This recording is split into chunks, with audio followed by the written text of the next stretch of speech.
Gaming news today is all about surprising outcomes. First, Battlefield 6 launch sales are high. Not just high, they're rivaling a Call of Duty launch. Is this the beginning of a disturbance in the force with respect to Call of Duty's dominance? Second, Build a Rocket Boy, the studio behind the biggest disaster this year, Mindseye, well, they're being sued, and it has to do with their layoffs. Now, this could be more sabotage, according to Leslie Benzies, or this is probably just the result of a mismanaged company. We will look at the details of that. Third, the PlayStation Tencent lawsuit has an update. Sony is claiming that Tencent is playing a shell game, and this case could be going somewhere. We'll see if it actually does go anywhere, and we'll look at the latest info on it. Now, if you're watching this later, and you're like, why are the lights different? We have changed format a little bit. People who are members of this channel get access to what is called Morning Coffee, which is an opening segment, a little bit more laid back. It's their opportunity to submit questions for the question and answer session that will follow my talk later. I will give the news on these various subjects, and I will give you, the information. So you want to be here for the beginning. If you want to submit those questions and be the first in line, become a member, click join. Look for timestamps below if you're looking for my various discussions about Battlefield 6 sales or the other topics in this docket, Mindseye's lawsuit, as well as the Tencent Sony lawsuit. So if you can't talk right now, or you're watching this later and you want to be here for those, make sure you're a member, click join. You might get a gifted member. Joker Quinn coming in. Han shot first, and so did you. Thank you so much for doing that. Starting the day, you guys are actually within reach of unlocking Friday nights. That's another thing that we're going to give you more in. We know we've had to make some changes, and we're trying to give you more while we make those changes. So Friday nights will now kick off with gaming news tonight with my wife. Gaming news tonight with my wife. We'll be doing that on Friday nights to kick off Friday nights. She's going to look at the gaming news with me, and we're going to ask her what she thinks about all of the various things that have transpired, and then we will play a spooky game. So you guys got to get that to 500 to do that. If you're watching this later, be sure to hit the like button as well. Arc Raider Server Slam is live. Yes, that is also going on. We will be playing Keeper today, though. I think I'm a little bit more interested in playing Keeper. I've already played Arc Raiders. I know what it is. It's a game pretty much outside my wheelhouse as an extraction shooter. I'm not a big extraction shooter guy. I'm not a big PvP guy. I'm more of a PvE guy. So we will go into Keeper this afternoon if I feel like it's a good call. We will see. The platform has been terrible lately, so you guys might not be seeing my uploads. You might not be seeing my live streams. If that's the case, make sure you're in the Discord. That's where Green Room happens now, and you're never going to miss anything if you're hanging out in the Green Room. Title and stream threw me off. Yeah, we just put Morning Coffee at the beginning of the show now, and only members can talk. This is also when you should be submitting your this should be when you're submitting your questions with the question command. That is something reserved for members. So if you have a question about anything going on in gaming news, any of the main topics for today, which are Battlefield, Mindseye, and then Sony suing, Tencent over the game that looks an awful lot like Horizon. Horizon Zero Dawn movie from Sony Pictures to begin filming in 2026, targeting a 2027 release. Well, there you go. What's good, Sneaky Wolf? As you guys come in, remember to hit that like button. Thank you so much for a strong start to the day already. Already about 45 people have done it. So appreciate you guys being here. I haven't seen nothing. Had to search. What did you have to search for, noob? Arc Raider Server Slam is live and available for download. Yeah, I'm not. What did you have to search for, noob tech? Yo, it's good, Doc Whiskey. How are you? Hey, Reforge Gaming. I'm on the fence about Arc Raiders, so the PvE elements are not worth it enough for us to put up with PvP. It's telling me, is this a new feature of Purple? Nova Hands and Wired Rope, that you're on a 3-stream streak. Okay. More like 3,000 minute streak, and then wow. Oh, you get to celebrate that. Well, that's interesting as a feature. For your show, I'm always here. It's BS. Yeah, the platform's acting real funky. We're just going to stay the course. So Your thumbnail has a YouTube featured added to the bottom. Well, hopefully that will bring a bunch of people in. We're no longer doing members content for that reason, and they kept featuring members content. I'm like, that's not really helpful. I need this to be featured. So if you're tuning in and you want to discuss the latest in gaming news, you do need to be a member for the first hour of the show. Members, now is the perfect time to submit your questions as well. Q&A is back. We do it after I go through the gaming news, after I kind of do my talk. So now is the best time to do that. Now is when you want to get here early as well so that you're early in the line. Insomniac Black is doing it right there. That's how you do it. You do exclamation point question, and then Nightbot will grab your question and throw it into the spreadsheet for the questions later. We did it, chat. We did. I'm tempted to grab Battlefield 6, but I'm neck deep in Yote and still need to get back to Borderlands 4. Yeah, my wife and I took a break from Borderlands 4 because they're doing an update next week. The last couple times we've played, I've been dealing with crashing. And I'm like, I don't want to play a game where that happens. Like, it's super irritating to, all of a sudden you're just kicked all the way out of the game and got to, like, start all the way over. So I was like, let's just take a break. So we played Absalom last night, and I think we're having a pretty good time with it. I mean, it's pretty straightforward. The only thing we're having an issue with is the deflect seems really inconsistent. We went up against a boss where it was clear. It's like, you're going to have to pretty much deflect this entire time because he does this big sweeping attack. And I just can't figure out the timing because they do deflect in a really weird way. You don't have a specific button for deflect or block. You have to dodge into the attack to deflect. I think it's a really bad decision, honestly, from a control scheme perspective, to be dodging around the room. Like, you literally roll forward, backwards, whatever, and that's how you deflect an attack. It doesn't seem conducive to the movement of the player. Deflecting is usually press this button to bring up some semblance of a shield. I've had to do like 30 runs of Absalom to get anywhere. Have you had a similar experience, Rope? I feel like some enemies, they really want you to use the deflect, and it's really inconsistent. Deflect is bad. Yeah, I think that was just a bad decision to make deflect part of dodge. It's like, that is really convoluted. Dodging typically gives iframes to mitigate damage, not deflect an attack. Like, it seems like you're kind of combining two things. Oh, hang on. I have to reset YouTube and reset Twitch. There we go. So good morning, good afternoon, good evening, everybody, as you're coming in. If you are not a member, you'll be able to talk in about an hour or so. The opening hour is for members. They can submit questions and engage in the conversation. What console are you playing on? We're playing on the PS5. Just finished the Kitsune section of the game. That whole thing had me screaming at my monitor. Also, I got to the part where you meet the young general. I was in shock. It's been very good, Insomniac. I've really, really enjoyed the story. You're talking about Ghost of Yote.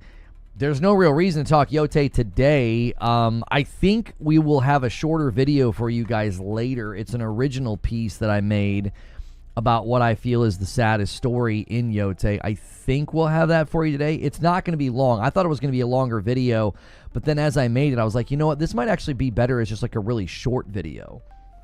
Try R2. I bought it on the Switch and can use right trigger to deflect also. But right trigger is like my ability. When you press it, the character will flash. Right trigger uses the ability, like the that you build up with the blue, right? Like, talk about a cliche revenge story. Yes, it's so cliche. What's good, Lady Gamer? How are you? If you guys are in either of my chats, feel free to type one thing at least when you first get here, especially on purple. They're not counting lurkers, it seems, unless you type at least one thing. At least we've seen experiments that are doing that.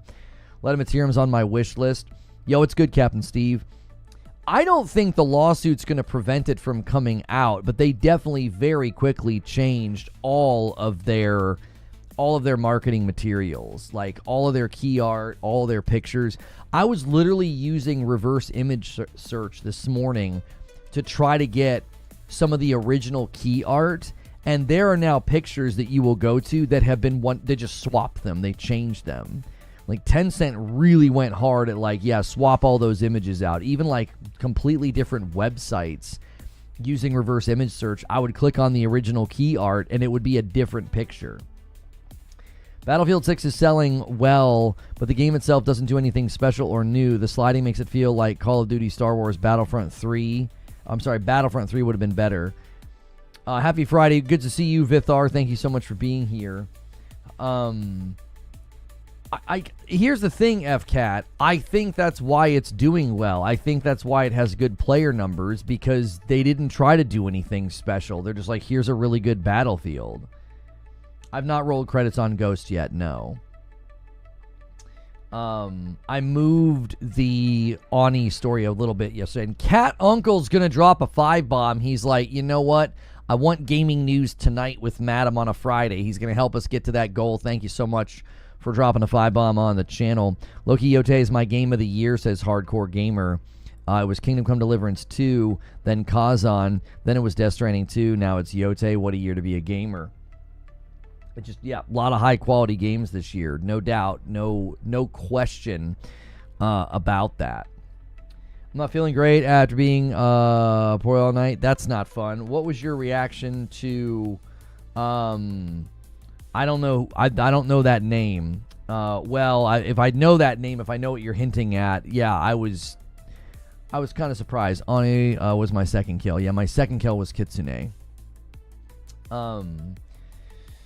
It's a simple, tasty double cheeseburger. Yeah, I think that's why Battlefield's doing well. Yote might be my game of the year. I give it a 9.3, even though the main story is by far the worst part of the game. But man, what an open world, just perfection. I feel like the main story gets better the more you sort of move around and do stuff. Like, the more you're exploring. YouTube chat shut down again. Well, it's because it's members only. Been playing Battlefield since Bad Company 2, and that's definitely why it's successful. It's a return to form for Battlefield after multiple releases that tried to do something different and failed. The main story is great. I've been bouncing from Yote and playing on the PS2. Oni was my first, just finished last night. Think I'll do Saito next. Shout out to Mad Goro. I'm just literally riding around doing things. I haven't opened up my map more than a handful of times in 30 hours. I think that's like the best way to play it. You know, I think that's the best way to play it. It just feels good to explore. It just feels good to find stuff, you know. I'm curious how many of you guys are diving into Battlefield 6, though, because, like, I held off. I was like, I'm not in their headspace to play this campaign, and I want to enjoy it when I do finally play it. And I didn't want to play, like, 1 hour on a Friday and then be like, well, if I ever go back, I'm going to feel like I need to start over. Isn't it supposed to be morning coffee? It is morning coffee. we have the lighting set for morning coffee, and the chat is members only. This is how we do it now. We basically do it on the front end of the show. We are trying to figure out why people keep subbing and unsubbing to the channel. We can't quite figure it out. We really haven't changed anything. We've been doing the same style of content, and we've been doing the same style of live shows. And members' content has been one of the biggest drivers for people doing that on the platform. So we're just not creating members' content for the time being until they fix it. So Green Room is now in the Discord, and Morning Coffee is now basically public and on the front end of the show. And then Friday Night with Madam will also be public if you guys unlock it, but only members will be able to talk. You're not interested in Battlefield 6? I'm interested in the campaign. Don't use a different thumbnail. Yeah, we don't do that anymore. We don't do that anymore. I literally can't put stuff on the channel that's for members only, homie. I literally can only do, like, this is all one show now. It's just, boom, here's the public show. And I let members talk and submit questions for the first hour. And then at the hour, we'll roll over into the, into talking, and I'll change the lights, and I'll take the questions. But I literally can't do that anymore. We are absolutely trying to figure out what is going on. Like, we are in troubleshooting mode, basically. And we've had to just say, you know what, for the time being, we've got to remove all potential problems. And one of the biggest problems on the platform right now is members content. gigantic streamers are like, I'm not doing members content anymore because it's hurting me. And I'm like, well, we've been doing it all year. Narwaffle, thank you for the 500 bits. I appreciate it. So the best thing to do right now as a member of the channel is to be here right when the day starts, because this is for you. This first hour is just us kind of talking, not being really rigid with the agenda, and then you can submit questions right now. I'm doing Q&A sort of after I go through the talk, after I go through the news. That's about an hour into the show. So you can spend the first hour jumping in line, basically, and getting your questions in as a member. And you can do that throughout the show. You don't have to do it in the first hour, and that is reserved purely for members and subs. You've been invited to test Arc Raiders. I bet I have. I bet I have. I'm jumping into the Battlefield 6 campaign today. Looking forward to it. I bought Battlefield 6 at launch, and Yote has had its hooks in me. I played like 4 total matches since launch, and I haven't started the campaign. Waiting for Battlefield 6 to finish downloading now, says Josh. All the add-ons, I thought sleep mode would have finished. Oh, that's unfortunate that it didn't do that for you. Yeah, that's never fun when you go to play a game and you're like, yeah, I got to download like 85 things now. Check my last... Played several rounds of multiplayer last night. It was a blast. It was awesome. I read that. What do you mean? Did you say something else? You played several rounds of multiplayer last night. It was a blast. It's awesome. I thought I read that out loud. At least I felt like I did. Maybe I read it in my head. Good morning, Silent Warrior. When the blue and red pop up, use R1. You just have to time it right. R1? I'll have to try that, because we literally got to a boss and I'm like, man, I can't get the deflect to work. I thought you had to deflect with your dodge. I literally thought you had to deflect with your dodge in Absalom. Maybe I'm misremembering. The first night that we played, we only played for like 20 minutes. I was just kind of testing it out. You see the head of Assassin's Creed quit Ubisoft?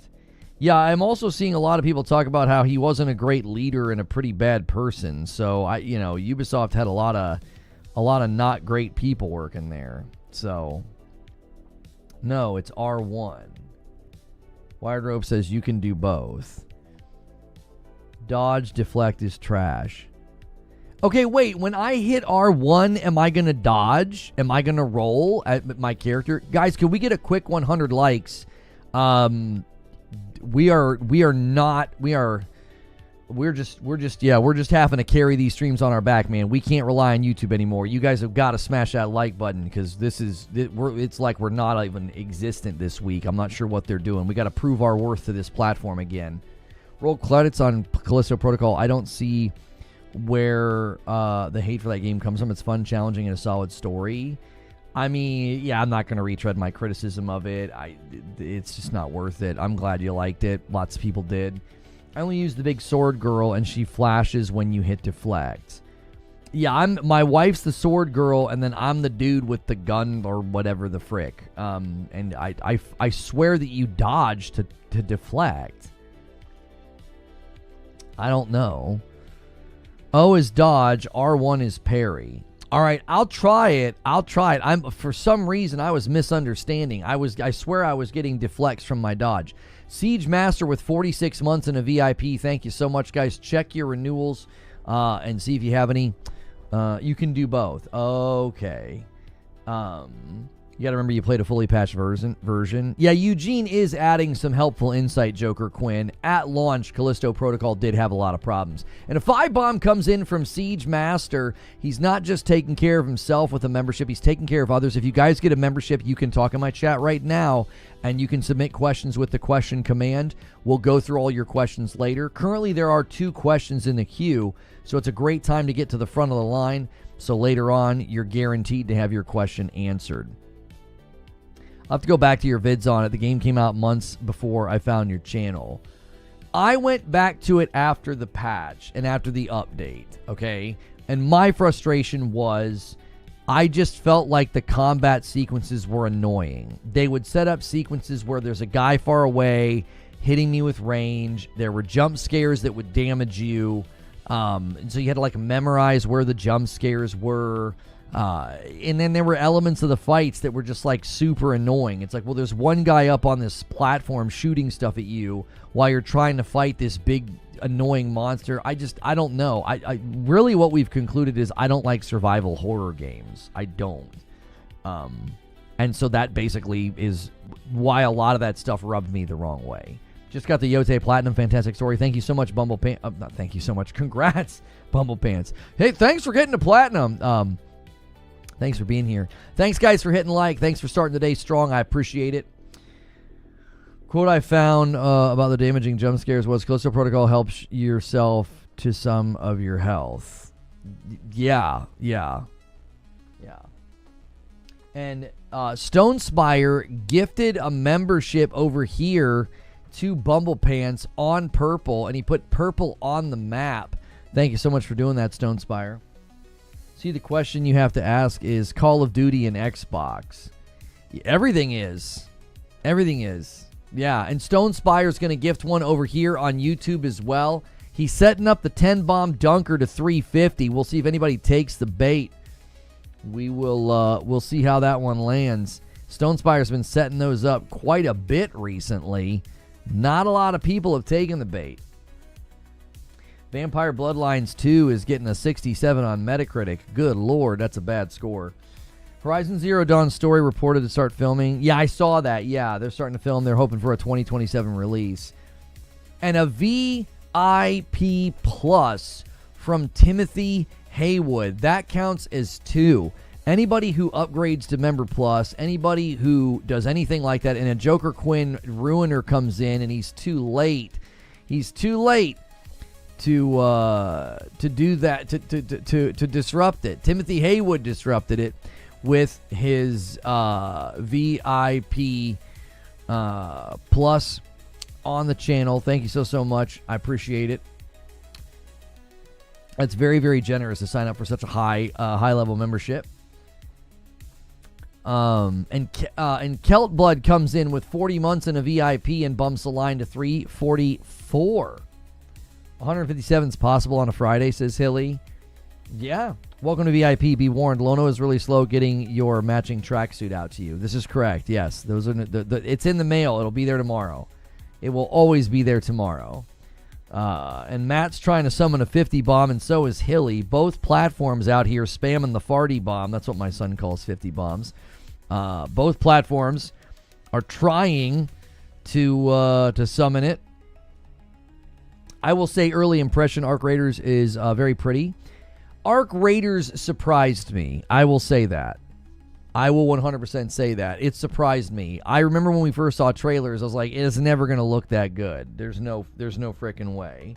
Right? And it does. It does look very good. I was impressed. It's a very good looking game for what it is, if you think about it. Like, it's not really a game that you would think would like sell itself on appearances, on like graphics or whatever. There's something very interesting about Arc Raiders and Helldivers 2.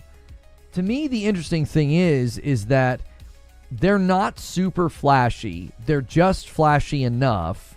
They have it where it counts, right? And then everybody kind of remembers, like, oh yeah, that game is good looking, or it's fun to be in that game, or, you know what I'm saying?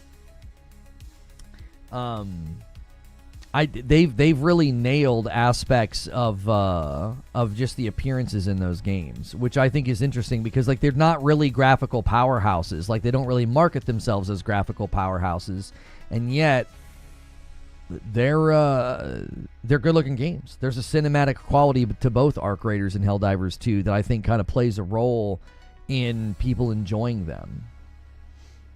Can we all come together and agree that all the diehard Xbox elites are now gamers who don't know what Xbox, who all they have, what it means to be a gamer today? I said my piece yesterday about it, and at this point, Brap sent me a DM, and I told him, I was like, you know what? I think we should just let the spin doctors spin. Just let them. Let them convince their audience this is good. Let them convince their audience it doesn't matter. Let them convince their audience that, yep, this is an Xbox. Go ahead. Just keep diluting the brand. Keep assisting the brand in its dilution. and confuse the audience, confuse the customer, because that will bring about the exact result that people like that deserve. I say just let them. I said my piece. I did my monologue. I did my live stream. I went back and forth with y'all and with others. And now I'm like, okay, cool. I'm not fighting this fight every single day. I'm not going to, obsessively follow the Twitter dialogue about it and make sure and correct people. No, that's fine. You go right ahead. You think you've won that debate and you want to win the debate or have debates or discuss or whatever, sure, you're right. Go ahead. I've been watching my typical hardware reviewers. They go from it's great hardware to it's meh. They all literally said, but it's not an Xbox. Yeah, I let the tech outlets, the review outlets speak to the device. I think that's all that really needs to be said there. And if there are others who want to shrug at that and say it's no big deal, or they want to consistently be like, no, it is, okay, fine, you're right. I don't want to have the debate or the discussion anymore, because I think what you're going to do is exactly what you deserve when you're dishonest and mislead the public. So go right ahead. You go, girl. Keep telling people that. I'm done. I want to talk games now. I said my piece. I want to get back to talking games. Every once in a while we got to talk about that kind of stuff, and then I'm going to immediately be like, hey, let's talk about games. Battlefield 6 sales is crushing it. Battlefield 6 versus Black Ops 7. It's a pretty interesting discussion to have, That's pretty interesting. Do you actually think Battlefield has the potential? This lawsuit with Build a Rocket Boy and Mindseye game, that lawsuit's interesting. The lawsuit with Tencent and Sony is interesting. $20 super chat from Timothy Haywood says, with Sony insisting to get into live service, I think Sony should try and purchase Embark Studios or try to get limited time exclusivity. They made a back-to-back banger live service games. They could be huge for them. Yeah, okay, so I think your suggestion's I agree with about half of it. I don't think the goal with live service and PlayStation should be to let's go purchase studios. I think instead what they should be doing is partnering with studios the way that they did with Helldivers, the way that they're doing with Marvel Tokone Fighting Souls. This is the way. It lowers risk, it lowers production costs, lowers operational costs, and they still benefit. Marvel Tokone Fighting Souls is going to be a huge, huge win for PlayStation's live service efforts. Similarly to how Helldivers 2 has been a big win for their live service efforts. They don't own Arrowhead. They don't own Arc Systems, the company that's making Marvel Tokone Fighting Souls. I think that's the way to do it. You really minimize risk, because I think what happened with Concord is we're not doing that again. We're not going to take on the risk of such volatile projects. We'll publish the game because the cost to publish a game is significantly lower than buying and owning and operating a studio. What they spent to acquire Firewalk and take on the operational costs of that studio was unnecessary, and especially given how poorly the game went, given how poorly Concord went, that's probably the way forward. You don't gotta say the full name. I'm audio only, and I hear it 30 times a stream. Marvel Tokone Fighting Souls. I mean, Fighting Souls is so generic. It's not Tolkone, it's Tokone. It's Tokon. I read some comments on Doc Dart's latest video. Turns out it's not an Xbox and a PC, but it's also a PlayStation. Yeah. I mean it. Embrace the insanity. Let people say whatever the heck they want about that device. Let them. Just be like, yep, you're right. It's everything. It's all things. It's amazing. It's the best. And then just go back to talking about something that matters and that's something that's interesting other than that. That's what I'm going to do now. Yeah, you're right. Oh yeah, man. That is a heck of a PC, Xbox, PlayStation, Nintendo. It's an amazing device, dude. It's an amazing blender and salad shooter too. And then just come back to reality and talk about things that are real. Guys, there's 5 questions in the question queue already. Now is a really good time. If you have questions about the latest in gaming news, submit those questions now. Today's topics are Battlefield 6 versus Black Ops 7. We're also talking about the Mindseye game getting sued, Build a Rocket Boys getting sued, as well as the Light of Motiram lawsuit with Light of Motiram versus Horizon Zero Dawn. So those are all the things on the subject matter for today. In about 30 minutes, we will be shifting. I'll switch the lights to blue. We'll officially start the discussion, and I'll read through my notes. And you can submit questions with the question command. The easiest way to submit a question is you just type one letter. You type !Q, and then put a space, and then type your question. Nightbot will grab it. That's all you have to do. You don't even have to type out question. You can just do !Q and then submit your question. Nightbot will grab it. Hilly just did it over here on purple. There's now 6 questions in the queue. That is just for members. That's members only. Right now we're in our morning coffee segment. We're just hanging out.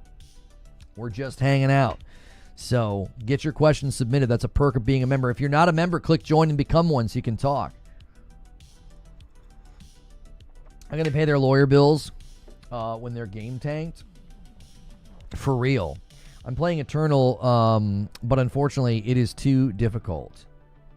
Wait, what are you playing Eternal? Oh, did you mean to type Returnal? I think you meant to type Returnal, unless you're playing Doom Eternal. I want to see how well the fighting game does. Most of them just do okay. The last Marvel fighting game did terrible, so I'm hoping this one fares better. I think you meant to say. Yeah, the thing with live service is you're going to have probably more failures than successes, and I think people keep forgetting that. I do. I'm not saying you are, Snake Eyes. I'm kind of zooming out on the discussion. I think that live service games, if you push out 5, one of them probably has a shot, maybe 2. You almost have guaranteed 3 games aren't making it. They're not. Okay? 3 games aren't making it. And that's like almost like by design. Oh my gosh, you typed out the frickin' word Q. Neo Reaper. The letter Q, brother. Jiminy Christmas. This guy spelled out, and he didn't make a spelling mistake, by the way. He spelled out the word Q. You think that's easier than spelling question? Are you insane? The letter Q, my man. !Q. I can't believe he did that. Oh my gosh. Listen, if that was a joke, that was elaborate and well executed, my friend. That was so well done. Now I'm wondering, should a salad shooter be a device that launches lettuce and tomatoes at people, or a firearm used to injure salad? Oh, good Lord. No, that's pronounced K, not Q. K? Oh, my word. Okay, there's now 8 questions in the question queue. Get them in. You want to be at the front of the line. You want to be here when the stream starts. That is something that you guys can take advantage of as members. Make sure you're hitting the like button as well. Try to get us to 200 likes really quickly. Have we tried doing dead service games before? All these live service games keep failing. We need to try something new. Yeah, the live service games end up being dead, so maybe that's the reverse psychology that's needed, is that somebody needs to walk out and be like, we have pioneered something that no one has thought of. Our game is already dead.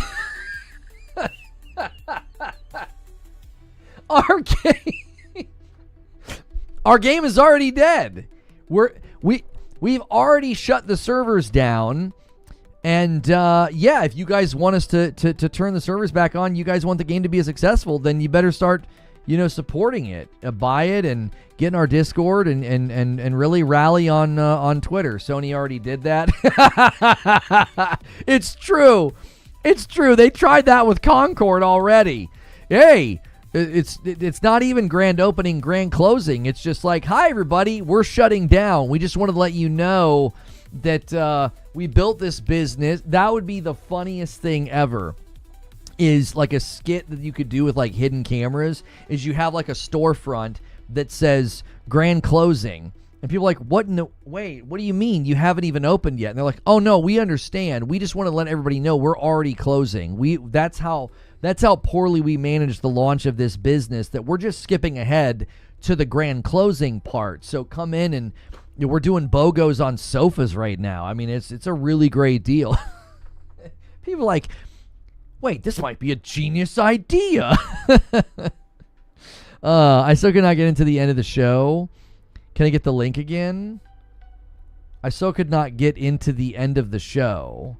Can I get the link again? What are you talking about? What end of what show? We're not switching shows anymore. We're not going from morning coffee to a live show. This is the live show. I'll just change the lights and open up the chat to everybody. That's it. Grand closing, grand closing. That's exactly right. Oh, are you talking about Green Room? I'm sorry. If you're trying to get into Green Room, that's in the Discord. My bad, y'all. If you have never used Discord, you're like, I'm not really down with Discord. Listen to me. Green Room is so much cooler now. It's like a video call. You get immediate reaction from me. You can still see me and everything. It's a little bit more intimate. Pause. You're in a chat with no limit on what you can type. You can upload images. If you're trying to show me something, you can do animated GIFs. I'm telling you, if you're not a member, you should become one right now. Hit join, become a member, and get in the dadgum Discord, man. It's so fun. People are like, I don't really do Discord. It's like, it's an app on your phone, and you can have access to me in the community after hours. Like, what are you doing? Especially if somebody gifted the membership to you. You don't even have to pay anything. Somebody's already taken care of your admission. Get in there. Show me something. We get real in-depth and intimate. We do. You guys, I'm going to be a man of mystery, and that's all we're going to say. Do you guys want to see something? You want to see something? My wife could see this in the dark last night. She's like, I can see your tan line in the dark. Like, this is what happens after a season of soccer. Okay? All right? Now you can readjust the brightness on your phones and your televisions. I'm sorry if that's like a flashbang in Call of Duty. You know what I mean? Everybody's awake. Who needs smelling salts? Just have Lono roll his sleeve up. Screw OnlyFans. We have Green Room. This is correct. We don't need OnlyFans here. We got the Green Room. I needed those eyes to see. And guys, we're at 150 likes. It should be our aim before the show starts to be at 200. Get us to 200 likes. We've only been live for about 30 minutes. We're going to have to put this show on our back.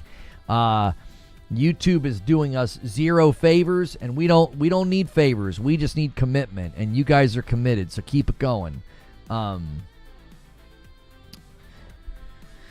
Thanks. I'll see if that works next time. Okay. Having access to Lono after hours is exactly what I want, Kappa. You guys are all making the blind bright thing joke. I already made that joke. You guys are so late. Like, gee, many Christmas. It's so bright it hurt my ears. Okay, that's actually a pretty good joke. It's so bright the person next to me thought I was doing flash photography, man. I just got yelled at. You taking a picture of me? No, the guy I'm watching, he's really white. What? Oh, sorry. If you get punched, it's not on me. What if someone is for driving? And Frank Last gifts a member. He gets us exactly a 5-bomb away from 350, where I will owe you guys a member. We're 150 away from unlocking Friday night. Friday night will now be Gaming News Tonight with my wife.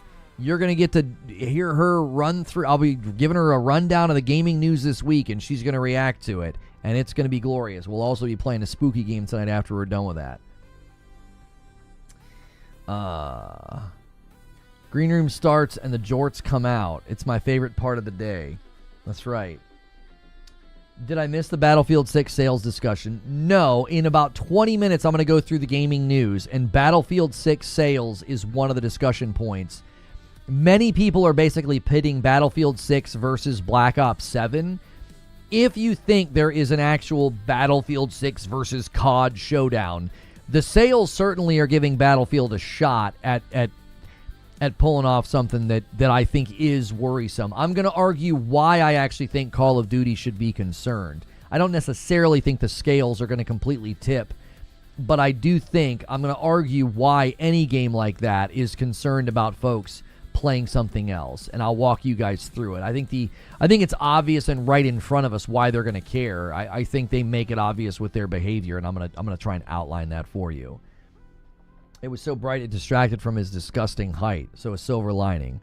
I don't know. I'm sitting in a chair. How is my height even a disgusting thing? Are they going to make a new Battlefield every year? I severely doubt that. I do not think they're going to be going to an annual release. Arc Raiders and Battlefield will chunk Call of Duty. Sneaky Wolf with a $10 super chat says, we have to talk about fighting game sales in the realm of fighting games. The FGC, the fighting game community, is a niche community. You can't really discuss sales of Tokone outside of it. Wait, Sneaky. I'm confused. You need to elaborate. Are you saying that you don't think we can talk about the sales of Tokone outside of that because you think like that's going to limit its sales? At one level, I get what you're saying, but I think there's multiple flaws in what you're saying. Like, if that's the point that you're trying to make, I think there are some pretty glaring flaws here. Number one, there are fighting games that have sold incredibly well. The fighting game community, I would argue, is actually pretty large. I mean, within the realm of, like, global engagement in sales, the fighting community is actually pretty big. The other thing you have to consider is it's a Marvel piece of property. Timothy Haywood drops a 5 bomb on the channel and gets us to 350. There it is. I owe you guys a member. If you can suddenly talk in the chat, you can say thank you to Timothy. He got you in here. He blessed you. And then I owe one member every 25. I owe a member every 25. It took a really long time for the stream to start when I clicked on it. Everything's being slow right now. Maybe that's one of the issues we're having right now with turnout. Good golly. Like, everything I'm trying to do on YouTube is taking forever. Oh, now it's fast. That might have just been a glitch in the Matrix. And a 5 bomb comes in from Peachy Creamy. We are 20 members away from me owing you guys another member. Now is the perfect time to snake it with a 20 bomb. We'll see if anybody does it. Benevolent Icon with 36 months in a VIP. Game for Radar, a casual 2D side-scrolling Metroidvania, 9 years of shadows, nothing crazy, but I enjoyed it. That has been on my radar for a long time, as well as my wish list. Thank you, Benevolent Icon. I've actually been aware of 9 years of shadows. It actually had bad scores for a while on Steam, but they've gotten better. Nolan, I'm telling you, it's going to limit its sales and long-standing player base as a live service game to the fighting game community.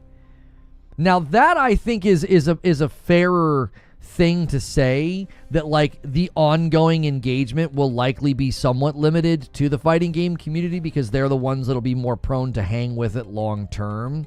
But like Mortal Kombat 11 sold 15 million copies. Tekken 7 sold 12 million copies. Street Fighter 6 sold around 5 million copies. I'm here to tell you, I don't think there's going to be this massive limit on the game. You said it's sales and long-standing player base. I disagree with you. I don't think the sales are going to be limited to the fighting game community. It is a Marvel game. Right? It's a Marvel game. The member goal is 500. You see the bar filling up to 500 over here? When you guys hit 500, you unlock Friday night. And we've made Friday night even bigger. There's going to be more going on than just like, you know, playing a game or something. That's not really saying anything. Fans of the genre will be the ones who engage long term. That part I agree with. Saying that the sales will be limited to the fighting game community? No, it will not. Absolutely not. You see a Marvel fighting game, you see some sexy characters for $40, and a lot of people are going to be like, I want to try that. I want to check that out. How many people buy a Dragon Ball fighting game because they're fans of Dragon Ball Z? There's probably plenty of people that buy a Dragon Ball Z fighting game that would not identify as like a member of the fighting game community. They're just like, I love Dragon Ball Z and I want to punch Trunks in the face, or, I want to make Vegeta beg for mercy. Like, I don't know. I don't know if I can agree with that. I do think the game on its own will sell very well simply because it's Marvel. It's a game that families will buy. Yeah, I think it's going to have broad appeal. I agree that the ongoing long-term engagement, like a year later, primarily it will be being engaged with the fighting game community. That I agree with. I'm not in the fighting game community and I'm buying Tokone, says Hex. I think there are going to be people in this audience that don't consider themselves like part of the fighting game community, and they're going to buy Fighting Souls. They're going to be like, this looks fun. I want to try it. The anime is about fighting. True, it is. Dragon Ball Z is pretty much about fighting, but the point is that if you're going to be making predictions about Marvel, Tokone, and Fighting Souls, you have to consider the fact that it's a freaking Marvel piece of property. You know, the last Marvel vs. Capcom game did not sell well. I'm here to tell you this game's going to have some heat on it. It is. It's going to have the entire fighting game community looking at it, a community that bought, 12 million copies of Tekken 7 and 15 million copies of Mortal Kombat 11 and 5 million copies of Street Fighter. Just people from each of those pockets, you just need, chunks of them to take an interest in this game, plus gamers that are like, well, that's a Marvel game, let me check it out. I don't buy fighting games at launch, period, even Marvel ones. I love fighting games, but I suck at them. I'll buy it at deep discount just to check out the story, says Eastside Vandal. Playing fighting games with a family is a way to cause trauma. You get beat up enough, and you end up as a YouTuber who plays inverted. It's sad. This is true. This is true. There's documentaries that can be made on such a thing. I tend to buy the fighting games and not as a hardcore fighting game community member. Too much time to invest. I like to play them, though. That's another thing to consider. Check my last again. Sneaky says, you listed Mortal Kombat, Tekken, and Street Fighter 6. These are known as the big three in fighting games. Okay, track with me, Sneaky. Just track with what I was saying. Okay? Those are the big three. You only need a portion of each of those audiences to take an interest in Fighting Souls. Then, in addition to them, there's the rest of the gaming world that's going to be like, that game looks cool. There's also just like the Smash community, the fighting game community at large that maybe doesn't really feel allegiance to Mortal Kombat, Tekken, or Street Fighter. They just kind of like all of them. They're also in the mix.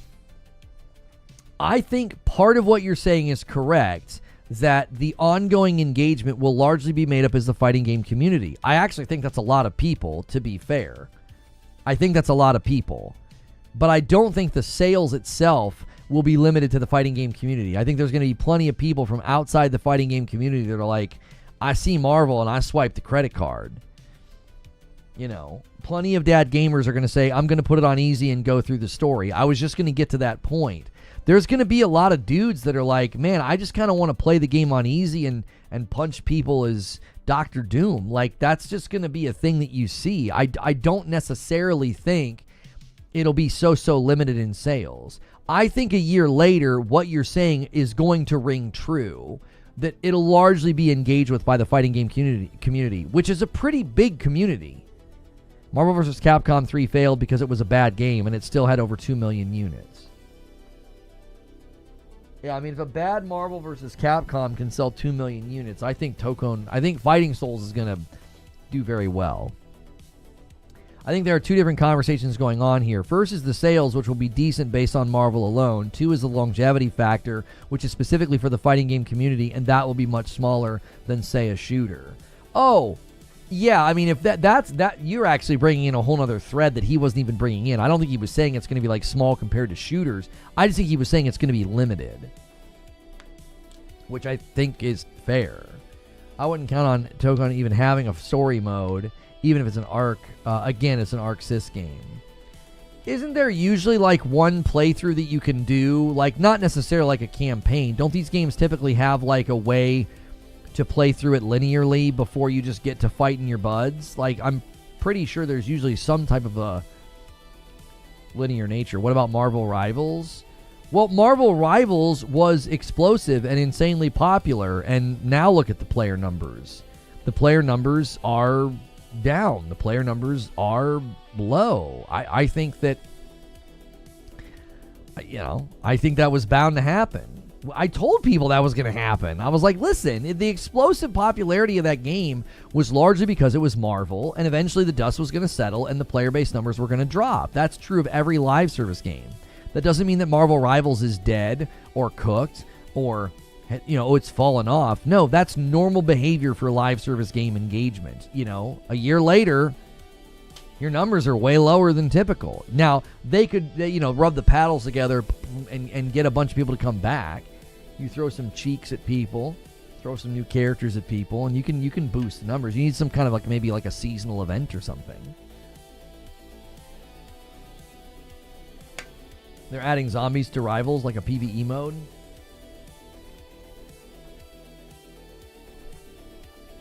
Toko and Will. Dragon Ball Fighter Z and Grand Blue have them. It's just Guilty Gear that has the movie single player. I want to check out that PvE mode. I mean, the controls felt great in Marvel Rivals. So, all right, guys, in 10 minutes, I'm going to be starting the actual gaming news discussion, and we will open up the chat to everybody. Do me a favor and hit the like button. Try to get us to 200 likes before I do that. You guys are gifting. You guys are renewing. You're trundling along. The member goal is within reach today. There will absolutely be some type of single-player content as hardcore gamer. Maybe not a dedicated campaign, but at least a way to play solo. There's usually, I swear, like Killer Instinct and others, you just kind of play the game in order. Like you play, enemies and pre-made fights and stuff in order. They usually have it set up to where you can just kind of play through it. And I think there'll be a lot of people that are like, it's a Marvel game. Let me check that out. Let me play that game. Let me lower the difficulty. There's nothing wrong with that. Nothing wrong with that at all.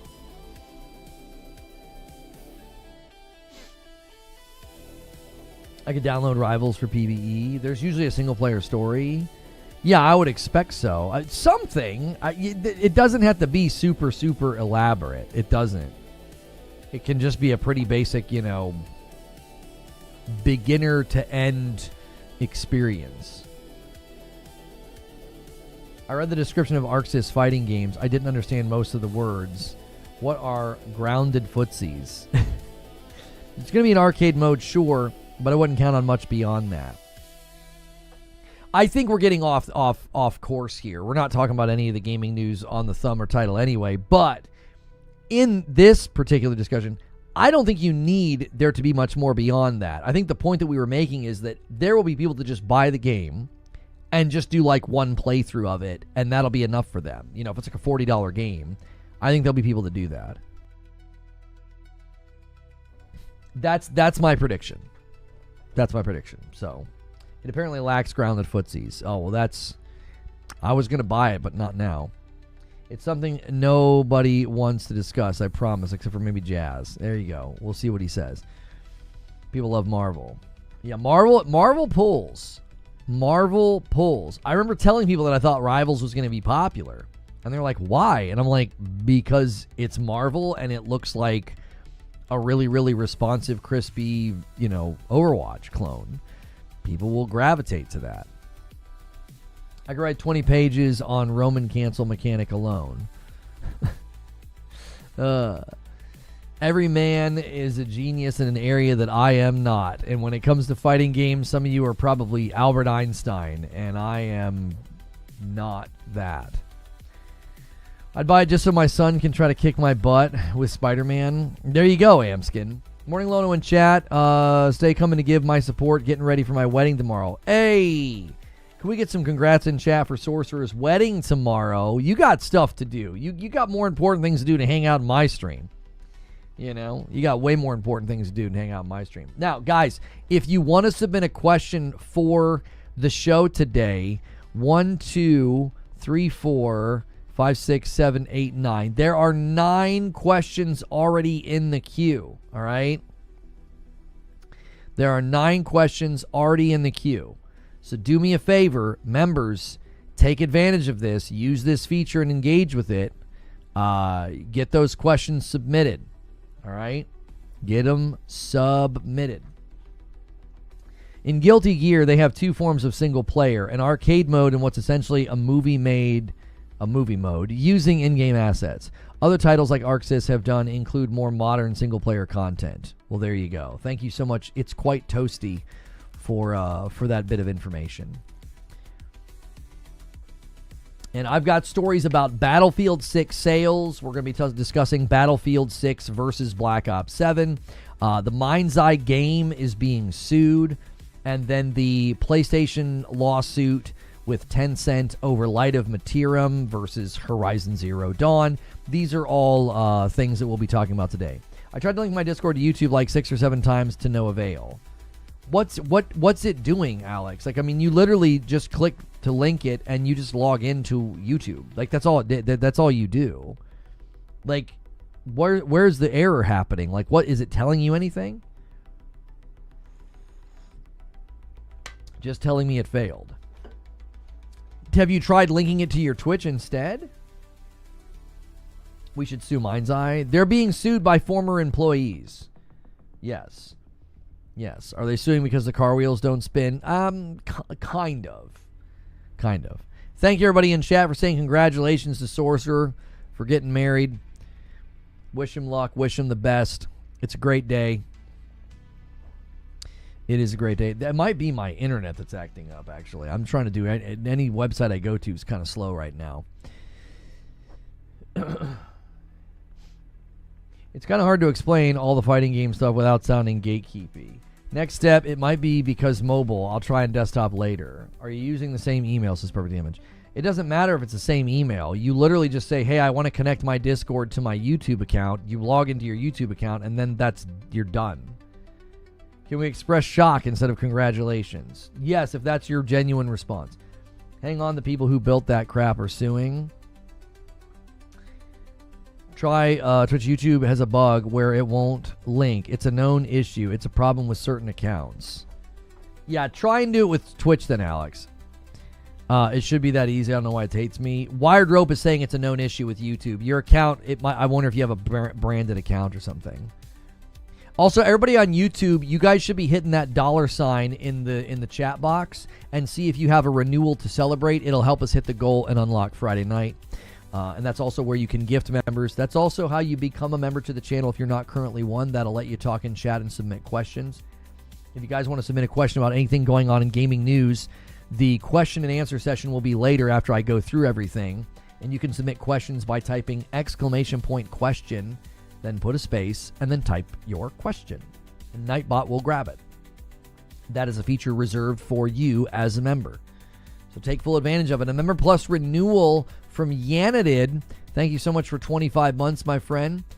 And thank you for being on Member Plus. I played the fighting game. It was fun. I won my fights, and then I put it down. That's pretty much... I wouldn't be surprised if a lot of people have that experience.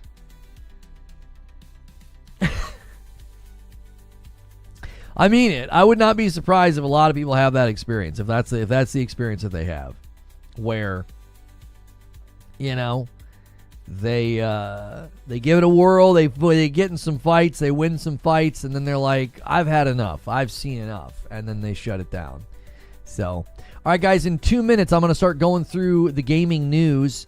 About an hour into the show is when we're going to start doing that. So I am going to change the lighting for you. We are officially leaving morning coffee, okay? We're leaving the member segment where they can submit questions and only they can talk. I'm not sure what you're trying to link. Huge Battlefield W. It's a Reddit post about Battlefield. Player progression in Portal servers, a community update. So they're already pushing out an update with respect to Battlefield 6. We could obviously check that out. Damien says, let's get 12 likes quick. Yeah, get them quick before we're at the first hour of the show is coming to an end, and we're going to be going into the second hour of the show where we talk about the news and submit questions. AC was 17 months. Thank you. Let me add you to the total. Every 25, I gift one back, and we're at 358. Thank you so much. Should be easy. I already read that. I'm double checking everything. Members, you're still getting morning coffee and you're still getting green room. That's why you want to be in the Discord. So don't forget to get in the Discord if you are not already. Might be too late to ask, but would it be possible to help the new people out to have a timer that counts down the morning coffee duration? I mean, I'll do that next time maybe. We do have a timer that I can put here with like a countdown. I could do that next time so that they understand, like, countdown to, you know, the chat opening up or what have you. So I'm going to do that now on both fronts, on both channels. So we hope that honors the spirit of you guys being members. We hope that honors like the spirit of what you're paying for and what you're enjoying. You're still getting a segment completely dedicated to you. Question and answer segment is also completely dedicated to you. You have to be a member to submit questions. And yeah, so let me pull open. Let's get a Battlefield 6 trailer on screen, and then that way you guys can have that while I'm talking. And then Belly Boy with 29 months in the VIP bumps the line to 359. Thank you so much. I appreciate that. Oh, let's go with this one. This is a good one here. All right, and then I'm going to go like this, and I'm going to go like this. And we're going to make sure, I'm going to hit record, and then we're going to make sure it doesn't mess with the audio like it did the one time. So please let me know if it did. Purple, you guys are the quicker ones to let me know something is wrong, because there's a little bit less delay. Oh yeah, that's right. I actually have YouTube on lower latency today. We had a lot of people complaining about like buffering and weird behavior on the platform, so I had been running normal latency. So if you're continuing to have problems, let me know. I can always switch it back to normal. I mean, I can't do that right now, but future streams, like if this stream's giving you issues, then, you know, let me know. On YouTube is what I'm saying in particular. Wait, do I have multiples of these? Oops. Reopen closed window. Reading my theories on your PS6 video. You're going to have to refresh my memory. Okay. All right, we're an hour into the show, so let's get into this. Let me make sure that this loops. Okay. Perfect. All right, here we go. Battlefield 6 sales are actually strong enough to maybe rival Call of Duty. I mean, at least that's what people are saying. I got to say, I'm kind of shocked that this is happening. Fans of Battlefield might not be shocked. They really wanted this return to form and return to basics, and it seems to have significantly helped. Now, I knew they were making a strong push this year to potentially shift the scales more than ever before, but the sales results are honestly impressive, and I actually think this is likely a worrisome development for Call of Duty. Now, I'm going to explain why before we look at the sales numbers. Why should Call of Duty care that Battlefield 6 is doing well? I think many people are quick to dismiss this because of the size, the annual success, and the engaged player base in Call of Duty is quite large. Well, first and foremost, live service games like Warzone are not just competing for your money. The more important thing they're competing for is your attention. So how can you tell that they're really, really obsessed about keeping your attention? Well, first and foremost, if you look at BRs, Battle Royales in particular, what do? They're constantly changing the map. They're constantly updating the meta and weapons and doing really, really big events. Now, why are they doing that? Because they want you to constantly feel like you need to stay in the game. There are daily challenges, weekly challenges, XP, battle passes, things to unlock, things to work on. All the games treat their game this way because they do not want you to stop playing. They want you to log in every day, every week, every month. That is pivotal to their success. So that's one of the first reasons I think Warzone's not going to be thrilled about this. Call of Duty is not going to be thrilled about this because this is a threat to maintaining that attention rhythm with their player base. If you get people that are playing Battlefield, they're like, yeah, I'm just kind of rocking with Battlefield right now. I don't care about that event. I don't care about that new season. I don't care about Black Ops 7. That is a cause for concern for Call of Duty.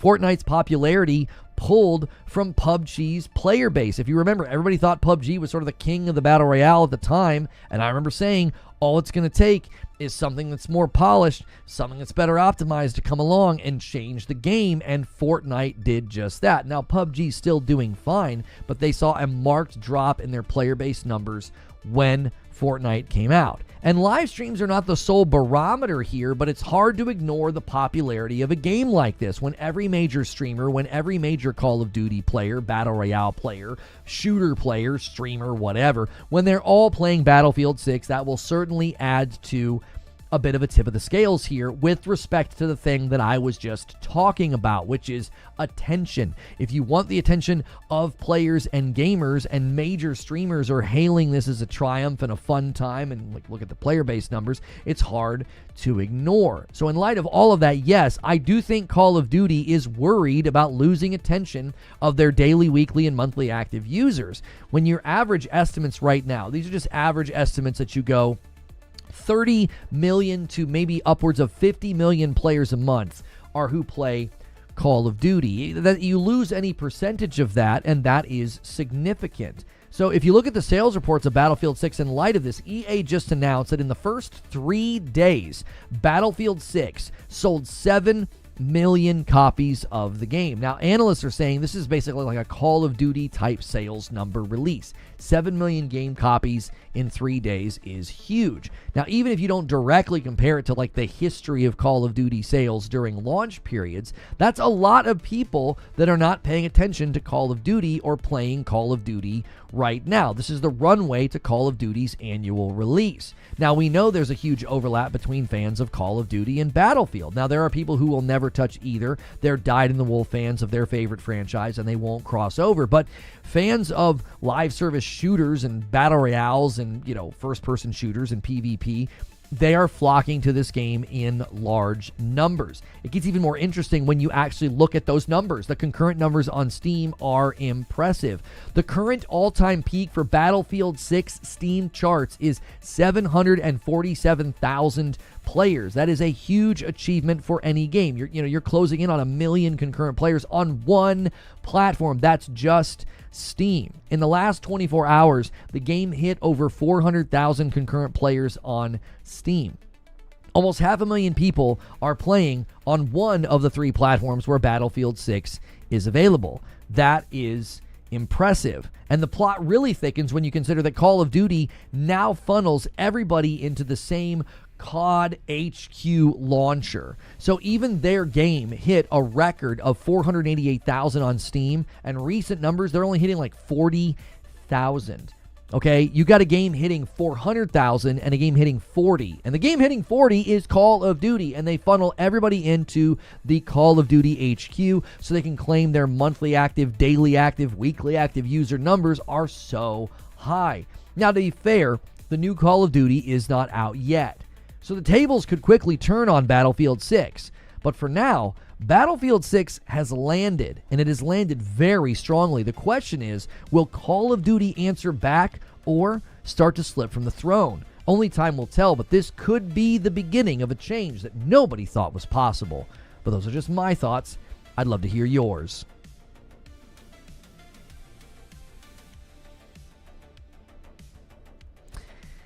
So what do you guys think?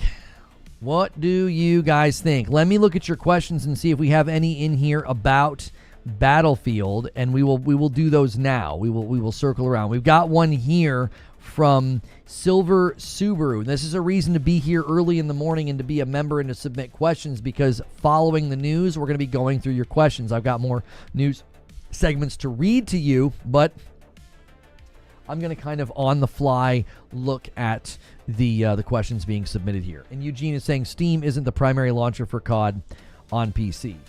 That's true. That's true. The point is, though, is that's a lot of people paying attention to Battlefield. Like, drawing direct comparisons to the launchers and the number of people playing, I think that's like slightly instructive, but what's more instructive is just the monsoon of people buying and playing Battlefield. Those are people that might potentially just not turn their attention to Call of Duty the next time Call of Duty does something. You know, you are correct, though, that the launcher is primarily not booted out of Steam. I'm going to pause the thing that nobody likes. Guys, take a quick second and hit the like button. We're an hour into the broadcast. We're into the meat of the show now. And hit that like button. And listen, help us hit our weekly goal. And you can unlock a new segment tonight called Gaming News This Week with my wife. We'll see what she thinks about all the latest gaming news this week. That will be a public stream, but only members will be able to talk. Giza's going to help us hit a little bit closer by renewing their sub over there on Purple. Thank you for 41 months, Mr. Giza. I appreciate it. And then Wire Rope is going to gift 5 and get us really, really close to the next milestone. Every 25 I gift one back. We're at 365. Whoever makes this hit 375, I'm going to gift your platform a member. So somebody right now could secure it with a 10 bomb. Let's pull up on the first question from one of our members here. Silver Subaru says, if you got Battlefield 6, besides the campaign, would you try some of the multiplayer modes? I have really aged out of PvP. I'm just going to be honest with you guys. I tried playing when the beta was out. I had a very bad time. I cannot hang. I'm not a young man anymore, okay? I like the campaigns. I'm looking forward to trying out the campaign once I'm done with like Yote and Borderlands. But I just can't hang. And Broken Earth secures it for Team YouTube. He drops a 10 bomb, and just like that, we're sitting at 375. Thank you so much, Broken Earth, for securing the next member milestone. I'm going to pay it forward and gift to one lucky person on YouTube. This is a great opportunity for you guys to use your memberships. You can submit questions with the question command. And if you guys unlock Friday night, be sure to come in tonight. You can ask my wife about the latest in gaming news.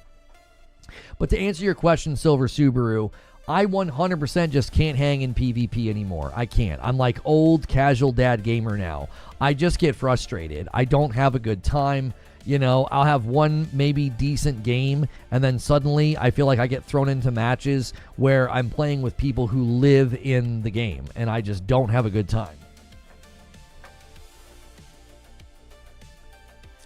Let's put the coffee on the screen. Also, if you guys are interested, we are now working with Torch. If you're looking for, you know, a drink to relax with in the evening that's not alcohol, check out the Torch command and be sure to use my code. Come on, Lona, you can pull up those sleeves and nail them with a flashbang. That's right. That's right. I can always flashbang people with my pasty white skin. This is correct.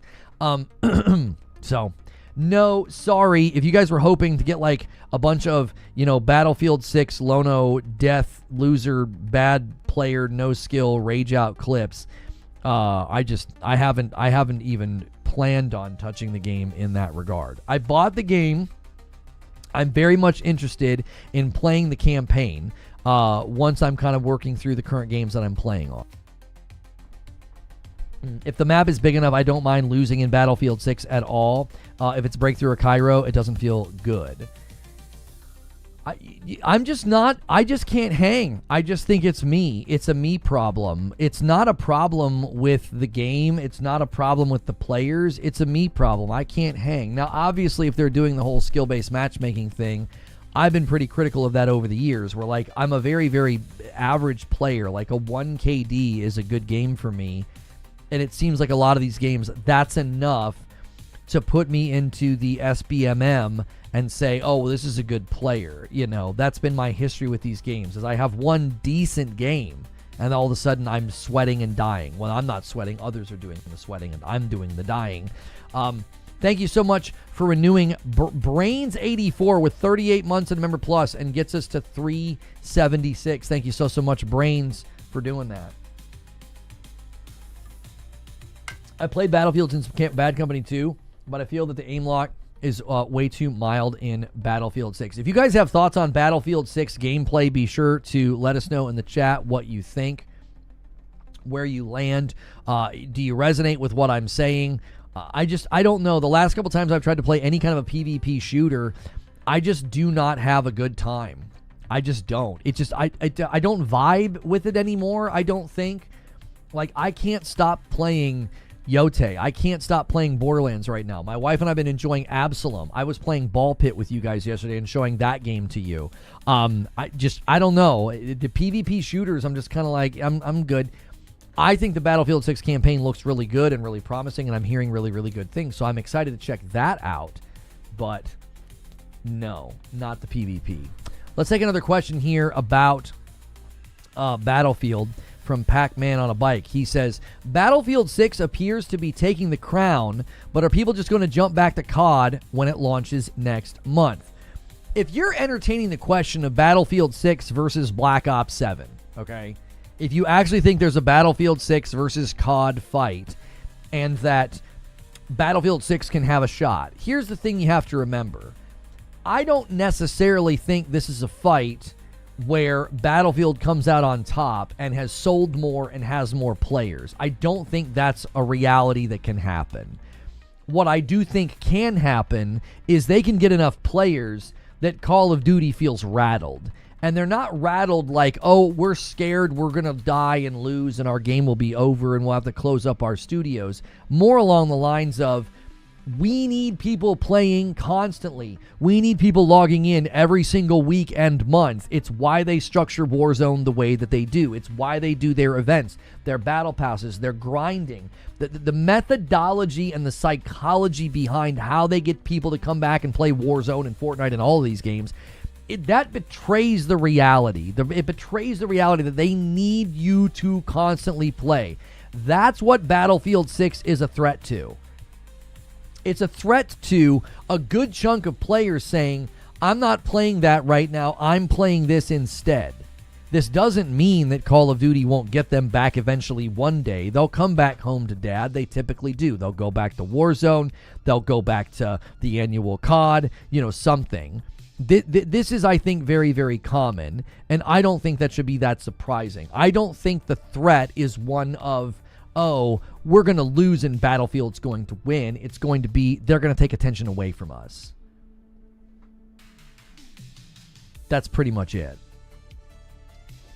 Hype Train leveled up to level 3. Hey, Lone Wolf comes in at just the right time and gifts a member on purple, and it goes to Belly Boy. Thank you so much for doing that. And listen, that kept the Hype Train alive on purple. You guys now have 4.5 minutes to roll the Hype Train over again. This is a good day to do it. You're behind in the contest against YouTube, and we need the members to hit the goal. So thank you guys so much over there on Twitch. If you're enjoying the show, now's a good time to go crazy. That break in attention is probably a good thing. I would say that the players probably benefit from a break in attention, Eugene, but I think the game doesn't care. Like the developers, just like we want them in there, we want them spending money, we want them playing, we want them buying skins.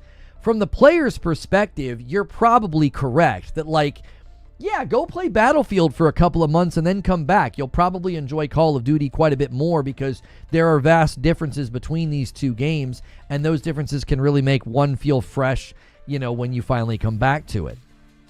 So I would say that is actually for the player's perspective. From the developer's perspective, from the publisher's perspective, they're probably like, absolutely not. We don't want people playing other games.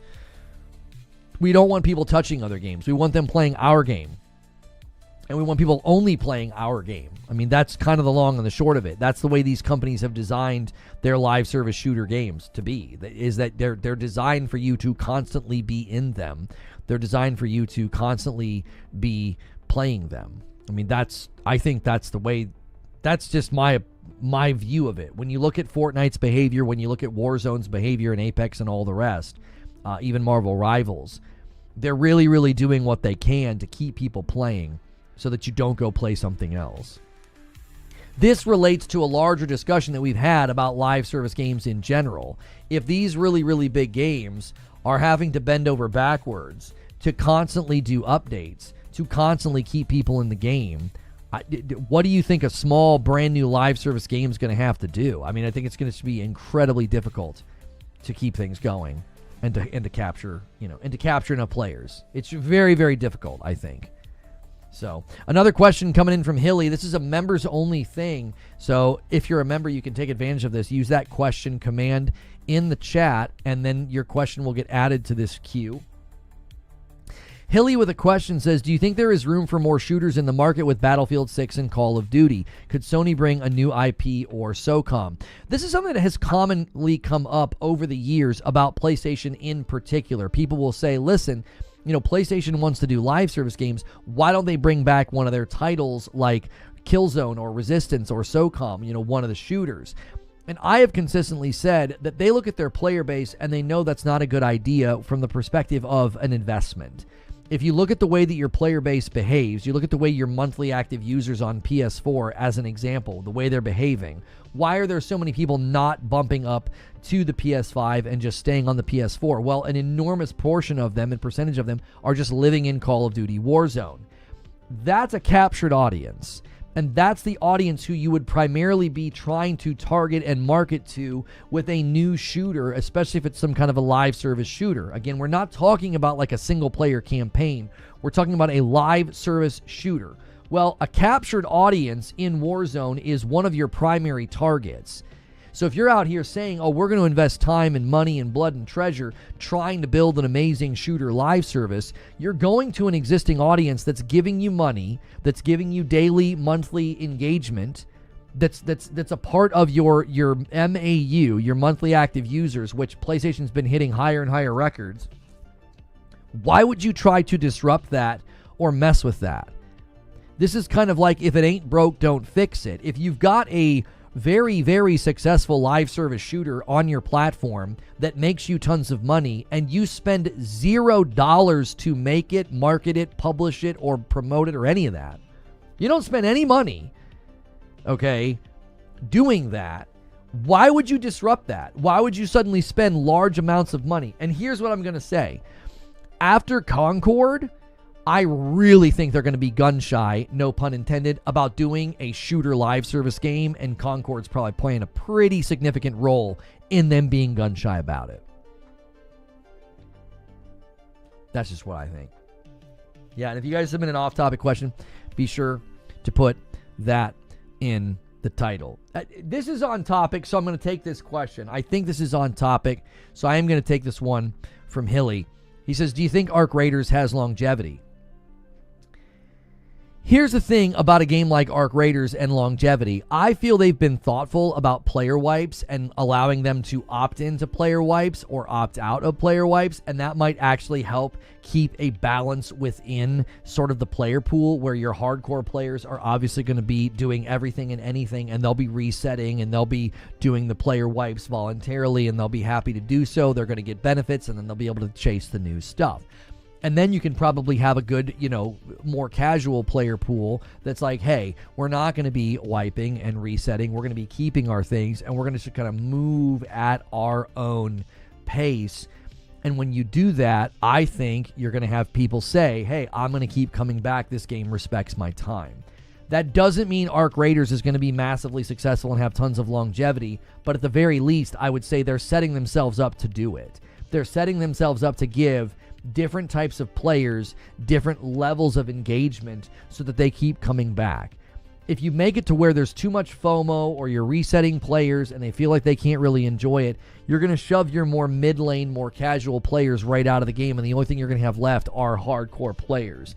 And I think that's a really difficult thing to do, especially considering you're already dealing with a pretty niche audience. I mean, extraction shooters are not exactly a big audience because of the punishing nature of the game. I still think in time, given their propensity right now, or their willingness, I should say, to meet more casual players where they are, it would not surprise me in the least if in the future Arc Raiders has a PvE mode, as Tarkov did the same thing. I think they're going to see that those casual players are worth catering to, and if as long as they set it up to where it doesn't hurt the hardcore players, I think it can work. So, what question we on? RJ, you're actually next. If you guys want to submit a question, use the question command. If you want to be a part of what we're doing, make sure you are a member. We're trying to get as many people as we possibly can to click the join button and to become a member. That is a huge, huge thing that we do on this channel. We give you a lot of perks and benefits in a Discord, and it's how I do this full time. So if you can't do a membership, hit like, say hello in the chat. That increases your odds of getting a membership if you're here and you're engaged, hitting like and chatting. A question comes in from RJ. Do you think Battlefield's BR stands a chance against Warzone or the upcoming blackout thing from Call of Duty? I kind of already took this question already, so this is a bit of a repeat. Maybe you didn't hear my answer. So the long and short of it is, I don't necessarily think Battlefield's BR is like going to go toe-to-toe with Warzone because Warzone's so big. I think Battlefield's BR stands a chance at just siphoning players off who think it's fresh, new, and fun, and they'll play there instead of Warzone. I don't think they'll get enough players to like make Warzone be dead or have less players than Battlefield. I don't think it'll rival it, but it certainly will siphon off. And I think that's ultimately what the developer and the publisher is going to be most concerned about, which is when you lose a percentage of your player base, even if it's just a couple million people, that's a lot of people and that's a lot of dollary dues that you're probably not making because they're spending their time and their microtransactions in another game. So, couple of these questions, we basically have already had. Like Overwatch is amazing. Said, do you think Call of Duty will outsell Battlefield 6? Yes, I don't think that's really the contest, as I've said a couple of times. Kitty Cat says, do you think Vince Zampella wanting to make Battlefield a year release is a good idea? I think it's a terrible idea, and I don't think they should do it. I really, truly do. I think if they're going to take that route, I think they're going to fall victim to the same thing that they're taking advantage of right now. They're taking advantage of the fact that like Call of Duty did that and just really ran itself into the ground to a certain extent.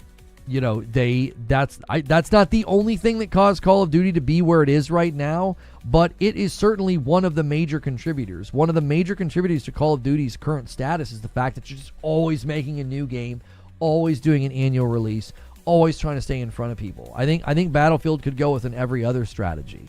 The other thing to remember is that Battlefield doesn't have 11 studios working on it so that you can kind of like leapfrog. And like, yeah, we'll make a game this year, and then next year a completely different studio will make that game. Do you see? It's like, that's a huge advantage that Call of Duty's development teams have, is that it's typically one team, then the next team, then the next team. Battlefield's not in that particular situation. So, you know, don't get ahead of yourselves. Don't get ahead of yourselves here. That would be a massive mistake, I would think. I think they would win a lot of goodwill if they just focused on good events, good updates, do cool things with the portal, do cool things with the Battle Royale, and keep that engine going so that in 2 years you can land a new game that is a high-quality, well-built, you know, piece of content. You're going to pull a Battlefield 2042 all over again if you just try to immediately be like, well, we're going to do an annual release. I think that would be a mistake. I do. I think that would be a mistake. Prisoner, thank you for gifting a member. Let me bump the line to 378. Guys, we're trying to get to 500 by the end of the week, and you are within reach for sure. Hang on. Do you think... I'm just going to take a couple more questions about Battlefield here that you guys have submitted, then I'm going to scroll back up at the top, and we're going to switch to something else. Spider Senseless says, do you think Battlefield will last? I was hyped about the campaign and online until the $55 billion deal happened. I'll just wait until it's free on PlayStation Plus, or maybe someone gifts it in the coming holidays. I have no idea what you're talking about. Thank you, Prisoner, for renewing your membership. Prisoner, I cannot add your renewal to the total unless you're Member Plus, because I can't tell if that's a gifted member that I've already added to the total, because I just can't. You got to bump up to Member Plus, or I can't tell if it's a gifted member or not. So, yeah, I don't understand the 55 billion thing. I don't know what you're talking about. You talking about the issue with the Saudi deal? Oh. Yeah, if that's keeping you from playing, I don't have really a comment there. That's your own choice and your own decision that you came to. I don't really care to comment on any of that. That's not really a subject matter that I'm interested in. So you make your choices and you do what you got to do. TJ Love says, if there was online PvE activities in Battlefield 6, what would you like to see? I mean, the problem with doing something like this, I think your question's completely fine, but I think the problem with trying to come up with PvE activities online, you would just kind of fall back to the modes that they've already made, and you would just do it against bots. Do you see what I'm saying? Like, I think where Battlefield shines is the bombast and the vehicles and the conquest and the fighting for, dominance on a map and taking over places and positions and getting into advantageous positions and what have you. In order for that to soar, you would basically just do that, but against bots. Do you see what I'm saying? Like, I don't necessarily think that would be a very compelling offer. I think the best thing for them to do with PvE could be maybe some of the campaign stuff, maybe do something co-op with it or something. I just don't know. But like big battles with big enemy numbers, I think that would be fun, TJ. Don't get me wrong. I don't know if it would be worth doing, though. Wouldn't people say, this is just multiplayer without people, without enemies, it's just against bots? I don't know. You might have something there, though, that might get a lot of casuals to keep playing. Hey, I don't mind playing this game. I really like it, but good golly, I get shellacked when I go play online. I'd like to play against bots. I mean, there might be something there. You could be right. You could be right. More questions on this topic from Def's side. Do you think this will wake up Call of Duty to do better for the player? The game has been going down for a while. I mean, they do seem to be responding. I mean, they seem to be trying to have some kind of a PR shift in the ether with, removing skill-based matchmaking. We'll obviously have to wait and see if that even has an effect on receptibility or player engagement. Call of Duty has like layers of problems, like a real stinky onion. You just peel back every layer. It's like they've got an optics problem, a PR problem. They got player fatigue problems. They've got a huge cheating problem. They've got a lot of problems. It's difficult to be like, which thing could they address first, or which thing could they address? Or update and improve first. There's a lot that they need to work on, and I don't think Call of Duty is gonna like fall by the wayside or die or anything like that. I do think they're gonna see a diminished player base and sales numbers this year, not compared to previous years. Black Ops 7 will still sell like crazy, but I think it's going to be lower than they were hoping. Does that make sense? Like, this is something people need to understand. No matter what happens, Call of Duty is going to be like the number one selling game of the year, but they can still miss their own sales targets. Like, that can still happen. And I think their ambition for Black Ops 7 is probably pretty high, and I wouldn't be surprised if it falls below their expectations.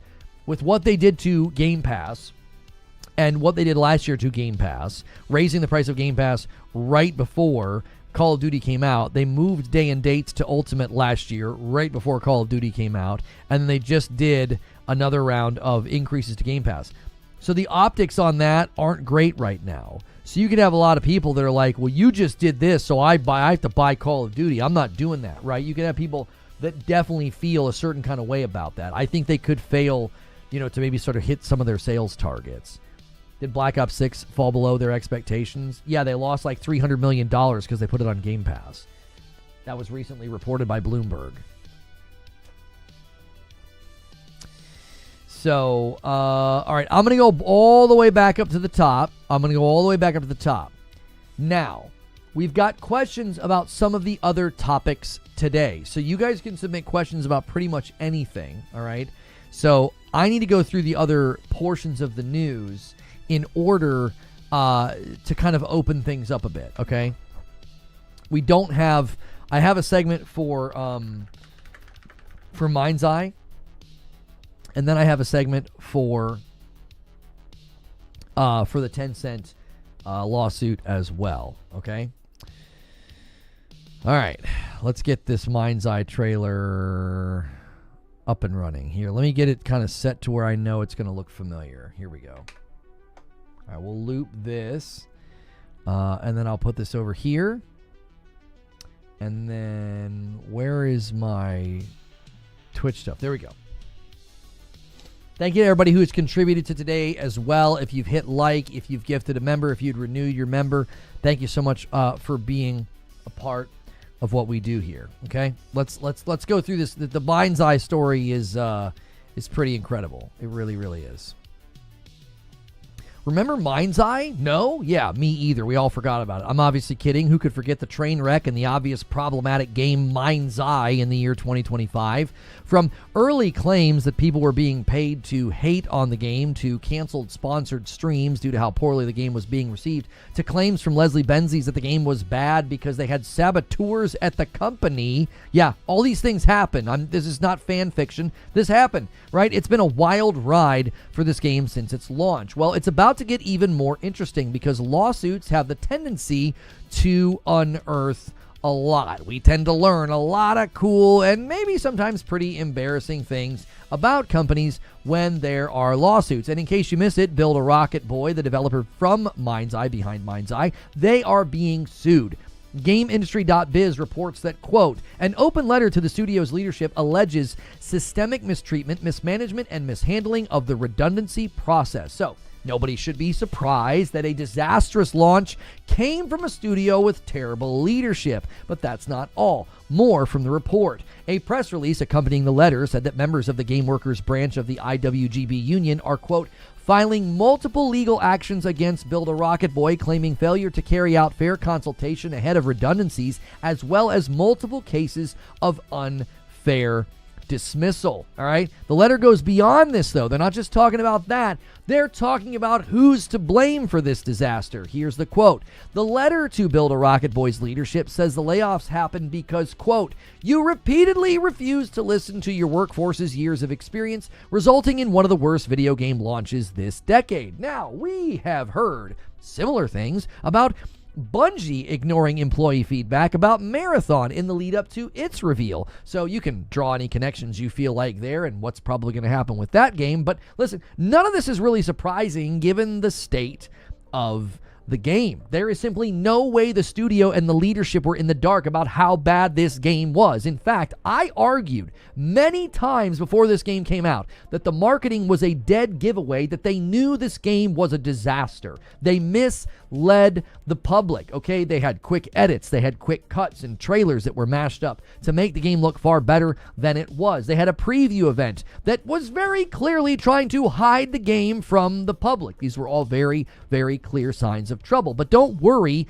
this situation gets worse. They weren't just ignoring the employees, they were overworking them. More from the article. The open letter goes on to accuse the studio's leaders of implementing a, quote, mandatory 8 hours of overtime per week for every single employee in the 4 months leading up to the release of the game. It notes that time off in lieu was given at a rate of 7 hours back for 8 hours worked. But it adds that, quote, many have still not been able to take this time off due to your continued requests for extra high priority work even after launch. So in other words, let's make this easy to understand. They were requiring you to work 8 hours of overtime, and then they were giving you 7 hours of vacation that you could use later. It's actually not a bad deal, but nobody's been able to cash in on that because they've been continually forced to keep working on fixing this utter disaster. So imagine that you worked on this game. Your feedback is ignored, you're forced to work overtime each week, and then the game fails. And then your leadership is claiming that it was sabotaged and that people were paid to hate it. And then they lay people off. And then if you're left at the company, you're being required to work and fix things, so you can't even cash in on the vacation that you earned by doing all of that forced overtime. This reads like fan fiction for a CW show about a poorly run game studio. This doesn't even seem real. The letter also claims that the redundancy process was mishandled. This is more from the report. Employees have received misinformation, been handed dismissal notices with the wrong notice periods, and been put in the wrong teams so that their performances were scored by the wrong people. These and other errors have potentially resulted in the wrongful dismissal of dozens of staff members. So listen to what they just said. The poor leadership doesn't just touch the actual game development, it ripples out and it touches everything. You had awful reception and feedback, you had forced overtime, and you even mishandled assessing your workforce to determine who should be fired and let go. Or in this case, it was actually laid off. The 93 people who have signed the letter are remaining anonymous, while other former employees are chiming in. Former employees are just out here in the public. They're talking about the poor decision-making, the lack of accountability and responsibility at the company, very little regard for the staff's well-being, and more. Chair of the Game Workers Union said the following: Let this serve as a notice to other executives like Mark and Leslie. The games industry is not the Wild West anymore. You don't get to pretend that your employment laws don't apply to your company, because if you do, then the union will be there to stop you. Now, at the moment, the studio, Build a Rocket Boy, has not responded, so time will tell where this goes. If anything, just sort of like the game launch and the leadership conspiracies that we've already been treated to, I am sure the response to this will just be as wild and entertaining as everything they have said up to now. And sadly, it's more entertaining than the game itself. But those are just my thoughts. I'd love to hear your thoughts.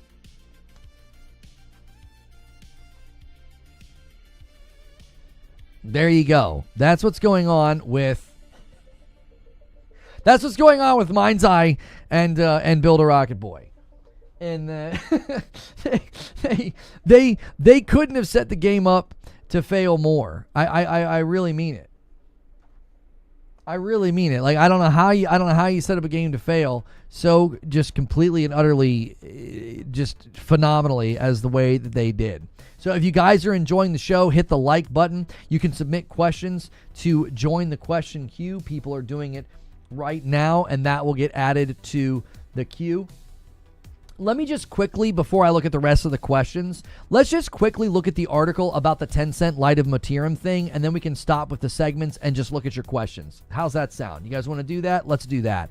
Let's get the news out of the way so we can get to your questions. So right now, one of the best things you can do is renew your membership, gift a membership, or use your membership to submit a question. We are all about the members here and giving you guys a bunch of extra goodies.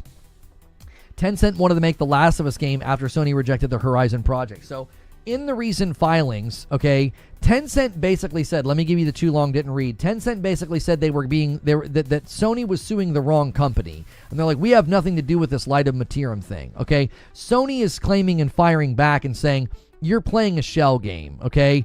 That's what's going on. Now, they're now going through the timeline as a way to talk about this.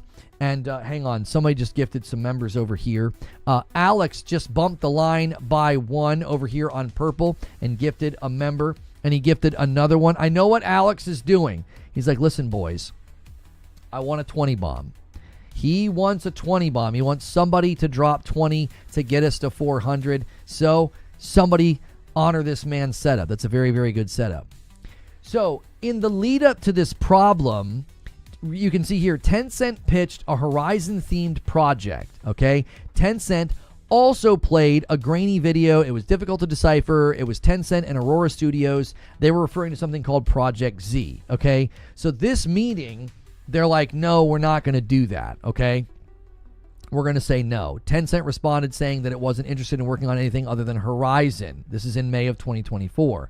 The email stated that for the Aurora Studios team, Horizon was an IP that they were confident in adapting, not only due to their deep passion for the game, but also given some of the parallels and points of connection to skill sets that they had perfected while working on Project Z. Okay, so they wanted to do a Horizon project, whatever the frick. Okay, now. There also then was another meeting. A few months later, the Court Manch team, they traveled to China to meet Tencent. Okay, according to him, Sony entered into that meeting believing that Aurora wanted to discuss a potential collaboration deal for The Last of Us. Instead, the presentation took a completely different turn. Now, this is incredibly important. Ignore The Last of Us for a second. Just set that to the side. That's obviously interesting that Sony was even going to enter the discussion about The Last of Us. Okay? Set that to the side. I want you to think about the fact that Sony had already rejected the notion and the pitch for them to make a Horizon game, and look at what they did. We went into the meeting under the impression that they wanted to do the potential collaboration of The Last of Us, or to discuss it, okay? During the presentation, a slide appeared showing with images resembling a potential Horizon collaboration from Project Z concept, which was already discussed in March. So we're in July, and in March, they're basically being like, hey, we want to ask one more time about this Horizon thing. I recall the slide featured a female character with costume design resembling Horizon's mix of tribal clothing and metal armor, and a robot-animal hybrid resembling Horizon's robotic animal. Now that I reviewed the promotional material, Materials release of Light of Motiram. I believe that these images contain the assets from the Light of Motiram game. I was confused by the slide that, given that we had rejected a potential Horizon collaboration and we thought we were there to discuss The Last of Us among other opportunities. Listen, you need to hear this. This company didn't try once, they tried twice to pitch this project to Sony. That is significant in the court case. That's damning. It's like, hey, we were working on this, we want to do this, to the point that we're going to come to a meeting that's supposed to be about another game and we're going to bring it up again. Okay? That means that Light of Motiram is essentially a project that was intended to be a Horizon Zero Dawn project that they pitched to Sony, got rejected twice, and they went ahead and went forward with it anyway. I think that's pretty damning. Now, if they've made enough adjustments and they've made enough differences and they've adjusted key art and they've adjusted the look of the game and the feel of the game so that it no longer looks like a confusing element within the market where people are going to feel like, hey, that is a Horizon game, that's essentially what Sony is alleging. And a 10 bomb comes in from Cardoc Ren. He's looking for a tag team partner. We're at 390, a 10 bomb to 400, and I will owe your platform a gifted member. Who's going to take it? You're going to put us on the runway for the week to land a Friday night stream. Friday nights are getting better, okay? Everybody can come watch the Friday night stream. It's going to be gaming news tonight with Madam. We're going to be combing through the gaming news to see what she thinks. And a 10 bomb comes in from Alex over there on purple. And there it is. We're on the home stretch. It's 43-30 between YouTube and purple. And I owe purple a member. So the thing you have to consider here is they clearly wanted to build this game big time. Like they really, really, really wanted to build this game to the point that they pitched the game twice to Sony. They pitched it twice. Wait, did Wired Rope just do one as well? And Wired Rope does one. How many is that? 5. And Wired Rope does a 5. I know what Wired Rope's doing. He's like, listen, we got to jumpstart the grind to 500. We're now 20 away from the next milestone. Nice setup, Rope. Whoever does it, I will, I'll tell you what. I don't do it anymore. I don't do 5 bombs anymore. If somebody drops the 20 bomb to 425, I will. I'm going to try and help these guys. They bait the 20 bombs, and I'm trying to help out. If anybody's a 20 bomb right now, that platform gets a 5 bomb for me. All right? Let's get this going. So, they go to a second meeting about The Last of Us, and they pitch this Horizon game again. I again am just going to state, I think this is pretty damning. It means they really wanted to build it. It means that the items and the key art were seen multiple times, and because they were seen multiple times, it's clear evidence that that's the game that they went ahead and built. So you go to a company and say, hey, we want to build this game, it's your IP. No. You come back again, hey, we really want to build this game, it's your IP. No. And then you build it anyway. I think that's pretty compelling in the lawsuit to potentially award some type of something here. I don't know what they could do. I don't know if they could get them to either stop making it or dramatically change it. Now, they've already dramatically changed Light of Motiram. If you go to Light of Motiram now on... if you go to it on Steam, they completely changed all of the key art. When I went and did a reverse image search, I was searching for Light of Motiram, like artwork and pictures. A lot of the pictures that you find now, they will link to different pictures. Let me actually show you guys the experience I had this morning. I'm literally going to show you what happened. All right, Light of Motiram. Okay, so I'm going to show you. You can do reverse image searching. Okay, so I'm going to copy this image's address. I'm going to go to tineye.com, and I'm going to show you the experience that I had this morning. They are vastly, I mean, they are far-reaching this cleanup. They really, really are. I don't know what's going on with my internet. It could be Tineye, but my internet's been really slow today. Okay, there we go. Yeah, I think I'm like super packet jammed. Like all of a sudden it works just fine. And then all of a sudden it doesn't work just fine. Okay, so this is the experience I had. All right, let me switch the cap card. So you can see I searched for this image. This is the image that I searched for. All right, that's the original key art that drew the criticisms, which I don't know how you look at this and don't think this is a direct, complete and utter ripoff of Horizon Forbidden West and Horizon Zero Dawn. Anybody claiming that this is not a direct copy is not arguing in good faith. I wouldn't trust them. That feels really untrustworthy. Like, come on, let's not be stupid here. This is obviously Horizon. And they literally use this key art to pitch the dadgum game to Sony. Okay, that's the damning part of the lawsuit. Now, you do a reverse image search because you want bigger versions of it, right? I'm going to go biggest image, okay? So, oh look, Gamatsu's got it, and it's a nice 3200 by 1589 image. Let me go ahead and open that. And again, I'm really packet jammed right now, so I might have to try multiple times to get it to open. I don't know what's going on. My internet is terrible right now. Let's try another one. I went with ones without the text. Yeah, I can't get anything to load. I don't know what's going on with my internet. Like, these are all completely different sites that worked earlier. Oh, here we go. Here we go. It worked. Okay. Look. This is one of them. This image looks different, doesn't it? This is the image that I'm looking for. This is the image that I'm looking for, and this is the image that I clicked on. Gamatsu swapped it. All right, here's another one. It's been swapped. It's been totally swapped. This one, this was like way, way far down. This one was not swapped. I could actually use this one. So they're going through and they're swapping the artwork, okay? So that is, again, I think a pretty, I think that's a pretty damning indictment. It's like you guys are clearly trying to make this not look like Horizon all of a sudden because you got caught. And not only did you get caught, you went to the company twice and pitched this game. Even when you come down in here, they changed the verbiage on the Steam page to not be like Horizon. So people that are acting like this is not something that was clearly a ripoff of a piece of property that Sony owns, I think those people are being very disingenuous. It's a blatantly obvious move from a company to go forward with a project that they couldn't get approval of, and they're trying to do it anyway. So, that's the 10-cent story, okay? So there you go. There's all the stories. That's all the gaming news. I can now, let me close my monologue document here on my teleprompter. I can now just take all of your questions, okay? So you guys can submit any question you want. And, you know, Purple Platform set up a 20 bomb. I threw down a gauntlet. If anybody drops the 20 bomb to get this to 425, I'm doing a 5 bomb. I haven't been doing 5 bombs. I've been doing the singles.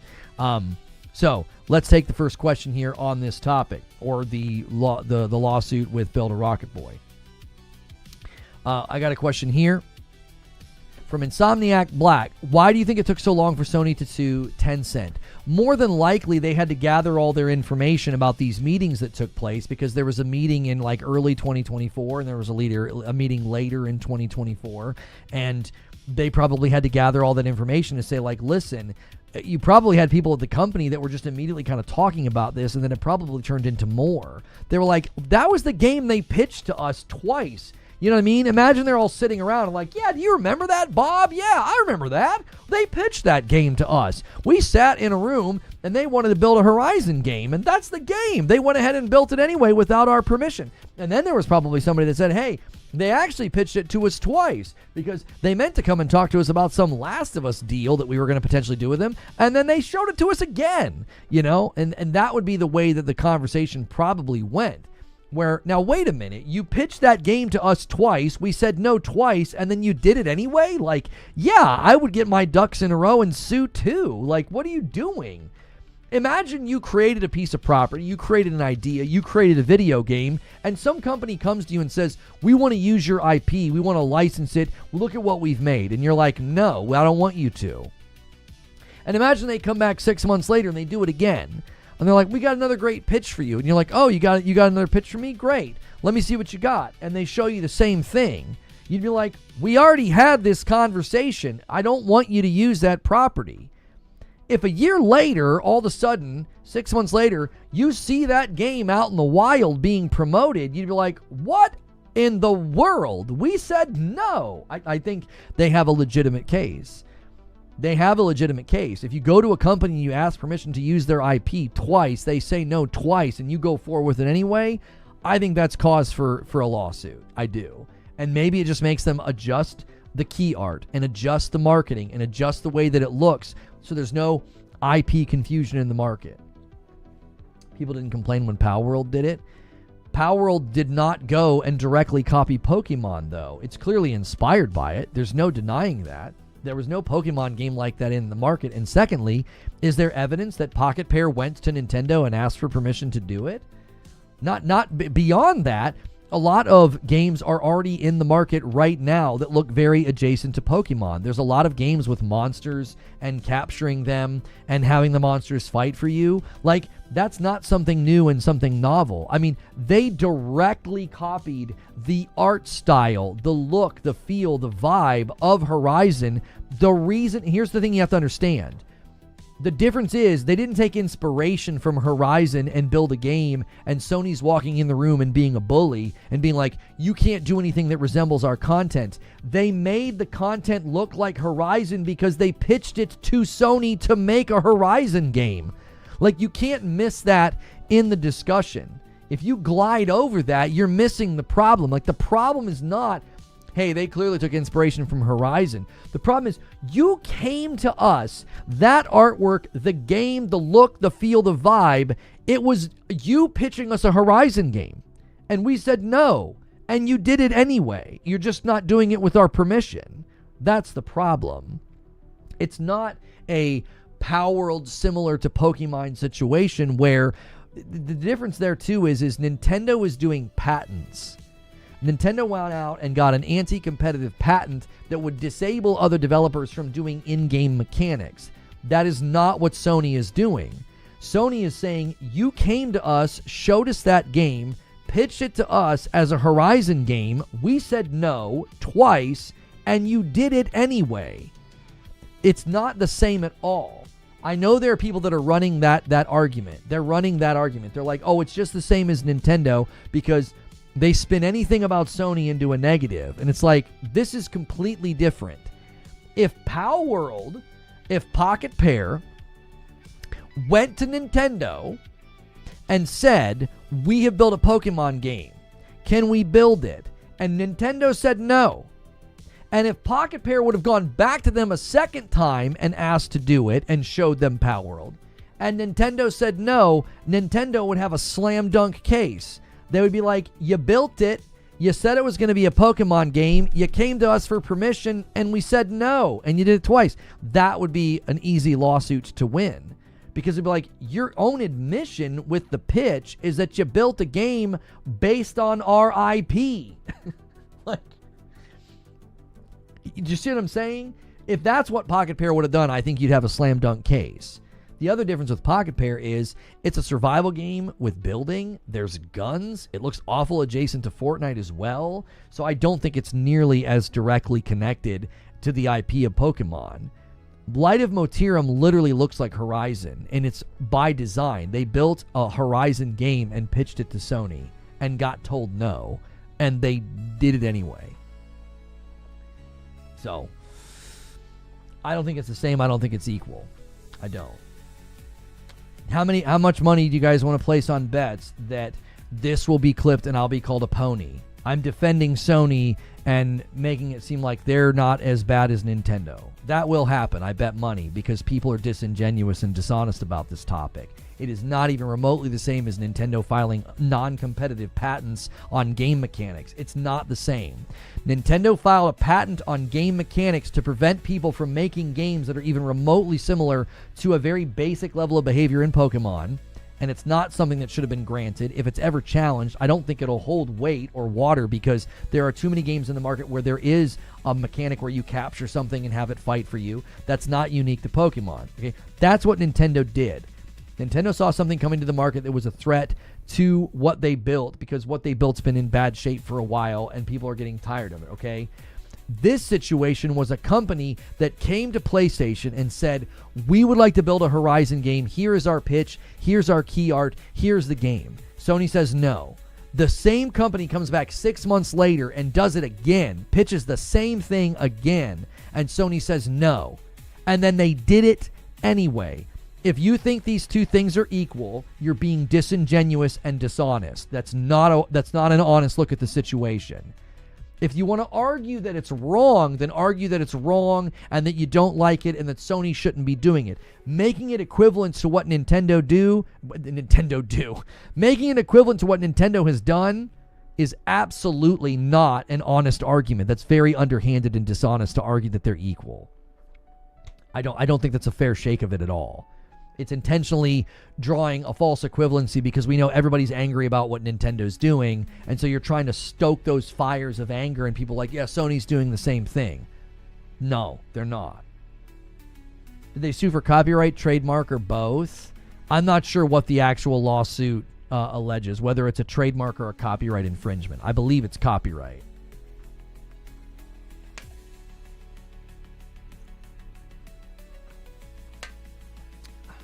Make sure you guys are hitting the like button. Try to get us to 300 likes over here on Purple. And let's keep going through the questions here. Jazzer says, what do you think would need to happen for Tencent to win? I think all they really need to do is change the look and the appearance of the game. I don't think that the actual game mechanics... Force Gaming has a really good video on this. The actual game mechanics are far more adjacent to like a Monster Hunter game. Which we know that Horizon's working on a game that's essentially like that. Like Guerrilla's working on a game that's essentially like a Monhun game. Oh, did I not? Hang on. I think I missed a gifted member. Oh, I totally did. Joker Quinn ruined it. It's 4:06 now. So no more 20 bomb. You guys can blame Joker Quinn. If anybody 20 bombs, I'm not gifting 5. And it's Joker Quinn's fault. Yeah, I think what they'll have to do to win is just make some significant changes, and as long as they make it, a clear distance from it. Thank you, Boris, for renewing your membership 3 months. Guys, check your primes. Those are a manual renewal every month, and it does support me, so thank you for doing that, Boris. They'll have to make it, they'll have to divide it. They'll have to make it clear that, no, it's not Horizon. They've already done that with the key art and the Steam page. Clearly, Tencent knows what they did. They're trying to cover their tracks. Like, the lawsuit hits and they just immediately change all the key art and the descriptions of the game on Steam. They're covering their tracks. They got sloppy.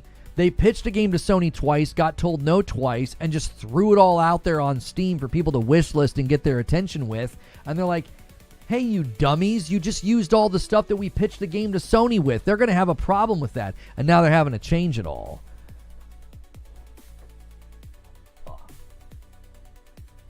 Yeah, if you want to use the question command, Ben, you got to be a member. I'm going to be a stickler on that because there's already a lot of questions in the queue. So sorry, I'm not going to read that.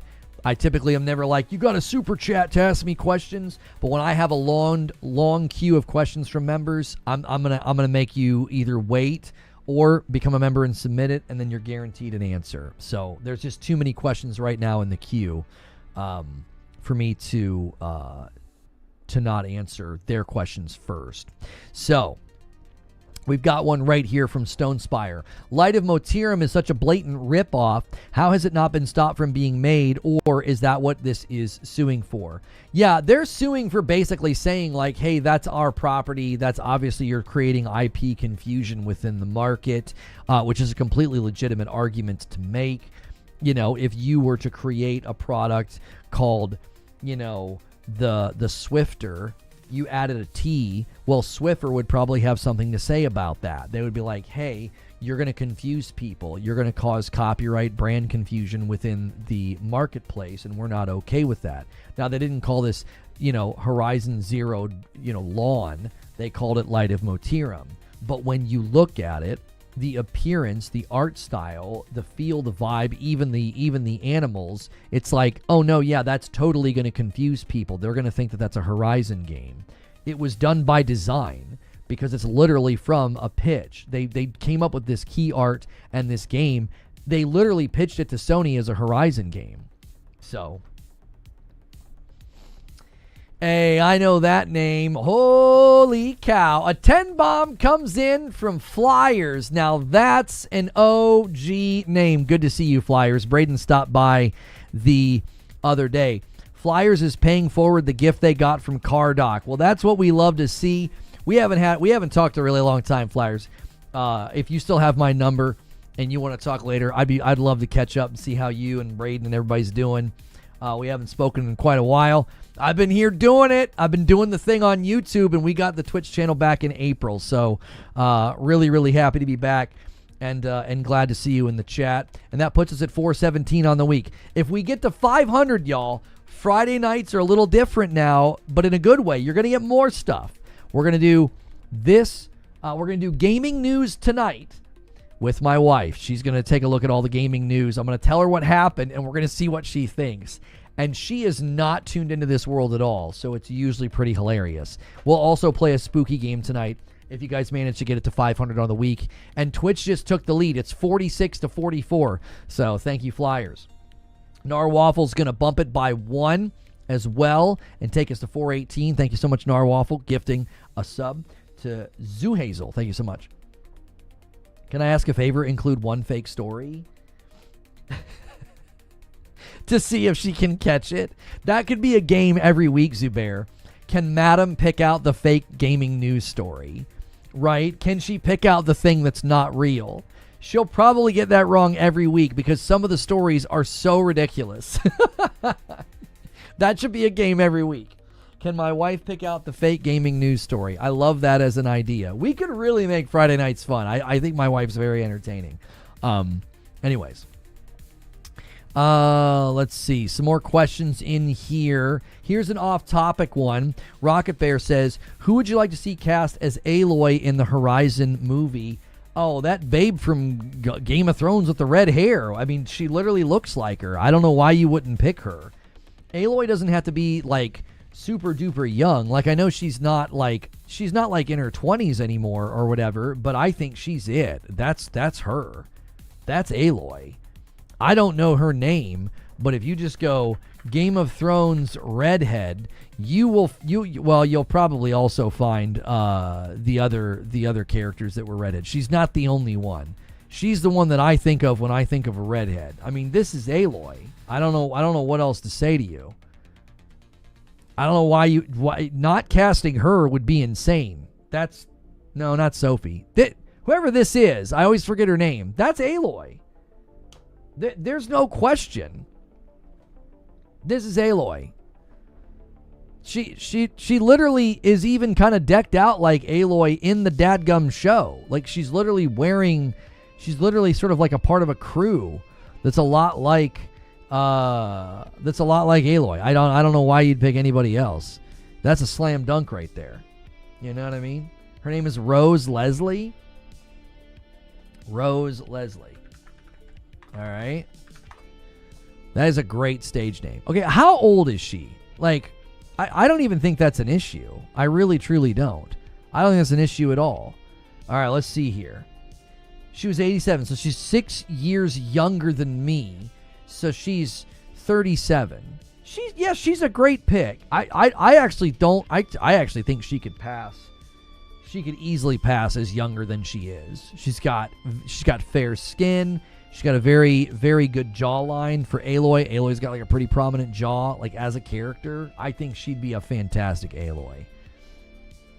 She'd be great. That's who I would pick. Everybody else, sadly, we don't have Lance Riddick. That is that's a shame. You know, it is sad that he passed because you could put him in as Silence. So you can't cast Ashley Birch. Ashley Birch doesn't look the part. She's short and she's got brunette, like dark hair, and not the build for Aloy. Ashley Birch is like this little petite, tiny thing. Like she would not work as Aloy. I think Ashley Birch is as cute as a postcard, but she would not work as Aloy. You have to think long term, though, with the PlayStation Multiverse movie in 15 years. I certainly hope that's not their plans with anything that they make with any of the PlayStation content. Like, that would be frickin' terrible. She's 38. She's too old. I don't agree. If they're only doing one, if they do two, I think she's fine. If they plan to do, like, tons and tons and tons of movies, maybe. She does not look like she's late 30s. She looks like she's late 20s, early 30s. I think she could easily be Aloy. I think she can't pass a 17. Who says they need Aloy as a 17-year-old? Why would we need any of that? Skip all that. Skip all that. Give me a montage and jump into a new story. We don't. Do you really need to see Aloy as a little kid? Do you really need to see Aloy as a teenager doing the tryouts? No. I want a hardened warrior who's seen some things. We've already seen the stories. It's time for a new story. You could literally get the girl who played her potential. It's not her love interest unless you really want it to be. Her potential love interest in Burning Shores. That actress is literally in the game. That's exactly what she looks like. You could literally put her in the show. The general audience needs to see those things. Yeah, you could just do a montage. You could do 10 or 15 minutes and then let's get to business. We don't need to retell all this. You know what I mean? Like, Leslie, what did you guys say? It was Rose Leslie or Leslie Rose? Rose Leslie would be fantastic. She would be great. She'd be tough. She'd be fierce. She'd look the part. You know what I mean? She's pretty. Those are all things that help. Let's see. Next question from Dwayne. I will clear the question command in a little bit if you guys don't submit any more. We're in off-topic territory, which is totally fine. And we are about 82 members away from unlocking tonight. So we'll see how that goes. She's 18 in Horizon Forbidden West. She could pass as mid-20s. She could. I think that Rose Leslie could pass as a mid-20s person, and that's all you got to do is just jump ahead. Just jump ahead. Aloy's in her mid-20s. She's been traveling and looking for stuff and tell a whole new story. A little bit off topic, says Dwayne, but do you think if Microsoft completely stops producing hardware, would that open the possibility of another company bringing hardware to the market? I mean, I don't know if anybody is going to be responding to Microsoft's changes in hardware with their own choices. I think if somebody's going to do hardware, they're going to do hardware, right? If you're going to do something with, let's say Steam, there's been rumors that Steam is considering doing something. Okay, let's say that they do that. I don't think Steam is like, well, now we can because Xbox is out of the way. Like, I don't think so. If Steam was going to do it, Steam was going to do it. You know what I mean? She's 18 in Forbidden West. She's too old for multiple movies. I actually don't think she looks her age, so I think you guys are wrong. I think you're plenty wrong. We've watched so many shows and movies where 20-year-olds are playing teenagers and 30-year-olds are playing 20-year-olds. I think you guys are way out in left field on this. It would not be hard at all to make her look the part. It wouldn't be difficult. It wouldn't be. She looks like her, But yeah, I don't think if somebody's like, hey, we've been considering making a console, we've been considering making a box, I don't think anybody's like, oh, now's our chance because Xbox is changing their strategy. Do you see what I'm saying? Like, I just don't think so. I don't think anybody's been like sitting on the sidelines like, and now we can do it, right? Sadie Sink. My concern is that Sadie wouldn't be, I don't know. I guess Aloy is pretty short now that I think about it. So maybe Sadie Sink could do it. She's great. Yeah. But yeah, I don't think anybody's been waiting for Xbox to do stuff where they're like, well, now that Xbox has decided to not do a console in the future, they're doing this PC hybrid that's going to be more expensive and they're doing these handheld PCs. Well, we're going to do a console now. Man, I really don't think that's like a big thing,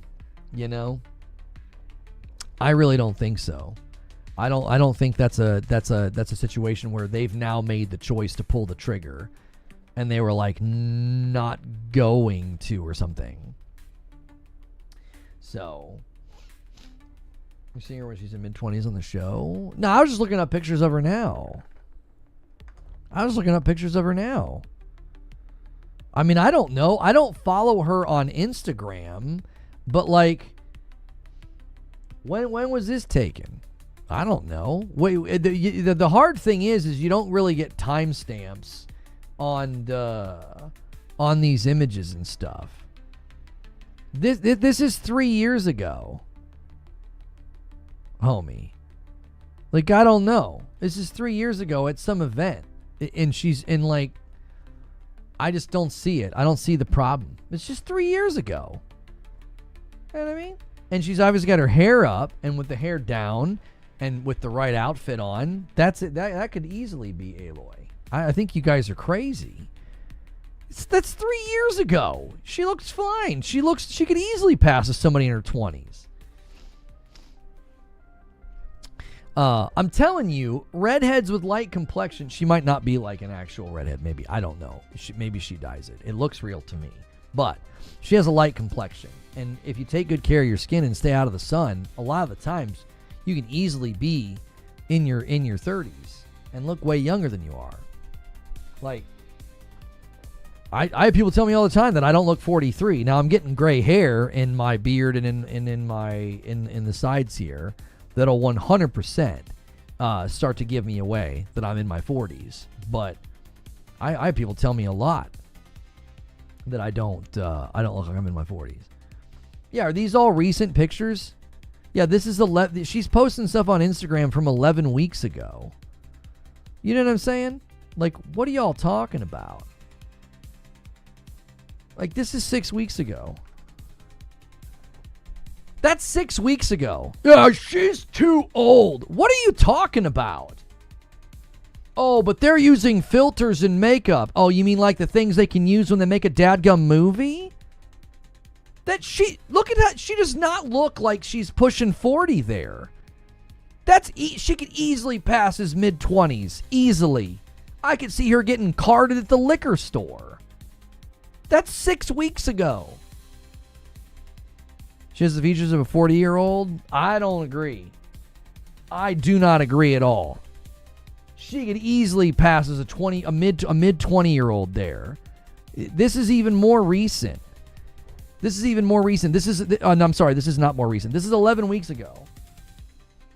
She looks great. I'm telling you, the light skin complexion with the dark hair and you do some makeup, that she easily is an early mid-20s Aloy. No doubt in my mind. She does not look like she's pushing 40. Not at all. You're also forgetting that in a game like this, if they do time lapse and they do de-aging to aging, they could make her look like she's younger, and then they could let her be like, oh, okay, now she looks like she's in her mid-20s. You could do the montage, you know. She could be 19, whatever, retell some of those stories, set the stage for Horizon, and then have her be in her mid-20s, have her looking very much like herself. Because I think she could easily pass for like a 25-year-old. Easily. No, she's not been officially cast. I'm just arguing you could cast her. Those pictures are from like 6 and 11 weeks ago, and she could easily play somebody in their mid-20s. She does not look like she's pushing 40. I think she's aged very well. And again, I think the light complexion keeps people like that out of the sun. It does. If you stay out of the sun, your skin ages better. It just does. It's like a known thing. If you look, that's one of the reasons that I don't look like I've aged as much as some of the people I know in their 40s, and it's because I'm light complected and stay out of the sun. Sophia Lillis, yeah, you guys are putting like other names in the chat. Somebody said Sophie Lillis. You guys are saying Sophia. Okay, so Sophia Lillis. Yeah, she would work too. Yeah. She is super cute. Good night. And I wonder if these freckles are real. How old is she? She's only 5 foot. She's 23. I know that Aloy's short, but 5 foot's pretty short. I mean, I'm not going to talk about being short. I'm 5'6". She's half a foot shorter than me. That's tiny, y'all. I mean, it's adorable. It's super cute. But I don't know. Aloy's got to have Aloy doesn't have to tower over anybody, but 5 foot's pretty short. You know? Yeah. People have said Max from Stranger Things could play her as well. Yeah. Lono could play Wolverine. A very non-muscular Wolverine. All right. I got some more questions here from you guys. Make sure you guys have checked your member renewals and your primes. Make sure you've hit the like button. Try to get us to 300 likes. I paused the things that nobody likes on YouTube. If you guys are on Twitch and you don't like seeing those things pop up and interrupt us, sub to the channel and you won't see them. They are completely gone. Sorry? Yeah, I'm sorry that you have bad vision, Eugene. I apologize to you as well. She can't pass as 19? Sure she can. There's plenty of things they can do with AI, CG, and makeup. What year is it, Eugene? What year are we in? Like, they're de-aging people all the time. And the first couple times they did de-aging, it was pretty rough. It's gotten pretty good. They're working with the really great canvas there, bro. They're working with a really great canvas. Like, imagine you go to the CGI department, you know, and you're like, I need you to make her look 19. And they're like, good God, man, we can't do that. Are you kidding me? This is a wonderful canvas to work with. If you're trying to do de-aging, to be like, we need to do a flashback, she needs to look 19. This is easy work. This is easy work. She looks great. She has like almost no wrinkles. And yeah, you're going to say makeup. Yeah, exactly. Makeup. It's a movie. They could easily de-age her to 19. It wouldn't be tough at all. They've de-aged people like Mark Hamill and Harrison Ford. Look at her. Jiminy Christmas. I think de-aging has gotten better. They could easily use makeup and a little CG to drop her for a section where she's got to be 19. And again, the show and the movie could be when she's in her mid-20s and she's kind of already been through everything and she's more hardened and more tough as a warrior. Let's spend millions de-aging when we can just hire an appropriately aged actress? I don't know. I say go with the baddie. Like, she's a baddie, dude. Get her in there. She's great at acting. I think she's got the right build, demeanor, look. Like, she can be fierce. And I think that's what you want out of Aloy. Not just somebody that can look 19. Like, if that's what you're going to base it off of, then you're going to lock the game in time. Dylan the Villain with 4 months. Happy Friday. Thank you, Dylan the Villain. I appreciate it. Bumping the line to 419. They could cast Tom Holland and make it work. Dark Taco says, yesterday Mike 3 and So Gaming and I were speculating that Battlefield's concurrent would drop to 100 to 150 this weekend due to Arc Raiders. How do you see them bolstering retention, annual DLC or skins? I don't necessarily think your speculation's off the mark. I think you guys are massively overshooting in your prediction. You are massively overshooting. Battlefield 6 right now has 372,000 people playing. In the last 24 hours, they had 421,000 people playing. I think your prediction is so off. Yeah, it could drop a little. It could drop from 372,000 to, 300,000 or something. But to drop to 100 to 150? No, that's way too much. That is way too much. I don't think there's going to be that level of impact. That's just Steam. Yeah, but again, I think they were looking at Steam.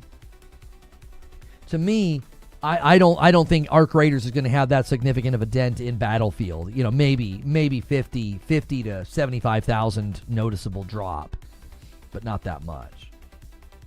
You know what I mean? Let's use makeup on the tribal girl so she doesn't look 40. Yes, because they couldn't use makeup to de-age her and CGI to de-age her and then make her also look dirty and ruddy and, whether it's blood, dirt, or sweat. They couldn't put that on top. It's really hard for them to transform what people look like. I mean, I don't know. Have you seen the Penguin? It was so obvious, when he was sweating or getting dirt or debris or blood splattered on his face that was Colin Farrell. What are we even saying, bro? They've gotten really, really good at this kind of thing. You wouldn't be like, oh, she's wearing makeup. She's got eyeliner on. No. They would use makeup to de-age her, not to make her look pretty. I'm not talking about making her look pretty. I'm talking about making her look 19. There's a difference. Let's see. Damien says, I was interested in playing Avatar, but I was wondering if it was as disappointing as the second film or worth a bit of time. I think Avatar has good pieces and good parts. If you have played Far Cry, you're probably going to feel like, I've played this before, right? I've played this before. More than likely, that's what you're going to feel. Now, I'm going to try in December the third-person update, which is free. There's a free third-person update. I'm going to play that game co-op with Madam and see how it feels. When I was playing it first-person, the first 5 or 6 hours, I was like, this is amazing. And then I got into a hunting content loop. And I was like, I have played this before. Von Raz, Nightbot got your question. You don't need to resubmit. Just ignore that error message. It got your question. So, if Avatar doesn't grab you right away, you could always come back in December when they do the free update with third person. You could wait, and I could give you my thoughts after playing it with Madam. There's a variety of things that you could do. But, I would just be cautious. If you've played Far Cry and you're like, yeah, I don't know, then, that would be my suggestion. That'd be my suggestion, is to say, if you're really not in the mood for another Far Cry, you're probably going to hate it because it does have a lot of similarities to Far Cry. People are like, oh, it's Blue Far Cry. And I was like, no, it's not. And then I got about 9 hours in and I was like, yeah, it kind of is. And a lot of that's just because of the content loop and the hunting and stuff, which they've done a lot of updates and quality of life and stuff for the game. So it likely it's in a better place. It's just a matter of if you're okay with some of those similarities. Excuse me. So, Perfect Image says, if Xbox buys WB Studios, would they come back? I don't know what you're talking about. They haven't gone anywhere. WB Studios is just shrinking what they're working on to primarily focusing on big IP. That's what they're working on. So I don't think that WB Games has gone anywhere. I think they're right where they've always been. So if I also would not want Microsoft to own anything else. You know what I mean? I don't want Microsoft owning anything more than they have already got. I don't like the last thing we want is for Microsoft to be out here just spending more money and buying more studios. Like, I don't think they've been good for any of the studios that they've purchased. You can cite certain games in certain instances to be like, well, you're just being a hater pony. That's fine. I think the overwhelming and very convincing pattern has been you do not want them like owning more studios. I want the Nemesis system back. Microsoft will bring it back. I mean, the last thing I want to do is hand anything to Microsoft so that they're given the ability to do more than they've already done. That would be my take. Like, oh, well, we'll get the Nemesis system back if Microsoft buys them. Like, is that really worth them owning more property? Yo, Alexander Smith, thank you for 35 months and Member Plus. Are you going to check out Arc Raiders Server Slam? Thank you so much for renewing. And no, I will not be. I am not interested in Arc Raiders. I tried it, and I don't want to do the PvP extraction thing. I don't like it. I gave it a shot, and I gave the game its praise, and I argued that a PvE mode would be massive. So, yeah. And we are exactly 5 members away from the next milestone. At 425, I will owe you guys another member. Whoever hits it gets it. So thank you guys so much for getting us close to that milestone. I appreciate it so much. And it looks like Purple's going to steal it. Alex secures it. 425. He sets it up with his renewal. That is sneaky work right there. And I owe Purple a member. You guys are really, really on the runway now. We need 75 more to unlock the stream tonight. in a brand new debut segment called Gaming News Tonight with my wife. Nemesis had a few small issues, but I just think of the issues that an 18-month contract policy would add to Nemesis. No thanks. The Nemesis system was fine. I thought it was overrated, and I don't like using overrated. I feel like it's a lazy word that people use. Like, hey, this thing's popular. I don't like it. I'll call it overrated. So I don't necessarily like using overrated, but it's the only word I can think of. People talked about it like it was like life-changing, and I'm like, I would kill a guy, and he would come back and interrupt me later and be like, you did this to my face. Yeah, so why are you here right now? Like, I think it was cool in principle, but in execution, I think it made flat tires in the game. I was like, I don't understand. I just killed you, and you get to come back? Like, what? Like, and they would always interrupt you. I would be going to get in a fight, and all of a sudden some orc would come running up and be like, oh, I'm back for revenge. And you're like, why? And then I'd have to fight like two people at once. Like, I don't know. I don't know why people liked it so much. I didn't think it was that great. I found it to be more annoying than anything. I don't know. Maybe that's just me. Maybe I'm the only one that had that flat tire experience with it, but I did not think it added a vibrance or a layer of creativity or innovation to the game that was worthy of the praise that people give it. It was just a revenge system. Nemesis in Mordor was great. It made the game feel different and stand out. Why? So because you fought somebody and they came back and found you later, why is that so novel? I don't get it. I've never understood why people talk about the Nemesis system like it was life-changing. I'm like, I'm confused.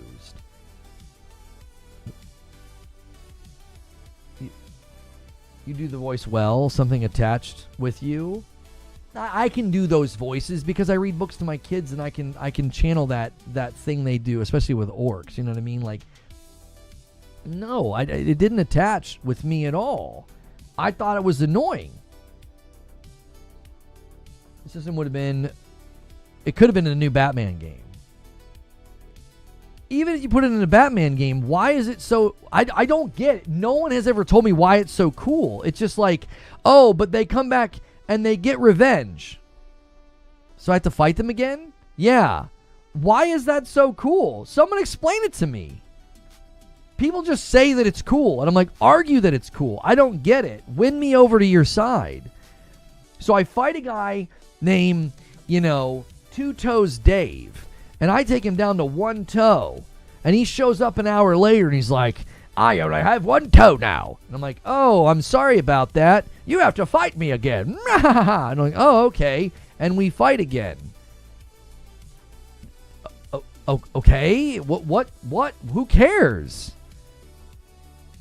Sometimes they would come back stronger. It was annoying. The system was completely different, and it makes you feel on edge when someone comes back that you have to fight again. I don't think I ever felt on edge, though, because you would literally get into a fight. I would find a named guy. I would start fighting him, and then a cutscene would interrupt me, and some guy would come strolling up and be like, you burned half my face with that oil. And I'm like, what the frick? Yeah, why are you back right now? Like, I think maybe that's why I didn't like it. I don't mind having an enemy that's looking for me because I'm now notorious or because I hurt them. There are plenty of games that do this sort of thing. You're wanted, there's a bounty, they're trying to get revenge. Okay, fine. I think it was because of how they showed up. I would go to engage in a fight, and that's when they would show up, and it just became a nuisance. It was just like, what? Huh? Sounds like consequences? No. Plenty of games have consequences. I don't have a problem with consequences. I'm telling you, they always showed up the minute you would initiate a new fight, and it became annoying. It was like, leave me alone. I just started a new fight with a new person with a new name. Why do you always show up right at that time? If they showed up randomly, maybe I wouldn't have been so annoyed. Like, the fourth time it happened, I was like, really? Like, this is your elaborate Nemesis system that everybody's praising? Your elaborate nemesis system is that every time I initiate a new fight, one of the guys I fought previously shows up to make it harder. Okay, all right. I don't know. I enjoyed the strategy of having to deal with someone showing up while I'm in mid-fight. I think if it would have been random Banshee, I'd have been more all about it. I think the fact that it happened like 4 or 5 times in a row, I was like, this is stupid. This doesn't add to the experience. This is becoming a nuisance. If it was random, you know, or there were places where you knew it was more likely to happen, you knew maybe you were taking a risk. Oh, I attacked this guy in the open, it's going to increase the likelihood that like somebody's going to come after me. It happened like 4 or 5 times in a row, and I was like, this is stupid. What? It didn't feel unique. It just felt like part of the game at that point. It didn't feel unique or innovative. It was like, yeah, every time I go and fight a named enemy, one of the previous named enemies that I fought, they're going to show up and I'm going to have to do a 2v1. Okay, we've established that that's now the content loop. After a while, I remember not even going after them, says Mango. The ones that came back are the ones that kill you, not the ones you kill. Huh? No. I literally would have a guy come back and say, you did this to my face. Like, whatever I did to him, when I beat him, he would come back looking like that. They showed them on the map? I don't think they did. I would go to a named character. This is a long time ago, so my memory could be shaky on this. I would go to a named character, like, here's a new target, here's a new person I have to fight. I would initiate the fight, and it would stop, and it would do a cutscene, and a guy would strut up and say, hey, I'm here to get my revenge. He wouldn't say it exactly like that. I'm not going to keep doing the impersonation. He would literally say, like, you did this to my face. You hurt me. You chopped this up. Whatever. You know, and he would be in different armor or whatever. He'd be beefed up and ready to fight you. They did that to me, I don't know, it was like 4 or 5 times in a row. And I was like, this is just getting annoying. Like, I don't understand why everybody thinks this is so novel. Dynamic enemy hierarchy and promotions and rivalries, persistent memory on NPCs. The revenge part was a little iffy. I think on paper, Zephyroth, what you're saying is true. Having this moving hierarchy, promotions, and rivalries and stuff, having this persistent thing, I agree, was cool.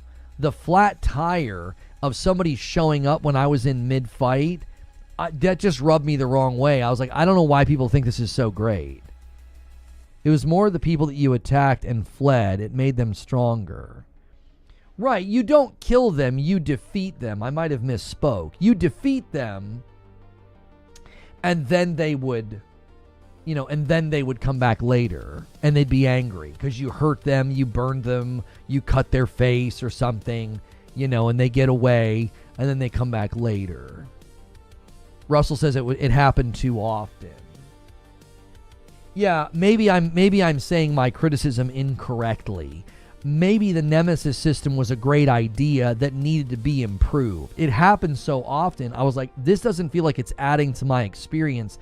This feels like a nuisance, and I'm now annoyed. If it was random, if it was very, very infrequent, I'd have been like, oh, that's kind of cool. I remember that guy.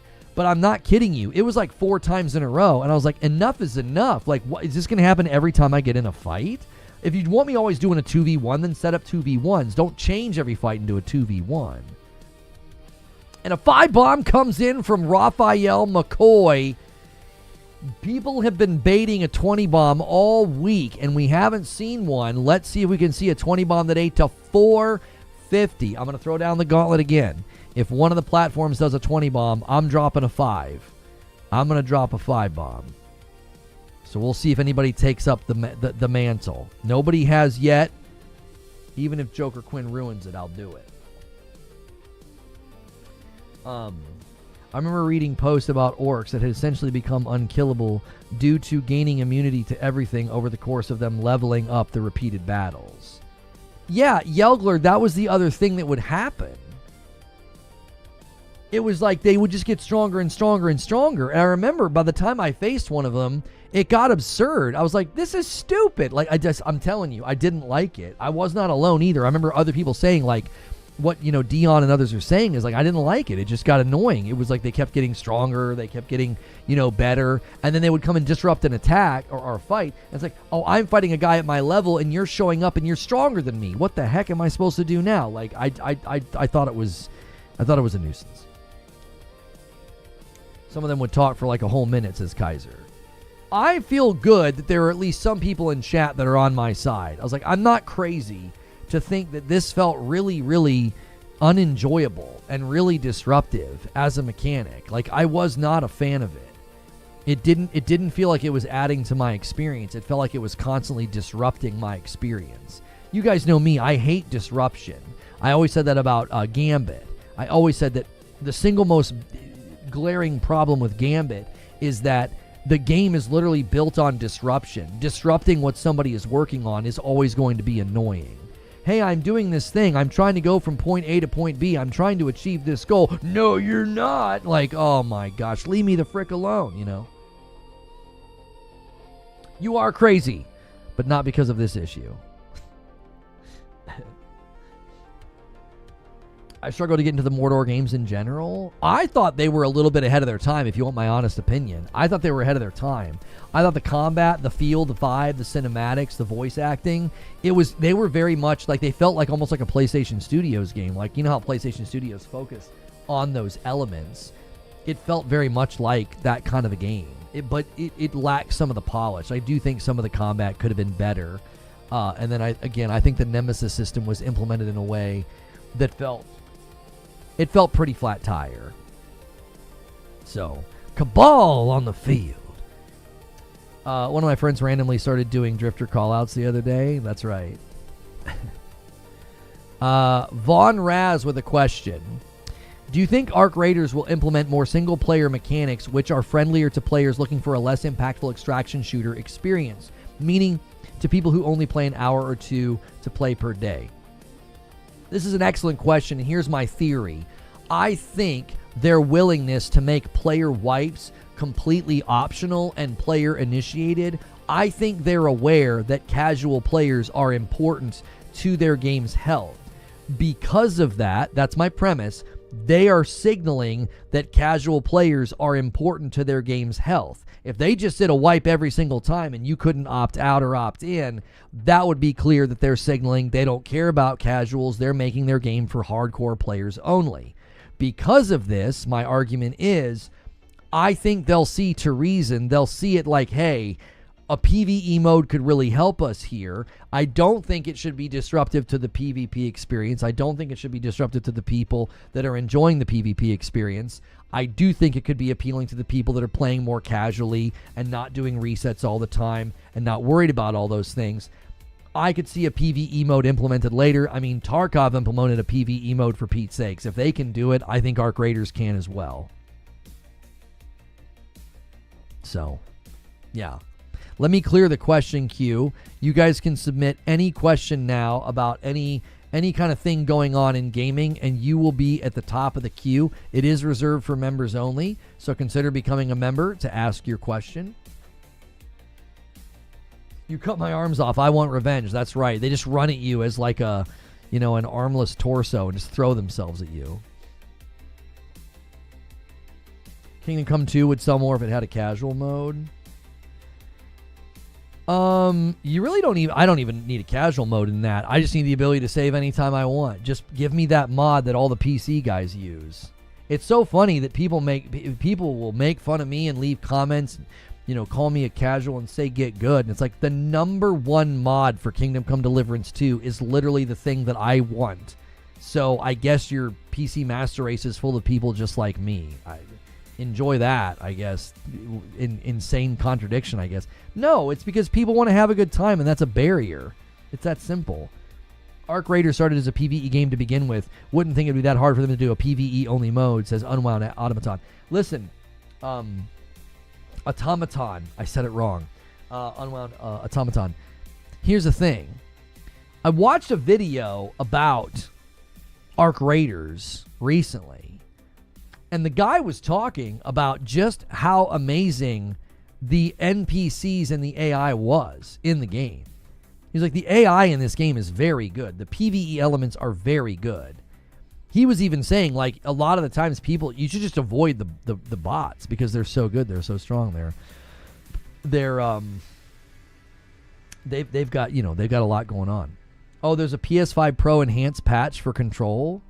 When did that get pushed out? I'd be interested in playing that. They have an unlocked FPS 120 hertz VRR graphics mode for the Pro in Control. Control is such a great game.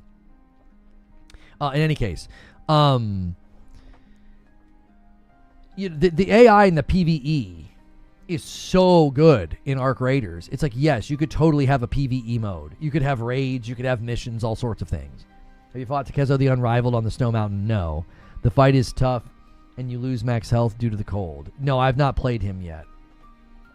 I'm gonna kind of save him for, I'm getting pretty strong. I got a lot of stuff. I'm at like 40.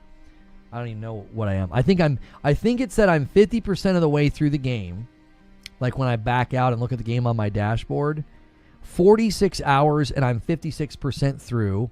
I've got 2 hours in Ball Pit, 44 something hours in Borderlands, and my wife and I played another hour or two last night in Absalom.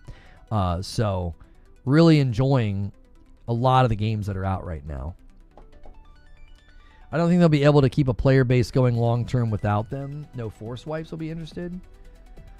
Well, no, I don't think you can. I don't think you have to do forced wipes because of the way they're setting it up. If you do the wipe, you get buffs and perks and like stuff.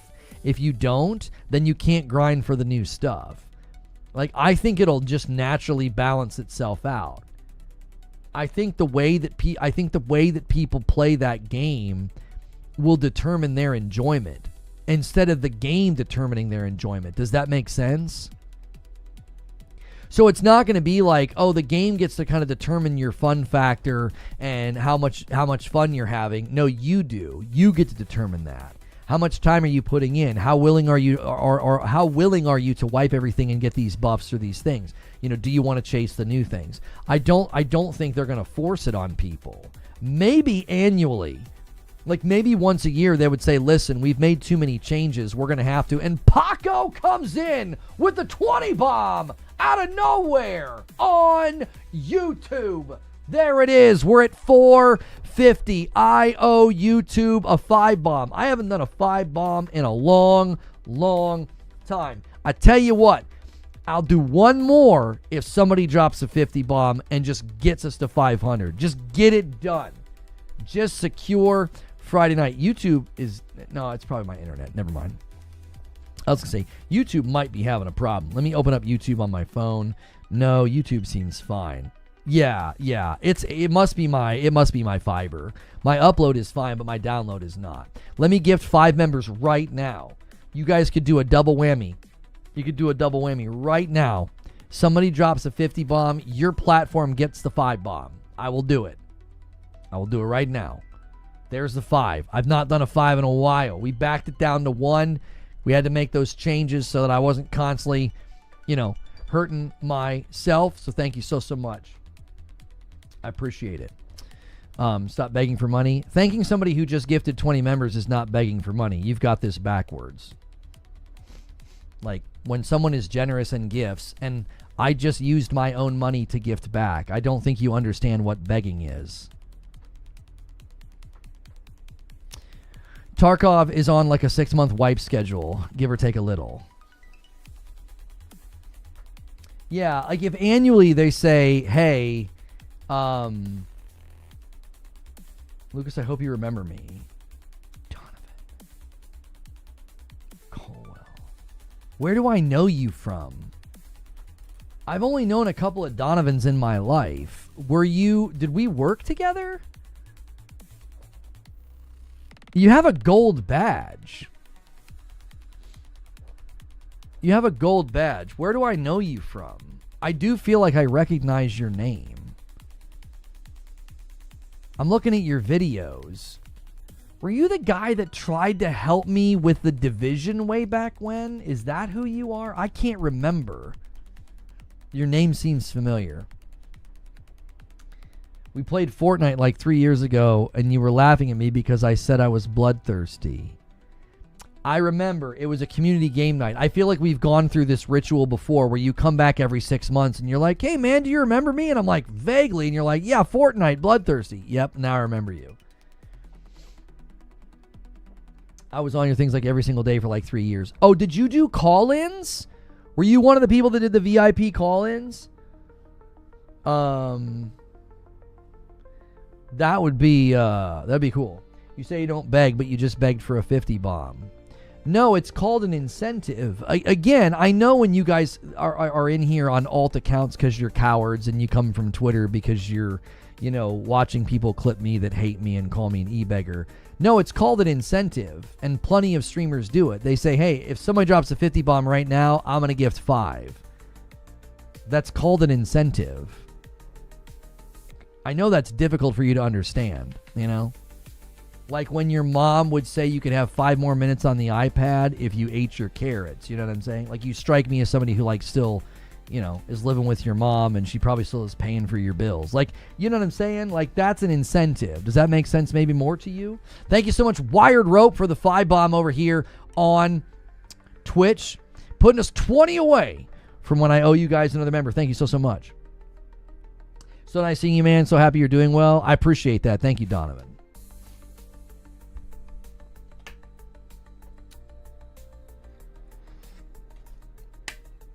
Why don't I do call-ins anymore? We stopped doing call-ins because user feedback was that people didn't like them.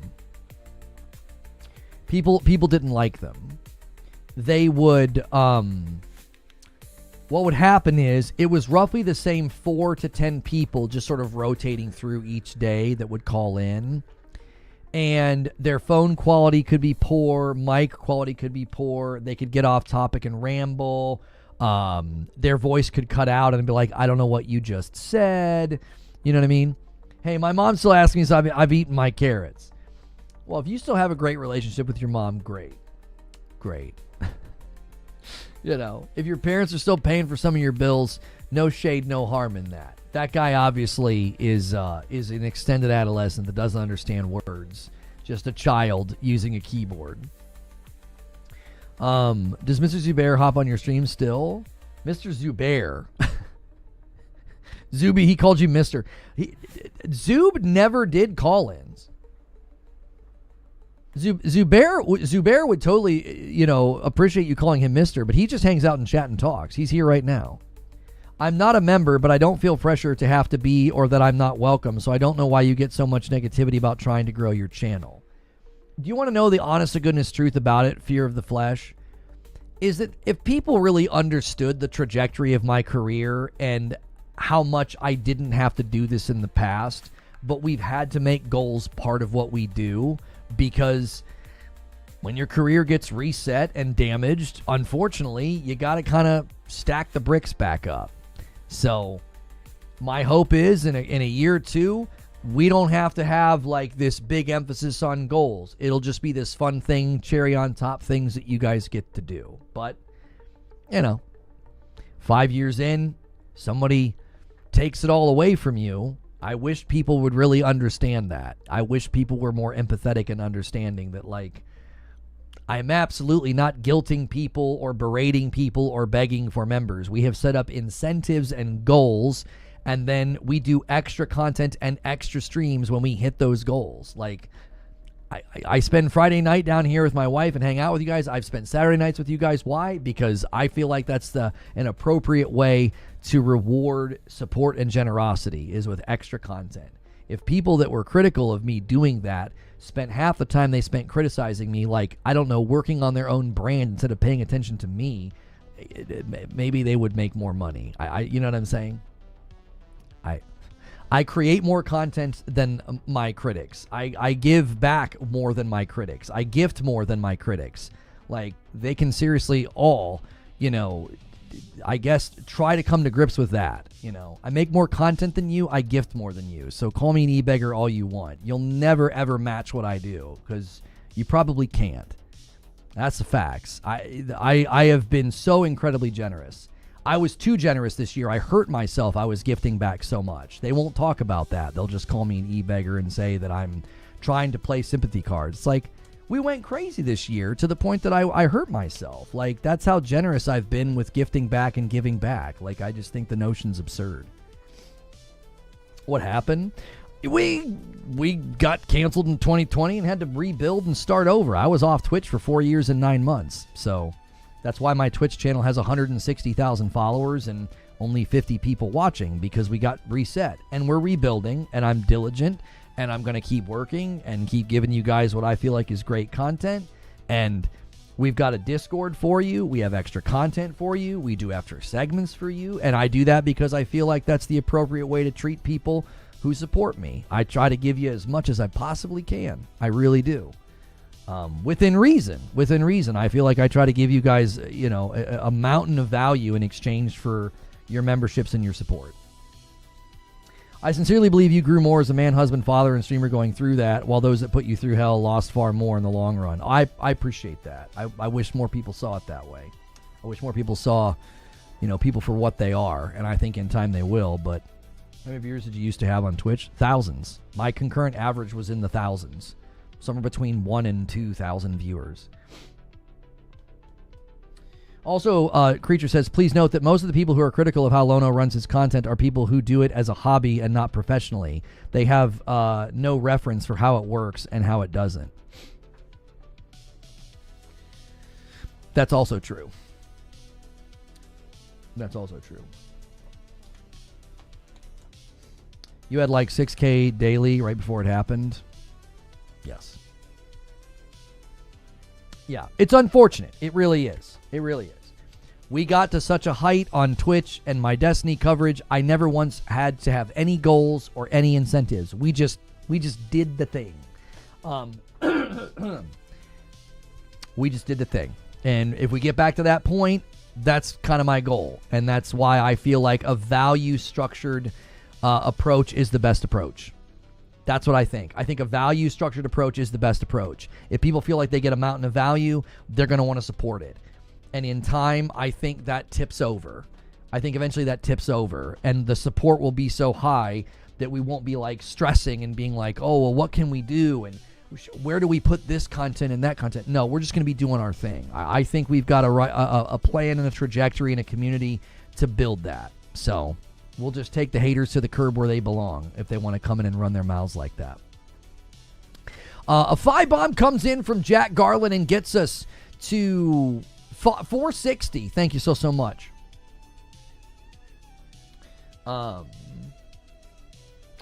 You would have still had to make the change. Oh, for sure. With the State of Destiny, we would have had to make a change. But homie, that'd have been 5 years of.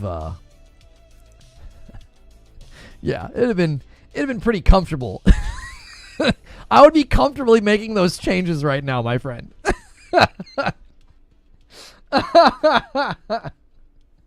I would be comfortably making those changes. We were sitting pretty nice, my friend. Almost all the streamers I watch have sub goals. It's rare that someone that has made content creation their career doesn't have goals or incentives. I think people approach it very different ways. I think it's fine to do it either way. Like, some people feel there's no need to do it anymore. Like Moist Critical, right? Charlie just turned off all that stuff.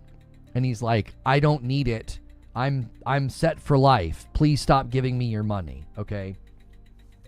I wasn't to that point in 2020, but I was to the point where I never had to say a word about it. It just happened on its own. It was a very, very good place to be. I think we'll be there soon. I do. I think in another 12 months, it'll just be like a second nature thing where we're just like, the support is steady and good, and the goals are just extra. And a 20 bomb comes in from Rissick, because we have people like this that believe in what we're doing. Thank you so much, Rissick. That's insane. And that does mean I owe a member to YouTube. Thank you so much, Rissick. I keep saying just get 1 million subs and it's easy street. I don't know why you don't listen. Ludwig just deleted every member video. Yeah, we did that earlier this year. Yeah, a lot of the big streamers are having to do that because it's hurting their channels. Yeah. I'm not going to do polls anymore. We are trying to remove every possible thing that might make somebody unsub. So all you should get from me is a live stream and an upload. That's pretty much all you should get from me if you sub to my channel. So if you're not subscribed right now, and maybe you unsubbed and you're watching without subscription right now because you got sick of that. Maybe you got sick of the members content hitting your homepage. Maybe you got sick of the polls. I'm not doing that anymore. We're going back to basics. A live show and an upload every day. That's all you're getting. I'm not going to blast your homepage with polls and member videos anymore. We think that's one of the reasons people were unsubbing. They were like, Jiminy Christmas, dude. Like, stop. Because they weren't unsubbing on the live streams and the videos. They're coming to the channel, and I think they were getting hit with like a members video or a poll and being like, dude, can you chill out? So we're doing the same thing. I am making moves to not bother you. I just want to give you content and value. I don't want to bother you. So we're making changes for you, the user. That's why we're making those changes, because I know it was bothering some folks. Hang on, I got some people to thank. Rissick with a single gifted, and then Joker Quinn with a single gifted, and then a 10 bomb comes in from Rissick and he puts us at 492, and then the single comes in from Stone Spire and gets us to 493. 500 is well in hand. 500 is well in hand. The stretch goal after 500 is for a Saturday stream, community game night. I actually have early access to Jackbox Party Pack 11. We can use that tomorrow. And a single gift that comes in from Raphael McCoy. Thank you. I tell you what I'm going to do. I'm going to go to network and internet settings. And I'm going to turn off my Wi-Fi. And then I am going to... I got to disable and re-enable my internet. I don't know how I do that, but this is getting really ridiculous. How do I do that? I want to shut it off and shut it back on again. I feel like I need to. I literally can't do anything. Hang on a second. And a 5 bomb comes in from Rissick and gets us to 499. Who's landing the plane? And Alex comes in with 2 singles and hits it and goes beyond. Agent of Chaos. We are at 501. Control panel network adapters. Yeah, I just need to shut it off and reset it. It's driving me freaking crazy.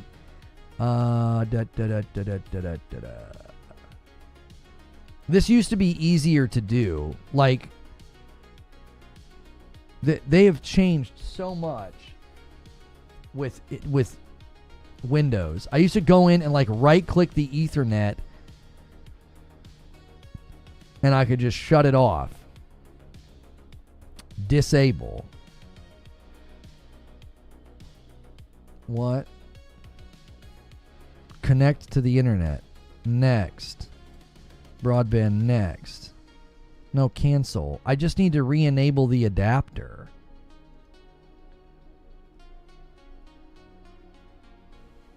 How do I turn it back on now? It just disappeared. Connect.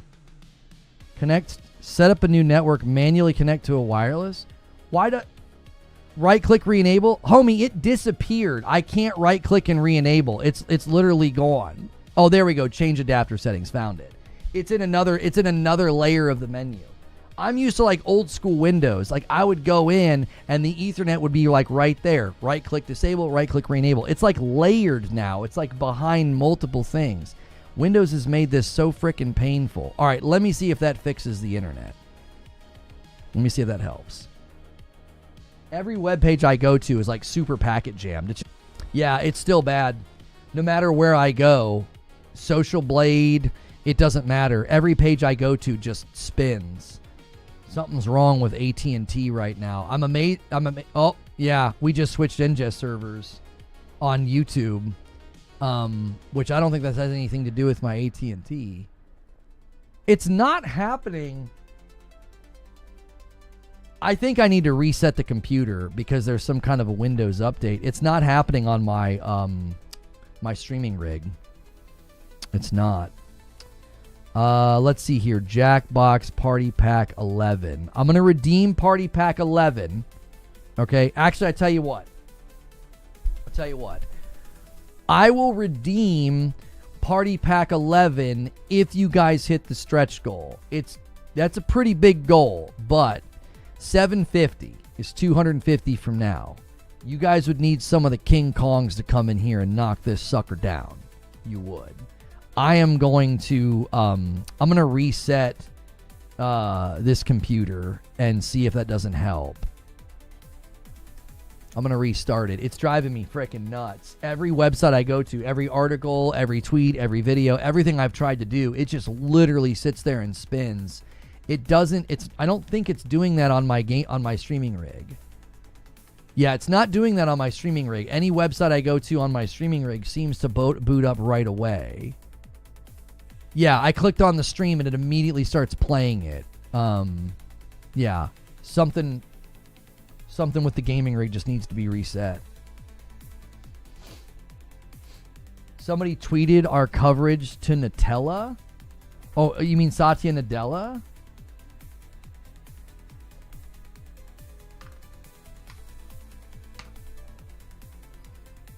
Why is my keyboard not on? Like the light on my keyboard's off. There we go. You're saying that somebody sent an @ to Satya Nadella and tweeted my coverage? I doubt he saw it. He probably doesn't even manage that account. Somebody else probably manages that account for him. Hang on, let me pause the thing that nobody likes.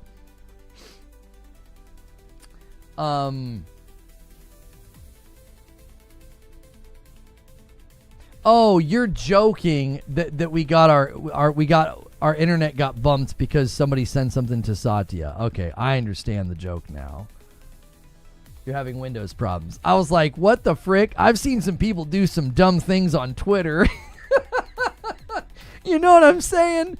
Listen. The reason it was believable, okay? The reason it was believable is, I mean, you remember when the people were like tweeting about Lena Khan and tweeting at Lulu Chang? I mean, listen, boys, there was some weird behavior going on out there, all right? There was some weird behavior going on out there. All right, let me get back here on the internet and see if we're back in business. Okay, Twitch pulled up pretty quickly and started playing right away. I think we're back. Yo, Space Jockey comes in with 7 months and a member plus. It seems I have never used this button. LOL. 7 months already. Awesome work as always, Lono. And boom, puts us at 502. Listen, I've got early access to Jackbox Party Pack 11. We will do a community game night tomorrow if you guys hit stretch. You've unlocked tonight. We're going to do a whole new segment. And the new segment is going to be Gaming News Tonight with my wife. We are going to walk through the weekly gaming news with her and see what she thinks. It will likely be hysterical. We will also play a spooky game because it's October. So we will be checking out Dead Take tonight. And we appreciate you guys so much being here. Keymailer is like one of the worst sites to test speed on because it's really slow. Yeah, I just booted up my own stream and it's really fast now. So just needed to do a reboot for whatever reason. And 10 members get gifted by Space Jockey. Boom! 512. He's like, listen, y'all, if we all band together, we can do it. Suggested, what is this Xbox thing that just popped up over here? I need to turn that off. Isn't that, no, that's in settings. The whole, like, Xbox game thing that pops up and stuff. What's that called? Is that like the game bar? I think I need to turn that off. JC says, paying it forward. Did we modify Lono's DNS servers? No, we didn't. Why would we do that? The game bar? Yeah, I think that's in settings, isn't it? How do you shut that off? I forget. Here we go. Gaming. Game bar. No, game bar is off. Game mode. Optimize your PC for tuning things. No. Let's turn game mode off. Yeah, the Xbox app just like popped up with a notification. And I don't even have it open.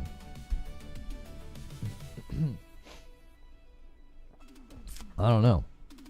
The Xbox app is built into Windows. Okay, so that's why that popped up. Yeah, I'm not a fan of that. Let's see. I tell you what, we're pretty much off the rails at this point. We're not talking about anything that's on topic at all. So you guys can make this a free-for-all Q&A. Use the question command. You can work on stretch goal. If we hit stretch, I will go and redeem the key for the new Jackbox. It's like Party Pack 11, which I don't have yet. This is like early access. We will use that tomorrow night for a community game night, but I need a quick break. Boys. Okay? I'll be right back. Do not go crazy on the members when I'm not here. Okay? Don't do that. Then we can't celebrate, all right? Hold your horses. Right? Use the torch command or the soda command or any of the commands if you're interested in the coffee that we sell, the soda that we're partnered with, or the torch, the infused beverages that we talked about yesterday. And I will be right back.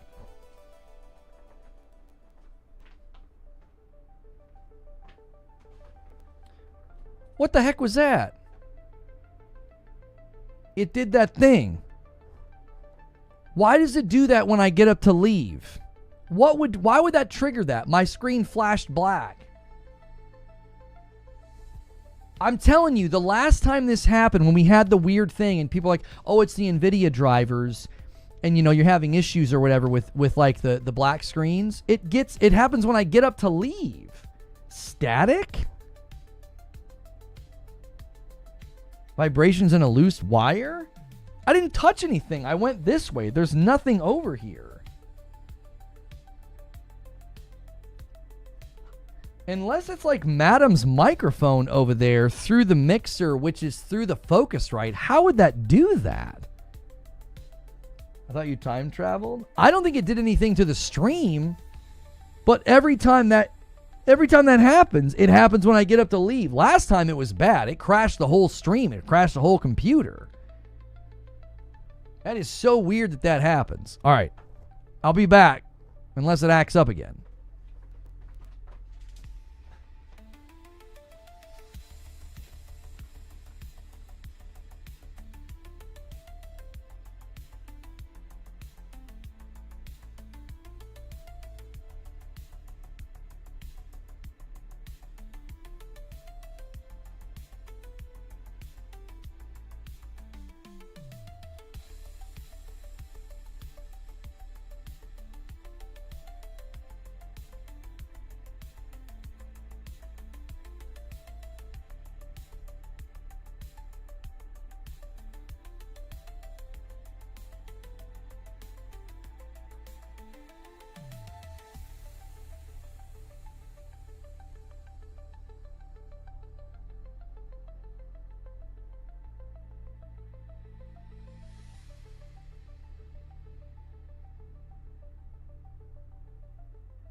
Okay.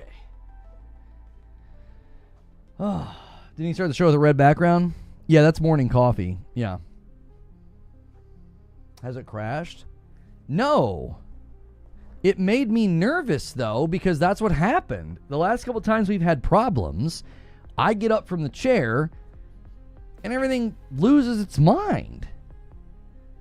And it's like, why would me getting up out of the chair cause that? Again, I get the static thing. There were some weird things that used to happen. Like, I would touch this, and it would mess with the video and the camera. Like, the camera would flash a weird color and stuff.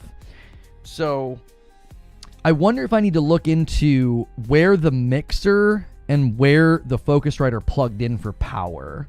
Maybe we're getting some kind of a weird, I don't know, because they are, the mixer and the Focusrite are sitting on like this metal frame thing that's also then like on a carpet. So I don't know. For the record, I hate the new Windows update. I don't know if it's the Windows update. I mean, could be anything. It did crash. You're from the future. You showed up to tell Marathon's a success, and Bungie bought PlayStation. Oh, wow.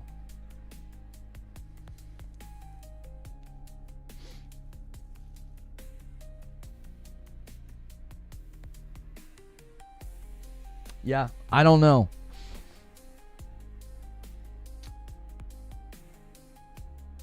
Lord, Lono's just writing nightmare stories. It's on carpet surrounded by cats and balloons. Well, the carpet was a sound dampening carpet that I put on top of sound dampening pads when I first built the room.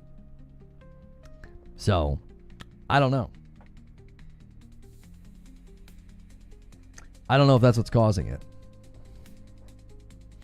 It is very bizarre. But, okay. So we are past the 3-hour mark.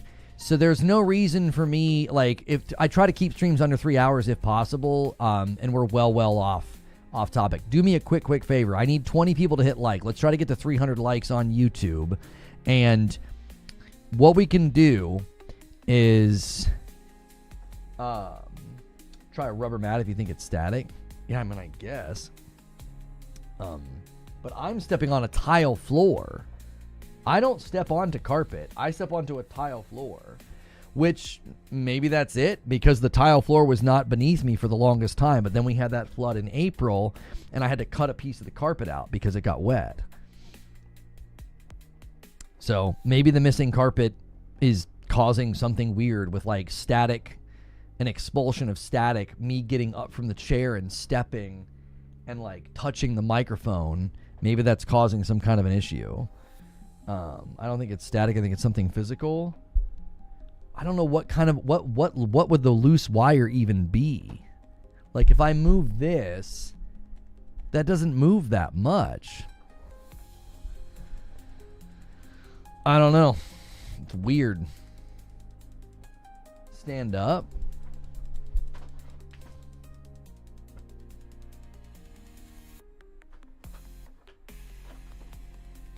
It's not consistent. It's so random.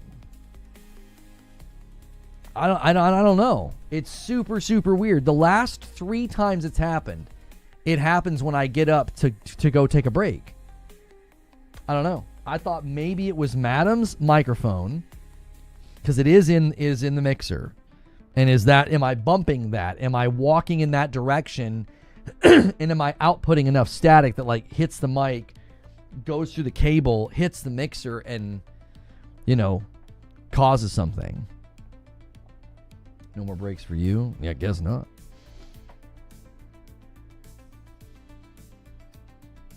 I don't even remember what the mixer's plugged into for power. It might not be plugged into the battery backup. It might be plugged into something else.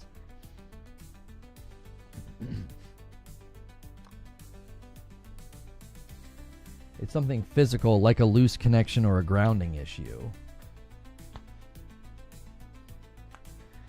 I'll look into it. I'll just check all the wiring later and just see how everything's plugged in and see if we can't deduce why this would be happening.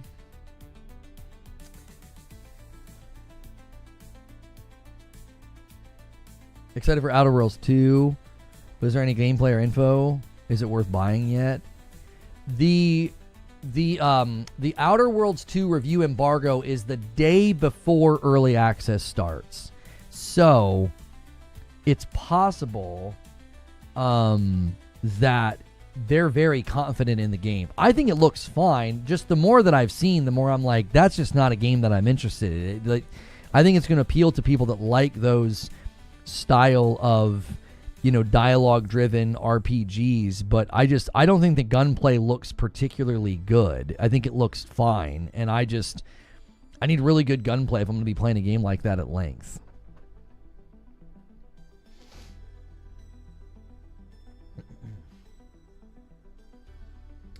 Seems like most who bought the ROG Ally X are loving it. Seems like everyone else is screaming it's not an Xbox.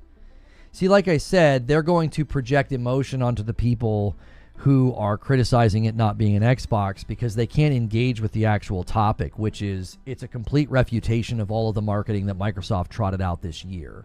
Instead of having that conversation, they're focused on the people who are screaming. Like I said, that's what they were going to do. I told you that's what they were going to do. They're going to project emotion onto the people that are pointing out the glaring flaw in the marketing. And also, people on Twitter don't really count as the community at large. Like, we'll see what the reception of the device is long term.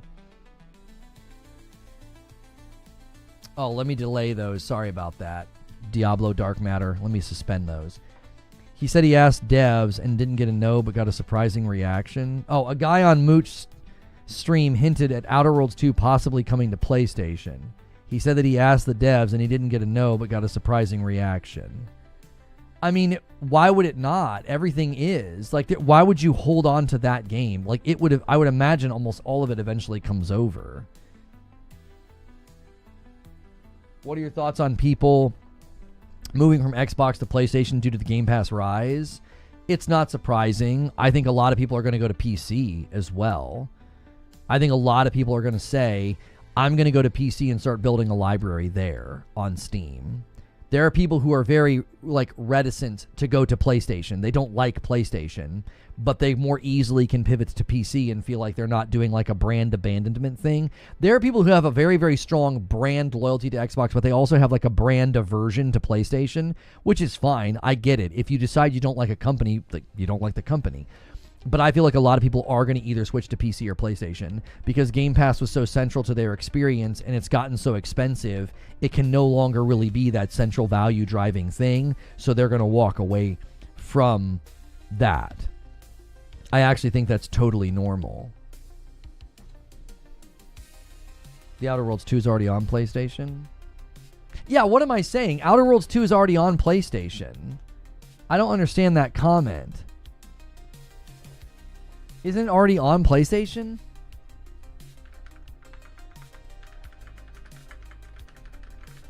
It's a multi-plat release, is it not? Yeah, I don't understand your comment, Rope. Was he asking about another game? Yeah, my internet's back to being bad again. It's so packet jammed. It's so freaking annoying. Like half the page loads and then just stops. I wonder if it's this stupid update.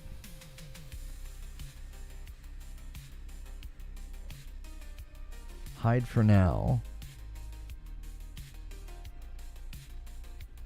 Yeah, this is so annoying. I can't do anything. It just sits and spins, man. Haha, pause.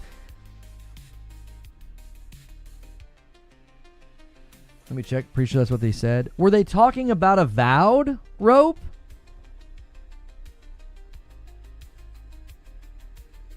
Let me switch internet. This is driving me nuts.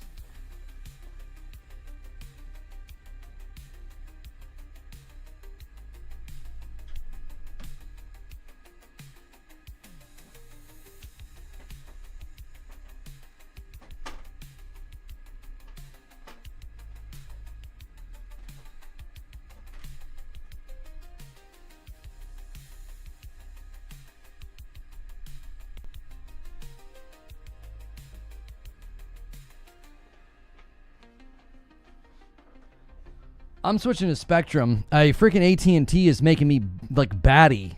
I can't do anything. There we go. Immediately loaded. Yeah, AT&T's having a problem. I might have to reset the modem, but I'm streaming on it, so I can't. Upstream is fine. Yeah, Outer Worlds 2 is right here on PlayStation with a launch date of October the 29th. Yeah, I'm not sure. I think you got your wires crossed. Wire Rope got his wires crossed.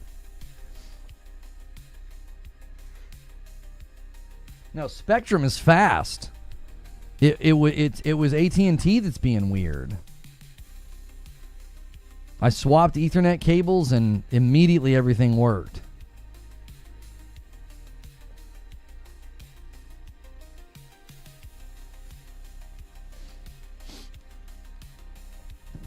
I'm literally streaming on AT&T fiber. That's what's so bizarre, Rope. If it's a down detector, I mean, again, it could be the downstream and not the and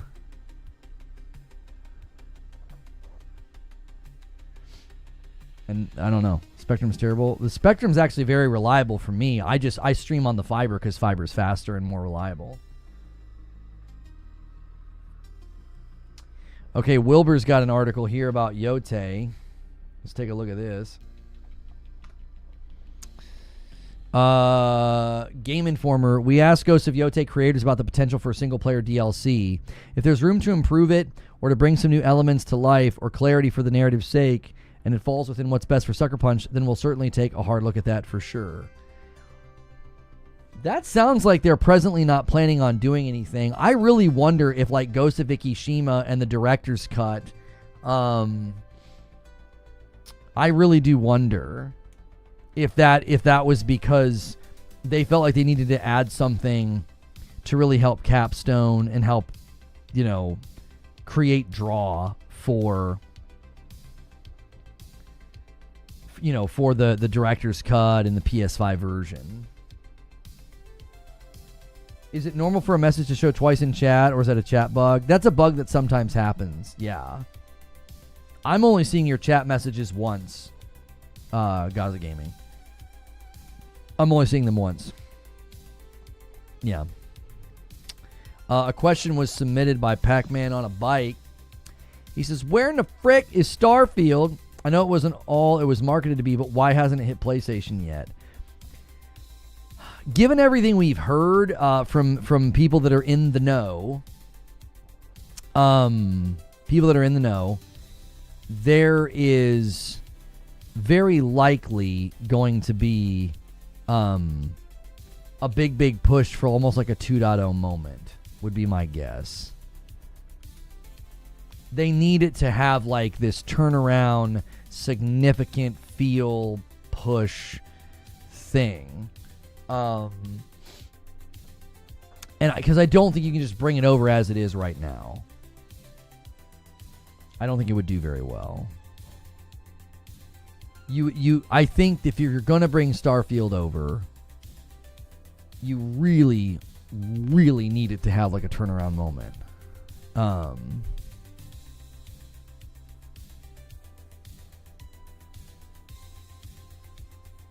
Business class FiOS is amazing. Cannot go back to consumer grade internet. With you business being streaming, you may want to upgrade your internet to business class since you stream. I have been streaming for a decade and have never felt the need to do that. 9 times out of 10, if the stream is having a problem, it's not on my end. It's YouTube or Purple. Like, I've been doing this for 10 years, and especially now that I've been on AT&T fiber. Like, think about it. AT&T's not even acting up for the stream. The stream's fine. The download on my PC, my gaming rig, was being weird. That I don't know why, and it went away as soon as I switched to Spectrum. But like, in all the years I've done this, I've never felt the need to be like, yeah, I definitely need to get business class internet. I mean, it's just never been that big of a frustration point or a struggle. I'm more at risk of the power going out than the internet acting up. I freaking mean that. I am way more at risk of the power going out and disrupting what I do than the internet. That's why I'm trying to set aside and save funds for the whole house generator, which is not cheap. I would have done it this year, but we had other things come up like the furnace and the roof. So next year, kind of my hope is I can get to a place where that's an expense that I can afford, because that's the only major thing that stands in our way. Is I would love to be able to like, yep, power's out, no big deal, we're fine. Yeah. Yeah, fiber. You want to write it off as a business expense? Yeah. You live in tornado country? I mean, we have like a season of time where there can be some tornadoes. Yeah. I'm in Louisville, Kentucky, so it can happen, you know. Include a battery backup, so there's no interruption at all, even with the generator. I've got battery backups. Right now, if the power flickers, I'm fine. If the power goes out, I'm good for maybe 10 minutes because everything takes so much power. You know, the battery backups go for about 10 minutes after the power goes out. So I can sit here and stream and like hold pattern if the power goes out for 10 minutes. And then I'm done. I'm cooked. I can turn the monitors off and everything and just strip it down to the microphone and maybe get a little extra time. So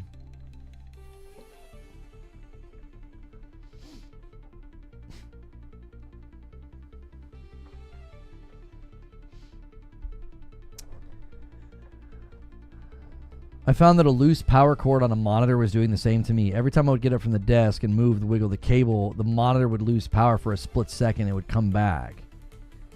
I'll check that to see. I feel like that would happen so often, though. Like, I can, like, right now kind of, like, make the desk wobble. I don't touch anything when I get up. I'm not, like, pushing on the desk.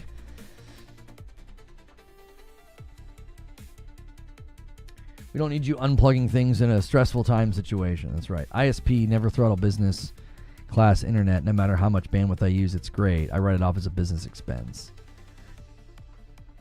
I've been doing this for a decade, homie. No one's ever throttled me. I use upload 6 to 8 hours a day, you know.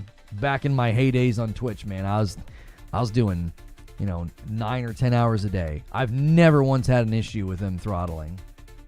If they do, then obviously I'll switch. There's no impetus for me to switch right now. There's no pain point. I'm never like, oh man, again, the internet is acting up. Like, that's just not an issue. It's not a perpetual or persistent or even common issue for me. Wolf Saints with the question says, do you think the handheld is the Q that was in development with the Portal, aka Q Lite? Yes, I do. I do. And I think people have the timeline pretty severely wrong. It's, I believe, earliest would be next year, but I don't think so. Next year, I think 2027. I think 2027 is the handheld that will be running PS5 games in low power mode natively. It'll be leveraging I think, and this is another thing I think is coming, I think the PSSR update that's coming next year, I think is a part of this. I think it's a part of the handheld. Being able to run things in low power mode and ease up on necessary power to get good performance. So I think at the earliest, the handheld's next year, but I think handheld's 2027, and I think the PS6 is 2028. I don't think the handheld is intended to be viewed as a PS6 handheld. I think that's a mistake in some of the reporting.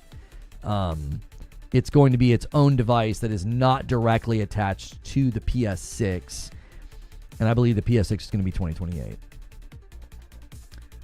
I have pretty good confirmation that timeline is correct. So, yeah. Handhelds will play PS4 games too. I don't see why it wouldn't be able to if it's playing PS5 games.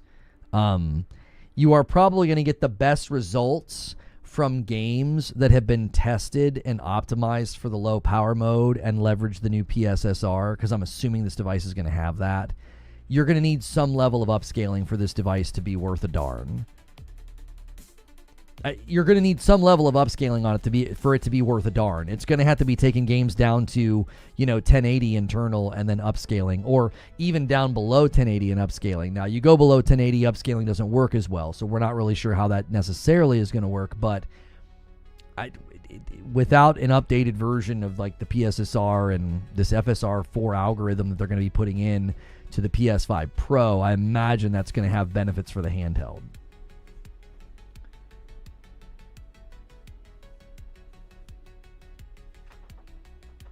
Sony will require certification for the handheld. They aren't going to risk bad experiences. Yeah, I would imagine and hope so. I mean, they didn't do that with the PSVR 2. I mean, I had a lot of bad experiences with the VR 2 because they weren't doing good quality control. It's not their fault, but I think they should have done a better job of being like, hey, your game's not ready to bring over here. They had a lot of VR ports that gave the VR2 a pretty bad taste in my mouth. I was like, I don't want to use this thing. The last couple of ports I bought were bad. You think Microsoft brings out the new Xbox Series that would make Sony push the PS6? Sony isn't going to do anything with their hardware in response to Xbox. Xbox is the most non-threatening hardware company in the market right now. They're not a threat at all. Their hardware did so poor. Their Series S and X did so poorly this gen, and their next gen is allegedly some kind of a PC hybrid. Like, they're not even remotely a threat. They're not even in the same league. It's almost like asking, hey, is this major league team going to change their batting lineup because of this college team? Like, they're not even competing against each other. It's like, why would we? Like, I don't think PlayStation's going to make a single change to any of their plans in response to anything Xbox does. They're not even in the same universe anymore. The influence will be Xbox high prices will let Sony charge even more. Even that, I just know. I don't think so. I think the market determines price more than Xbox does. I think PlayStation will set prices according to what the market will allow, not in relation to what Xbox is doing. Xbox selling a smattering of handhelds for $1,000 or a PC hybrid for $1,000. I don't think PlayStation's going to be like, we can charge more for our console now, because they're targeting different, arenas. That would be like saying, oh, pre-built PCs are $1,500 at Best Buy. PlayStation's going to raise their prices because of the prices of pre-built PCs. That would sound ridiculous to say. That's where I think Xbox is headed into another arena of the market, to where PlayStation's not going to be like, yeah, we can charge more because of them, because consumers aren't even going to respond to that. Oh, but the Xbox hybrid's $1,000, so we can charge $900 for the PS6. I don't think so. Nobody's cross-shopping the new Xbox and a PS6. That's exactly right. So I don't think the price will have an effect. I just don't think so. I could be wrong. I think the market is more deterministic of price of these things, because you need broad market appeal. You need the PlayStation 6 to sell very, very well. It's the new base model. So the market is more deterministic of what can be charged, not Xbox. Not at all. Xbox did $80 games. Did PlayStation do $80 games? No. Xbox raised the prices on their hardware twice. PlayStation waited as long as they possibly could, and they only raised it by $50. Like, I don't think there's any sign that PlayStation responds to Xbox's behavior or pricing. They just don't. I don't think there's a pattern of that cause and effect relationship at all. If anything, they seem to completely ignore what they do. Tried to do $80 games. Well, yeah, I don't think they're done. I think Call of Duty is going to be $80. I mean, have they announced the price of the next Call of Duty? I don't know if they have. I feel like it's going to be $80. They walked back Outer Worlds 2. They didn't walk back $80 games. They walked back Outer Worlds 2. You can't have Outer Worlds 2 sitting on a PlayStation for $80 next to Ghost of Yotei and Death Stranding 2 for $70. You look insane. You look insane. Really. A first-party PlayStation Studio game and a Kojima game are $70, and your game is $80? Are you nuts? Like, that was an optics problem from its head to its toe. It's already listed at $70. Black Ops is already listed at $70. That's surprising. I thought they would have pushed it out at $80. I guess they've completely walked back from $80 then.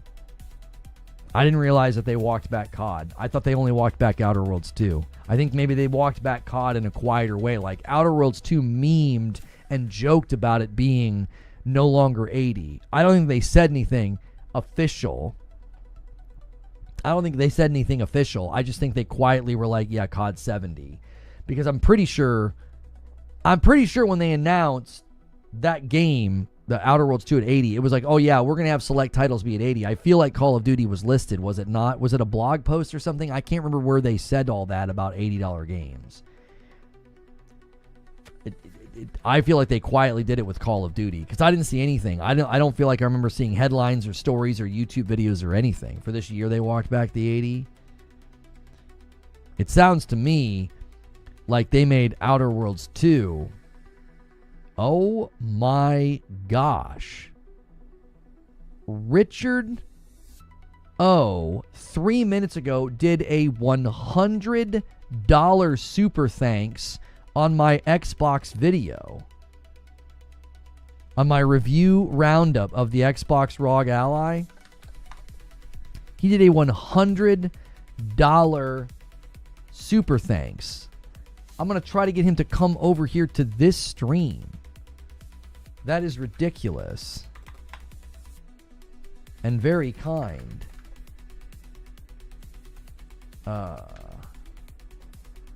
Hang on. I want to test something.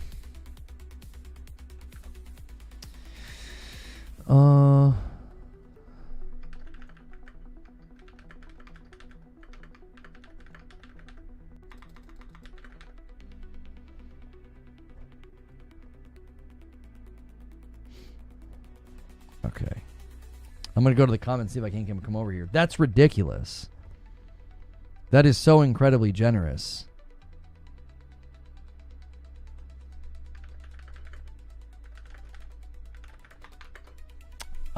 Let's see if we can come over here and celebrate him in the live chat. Let me see if I can get him to come over.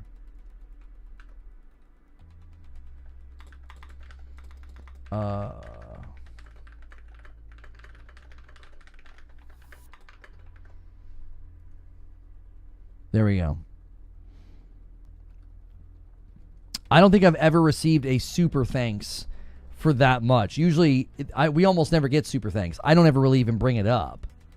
I almost never bring up super thanks. I'm like, we mainly focus on, please sub to the channel, consider becoming a member, right? Subbing is free, membership's $5.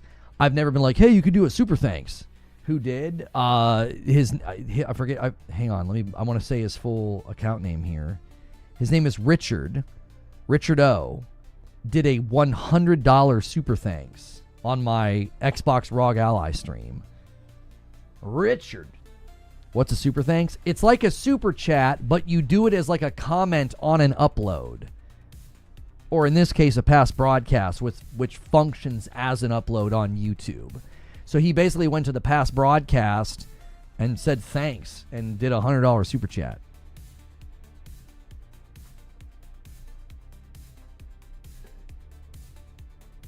Here's me doing £2. Hey, if you do $1 super chat or a $5 membership, it all helps, brother. I mean, you know what I'm saying? That guy could do that $100 super thanks, and I'm like, hey, man, thanks so much, and he never comes here ever again. You could be here every day for an entire month and never super chat, and you're both helping what I do. Like, it's all support, homie. You don't got to compare.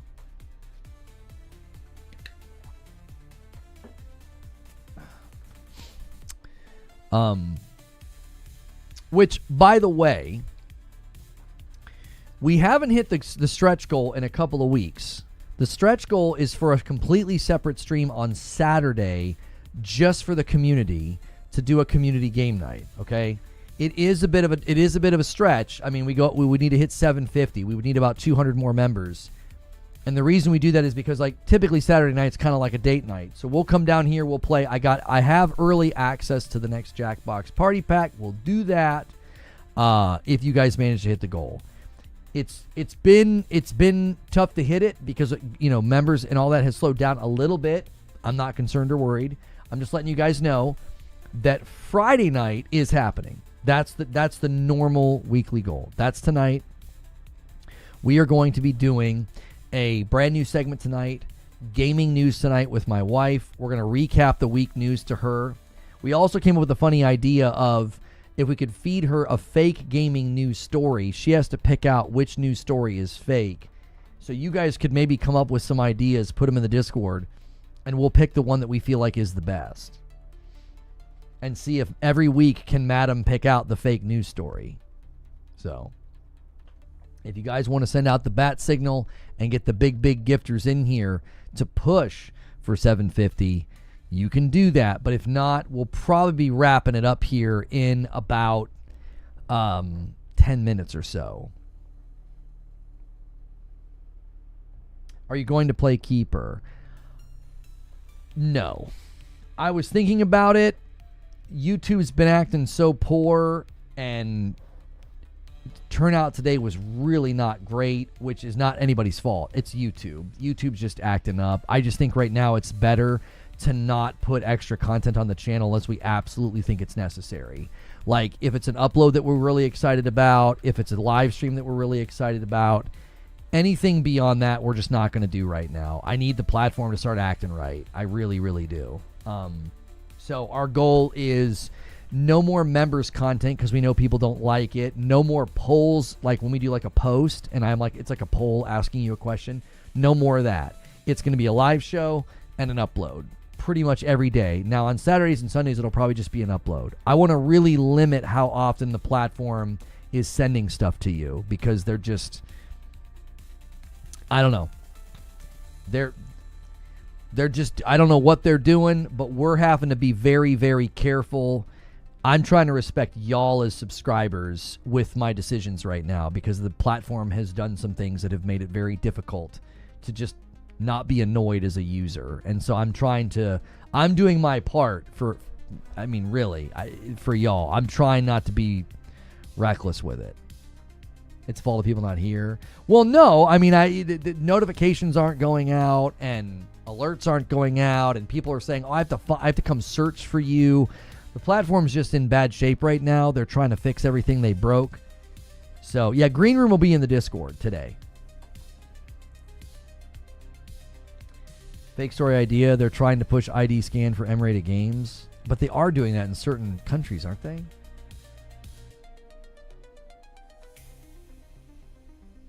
I want Creature to know I like Spotify over YouTube. The main reason is green is better.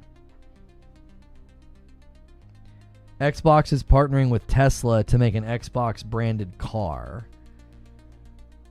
See, I think she would know that's fake because I feel like she would have seen that in the news. Like, that would have been something that, like, you know, there'd have been something with Elon about that or, you know, something. If you guys are still watching today, by the way, and you haven't hit subscribe, I hope that you know, like, you're going to subscribe and that's all you're going to get are live streams and uploads. I'm done doing some of those things until they calm the site down.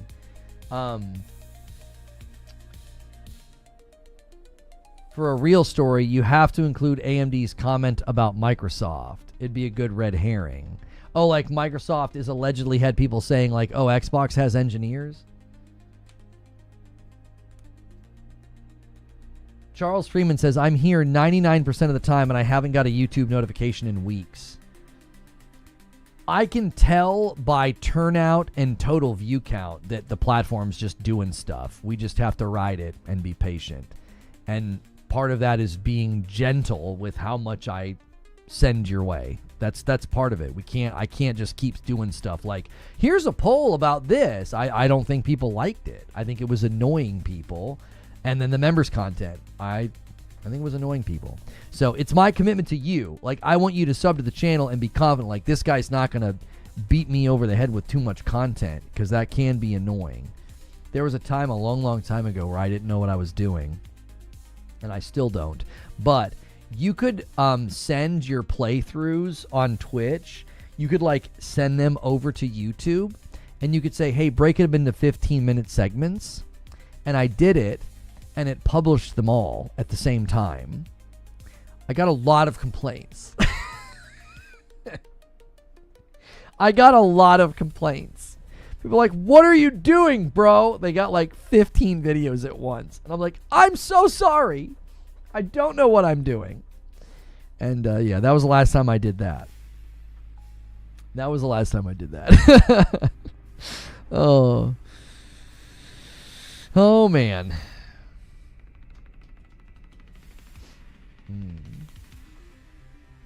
You could say Walmart and Target are pulling Xbox. Well, no. If we wanted to be a real news story, we would say there were alleged employees claiming that they were pulling it. That's an actual news story. Like, that's not fake. Now, Microsoft said, well, we're still partnered with them, but yeah. They didn't really answer the question. You know. I haven't had a YouTube notification from this channel since I started watching it. I rely on the Discord ping. You got to test it out before you put it into production. Oh, the fake news stories with Madam. We can shop some ideas in Green Room in the Discord. We can shop some ideas. You have to miss Green Room? Well, we'll be bummed not to have you there. We'll be bummed not to have you there. We're like having as many people as possible in the Discord.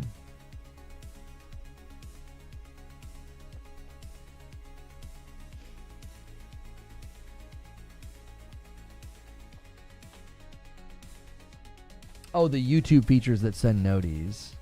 Yeah.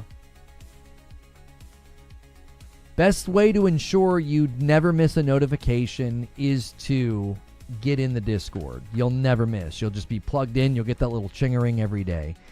If you're relying on YouTube to notify you, they're not reliable. Golden Joystick Rewards are reporting they have 15 million votes. Already, that's pretty good. And Keeper is getting good review scores. It's got like an 80 to an 83 between OpenCritic and Metacritic. I would say that's pretty solid for the type of game that they built. I wasn't expecting it to take it the world by storm and get like 90s. So,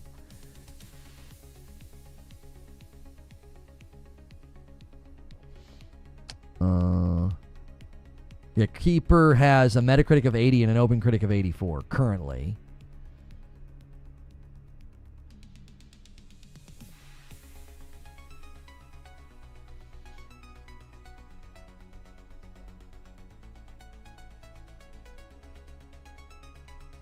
PlayStation is porting Spider-Man to Xbox and the Switch too.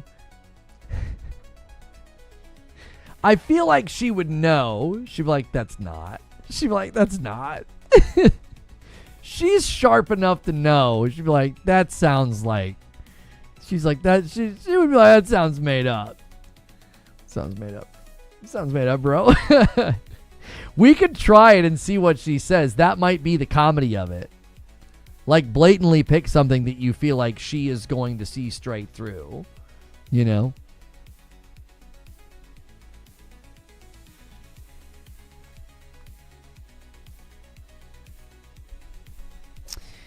I tell you what, I think we're done, folks. I think we're done. I'm looking at the feeds. I wasn't really seeing anything to stir the pot and do more reaction to or more discussion of. I don't think we're going to hit stretch. I'll give you guys like maybe another 5 or 10 minutes. If you guys want to scramble, you would absolutely have to have everybody throwing their full weight at it. Let's see, 750 minus 512. So 240. Hang on. If you were just doing 5 bombs, you'd need like 48 5 bombs. That's probably not going to happen. I don't think we're going to get like a 48 5-bomb train. And some of the homies already dropped some of their biggest that they'll typically do on a week, and that's greatly appreciated. But I never want to close the door too. Oh, you frick, Rissick. See, that's why I never want to close the door too fast, because somebody will stink and do that. Could you guys spam farty bombs, please? Because Rissick just did a 50 bomb, and he says, "What are you talking about?" Boom. Absolutely insane. I want to see some farty bomb emotes in chat. That's what my son calls 50 bombs because he's 10 and everything's about farts. Banshee with 30 months and a member plus. Banshee says, before we go, here's my renewal. Cheers to 30 months. We're still in this. We're still in this. I'm going to let you guys have a little bit more time. That is an absolute monster of a gifted bomb from Rissick. We will see. There's a couple folks on Twitch that haven't shown their face today that could rival Rissick. We will see. But Green Room, no more time. It's only 1 o'clock. We can go for a little bit longer. He's right. Everything is about farts. Yes, for a 10-year-old especially, everything's about farts. It is. It's true. It is true. Just so you guys know, me and Rissick did that simultaneously. Banshee, you're totally a part of Rissick's 50 bomb. You are. You're a part of it, Banshee. Take credit. So the stretch goal is for a Saturday evening community game night. That's what it's for. It's an extra stream, and I have early access to Jackbox Party Pack 11. I will cash that code in and we'll use it tomorrow. And a 10 bomb comes in from Charles Freeman, and we might make a run for this. Hilly says, I take full credit. I did a farty bomb 3 hours ago. Alex says, see my last. I figured on getting in Discord. How to get on my computer. What room that it is. Oh, you figured it out. It's the stage, Alex. I'm talking on the stage right now. You should be able to go to a category called live stream. And when you're in that category, you should see a stage that I'm currently talking on. And that will enable you to listen. And Rissick does a 10 bomb as well. He's tag teaming with Charles Freeman. I now owe you guys a member for the 75, the 575. We're at 584. 575 milestone. I owe YouTube a member. I'm going to do it right now while we have a little bit of a momentum and a push right now. Stone Spire with the single comes in as well. Let's just break chat. I'm not even going to wait. I'm going to gift now. I'm going to try and break YouTube chat. I don't even care. Let's do it. I take full credit. There it is. Oh, and we've got a big one coming in on purple as well. And a 10 bomb comes in from Twitch. Alex drops a 10 bomb and gets us to 594. I don't know. It's not as crazy now. And a single comes in from Stone Spire, and a single comes in from Joker Quinn. We are now 4 away from 600. That is the next milestone. Whichever platform hits the 600, I owe your platform a single gifted. Thank you guys so much. And Sal's going to get us there a little bit closer with a single, and a little bit closer with a single from Rissick. A member train is cooking right now. We are at 598. And the battle between Twitch and YouTube is, well, it's going to YouTube, but that's okay. You guys can do this together as a team. And Raphael bumps the line by 1 and gets us to 599. We are 1 away from 600. Whoever hits it, gets it. Whoever hits it, gets it. Whoever makes this thing bump up by 1 more, I'm giving you the gifted.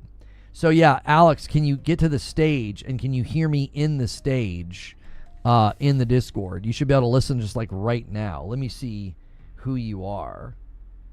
We might have to sync it. Have you been given any roles to see all the various rooms? And Sal gifts another one. Let me add it, and I owe YouTube a member. Same username. Let me see if you've been given any roles.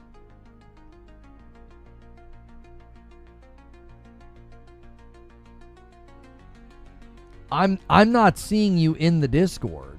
Are you sure it's the same username? I'm seeing a Jadix, a Professor Chaos. I'm seeing Leaf Buck. I'm seeing Trash Bandicoot. Lady Gamer. I'm seeing, Jadix. Are any of those you? Oh, you can hear me. Oh, you're already in with the role. Oh, hang on. Let me check the stage.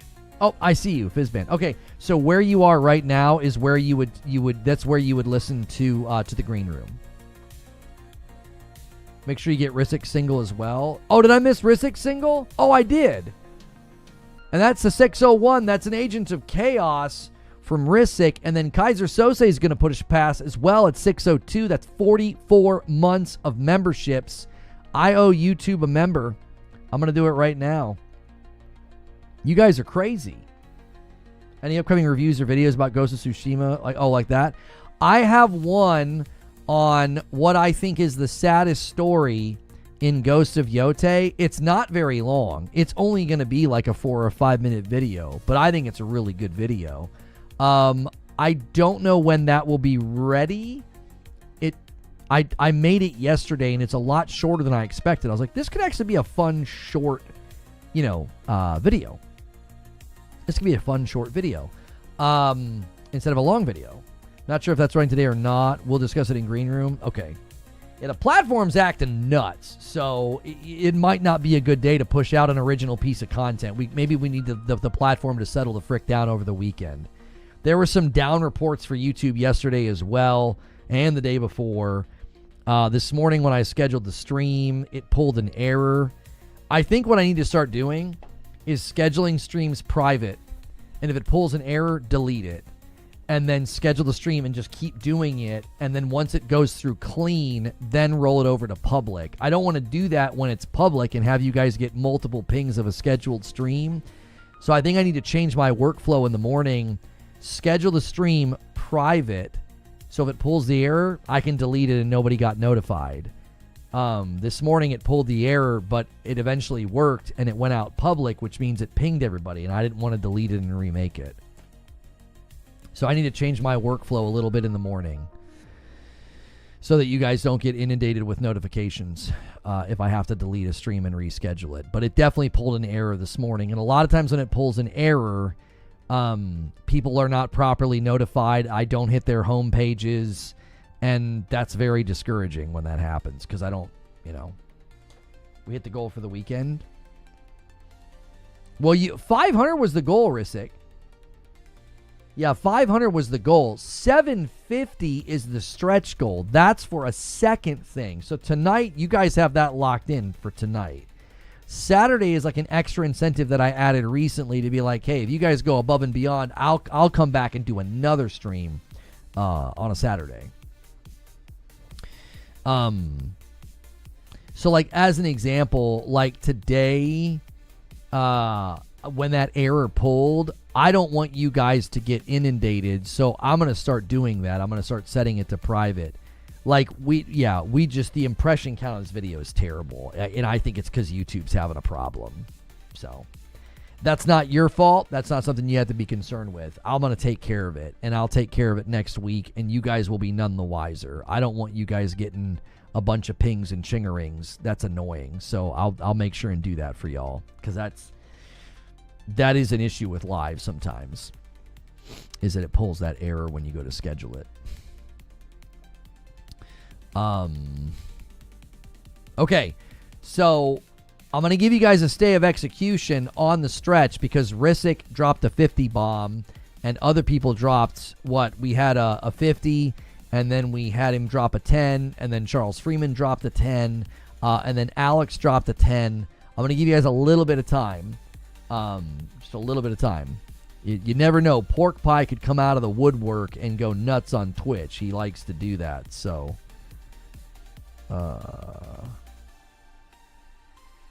okay. I left for 5 minutes. Yeah, they went crazy. I was getting ready to go to Green Room and they went nuts. So we're gonna extend a little bit. We almost have 300 likes on the video as well. We went through a bunch of questions today. If you guys missed it, question and answer Q&A is back. Make sure you're here right then in the morning when the stream starts. So that way, as a member, you can cash in on the new version of Morning Coffee is every day right there in the morning when we start. And you can submit questions that are then answered later in our Q&A session. So make sure that you are here as soon as the stream starts throughout the week if you want to submit those questions and be first in line. Charles Freeman says, I'm tapping out. Y'all got this. Thank you very much, Charles. You've been very generous. You are ridiculously kind. We still have a teeny bit left of the double Woodford. That was very sweet of you, but way back when. And Raven gifts a member. Thank you so much, Raven. Bumps it to 603. You the best. The question queue is clear if you guys want to do that to pass the time while we sit here and wait.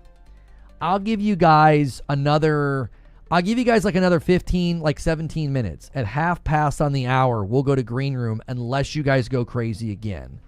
I always want to honor like the generosity of folks like Charles and Risick. I never want to just be like, yep, you didn't hit it. We're out of here. Like, I don't think that's fair. Charles Freeman's like, I'll do one last bump, and he bumps it for 5 to 608. Thank you so much. I have no sound on Discord. Have you synced your account? Have you synced your account? You got to make sure and have your Discord and your Twitch account have to be synced so you get permissions. You might not be able to see anything just yet in the server. Yeah, and Banshee. Then Banshee. Don't forget Banshee. Yeah, Banshee was a part of that 50 bomb because he happened to renew at the same time. So thank you, Banshee, for just being so ridiculously generous today with that 50 bomb that you renewed next to. Let's see. Let me go to... No, it's not roles. I can sync the server. I can, like, manually force it. Here we go. Integrations. YouTube. Let me sync it.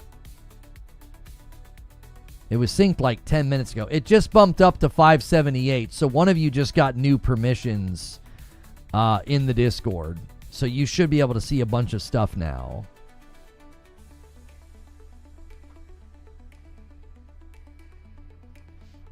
Going on a marathon today. I went to 3 grocery stores and he's still streaming. Yeah, we're at 4 hours. We're trying to be a little bit more open to longer streams just because...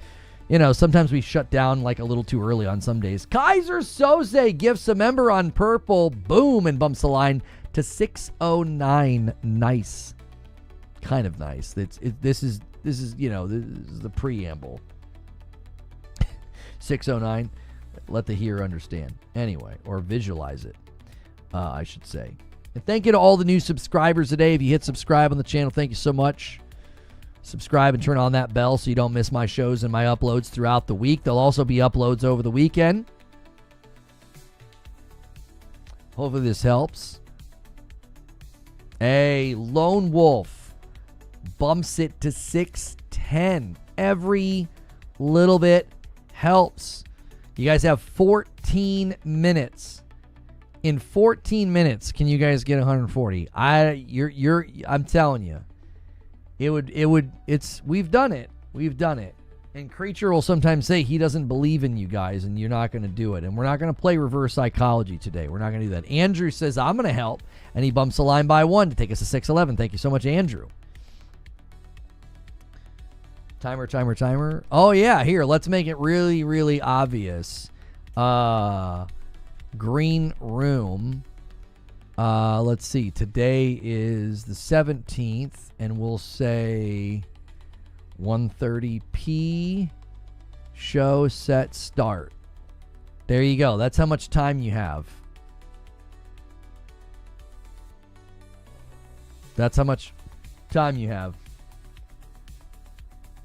Sal with a beer, ready for green room.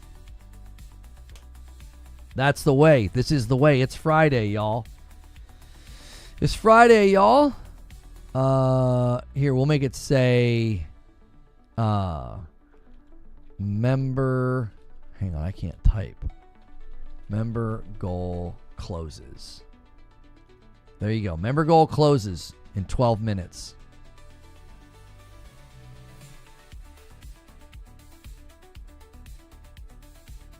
Creature says, I don't believe in them. That's not a trick. He does genuinely but not believe that you guys can hit big goals like this. He's like, no, they're not going to do it. They're going to run out of time. Yeah. He genuinely believes that. I can't throw him into the incentive, by the way. I can't be like, yeah, Creature's going to have to show up and play because that's not part of the deal.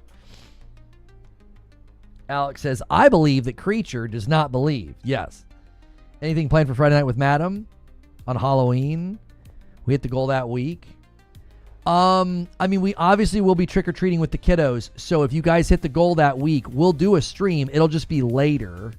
We could have an incentive that week where we do it in costume. I don't know if she's found me a costume yet, though. She might not have time now. I think she was gonna go as a Diet Coke, and then she was gonna have me dress up as popcorn and say that I'm her favorite snack. Not joking, like Diet Coke and popcorn, like that's her go-to. And we thought that would be kind of cute. We could come down here in costume. We'll see, though. I don't know if she's found a popcorn costume for me yet or not. I could ask her. Have you found a costume for me yet? It might be too late.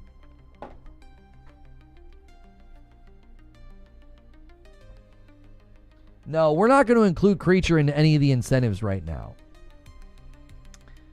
We're not going to. Does she know the popcorn trick? I don't know. You guys got 10 minutes. 10 minutes. The countdown's right here. The countdown's right here. If we're going to extend, it's got to at least hit 650 or I'm not going to extend. I don't mind giving stay of executions because you never know when someone like Pork Pie could show up, so you guys can keep bumping it. It's got to hit 650 for me to extend and not go to green room. So you have 10 minutes to get, what would that be? 39. You need 39 members in 10 minutes.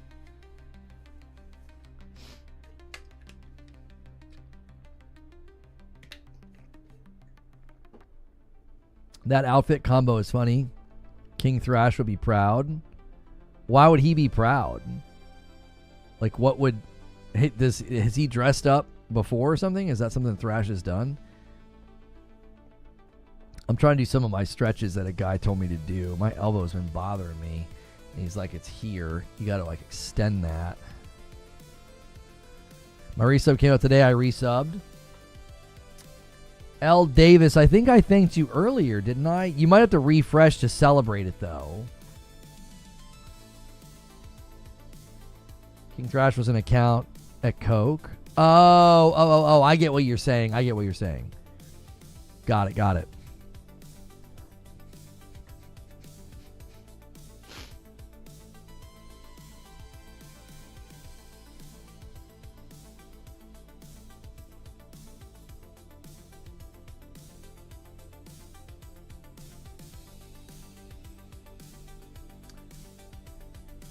Damien stepped in it.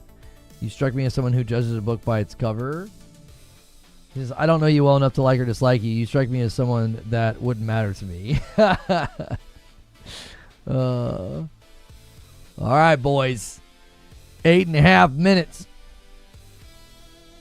There it is. L. Davis renewed with their Prime. Guys, that's an easy way to move the member count, man. If you're paying for Amazon Prime, go over there to Twitch and use your Primes on me. They add up. They add up quick. And you have 8 minutes to get to 650. You get 650, I'll extend.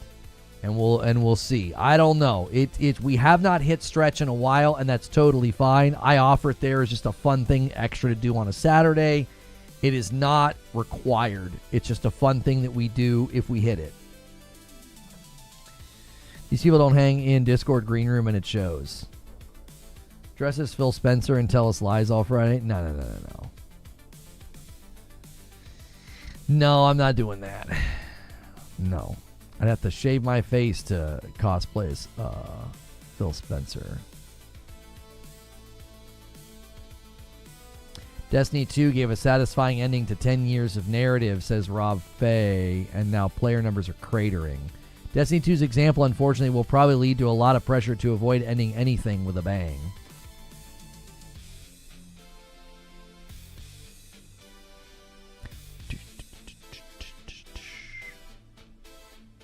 The Predator returns to seek a worthy warrior in Call of Duty. Good Lord. Hey, there it is. Another person helping to bump the line. Rizik's like, I got a Prime. He says, let's go. Boom. All right. You guys have 6.5 minutes to get 37. We're probably done, chat. We're probably cooked. It's all right. Tonight will be fun. We'll shop. This is another great reason to get into the Discord and come to the green room. We'll try to come up with some fake news stories to trick Madam tonight. We're going to do a news segment tonight. Gaming news tonight with my wife. We'll recap all the weekly gaming news to her and see what she thinks. And we'll try to trip her up with some fake ones and see if she can pick out the fake ones. That was Zubair's idea. East Gifted should get a 2-minute extension. Each gifted should get a 2-minute extension. Do you have any idea? Every single gifted member. So right now, to get to, like, just to get to 650 would be 37, okay? So that means if we get there, you expect me to stream for another hour and 14 minutes. We're going to cannibalize Green Room at that. There's no way we can do that. Like, I could give you 2 minutes for a 5 bomb, not a single gifted. You guys could have me in the chair forever at that point. I'd never get to leave. No, why?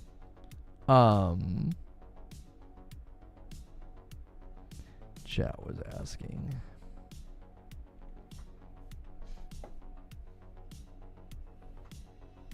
Let's negotiate down from that.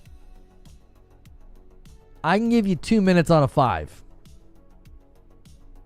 I can give you 2 minutes on a 5 bomb because that could actually get us there, right? What do we need? We need 750 minus 613, so that's like what, 137? So just take 140 and divide it by 5 bombs. That's 28 5 bombs. 28 by 2, that's an extra hour. Yeah, if we get 28 5 bombs, I would stream for an extra hour. That's fair. I think that's a very fair exchange. 5 months from Scotty B. Thank you so much. That bumps the line by 1 for purple. And then a 5 bomb comes in from Steven Marston. And he says, do it. Do it, crazy man. Add 2 minutes to the timer. All right? Let's do it. And start. There you go. You just bought yourself 2 more minutes. Thank you, Steven Marsden. Rygen does a 5 bomb over there on purple. Boom! And takes it to 624. We're 1 away from me owing you guys a member. And Alex does a 5 bomb over there on Twitch. That's another, what is that? That's 4 minutes. That's 4 minutes. So this now is a 36. Set, start. Boom. There you go. You guys bought yourself another 4 minutes. You freaking nuts. It's a time challenge. I mean, the creature made this timer. It put it to good use, I guess. Member goal closes. There you go. You stepped in it now. I mean, hey. Steven Marston says, guys, help me out. I don't have Discord. Steven, just download it. It's a free app. You don't have to sit here and try and extend the stream. He's like, please, extend the stream. I don't have Discord. I can't come to Green Room. Listen, man, download it for free, make an account, sync it up, and then you get to come with us.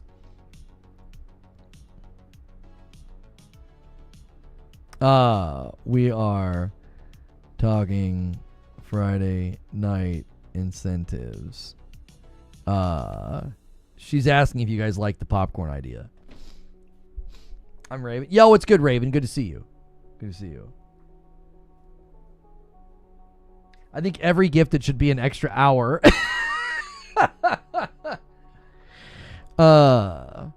Creature says, trust me, I was a big doubter, but Green Room is better in the Discord.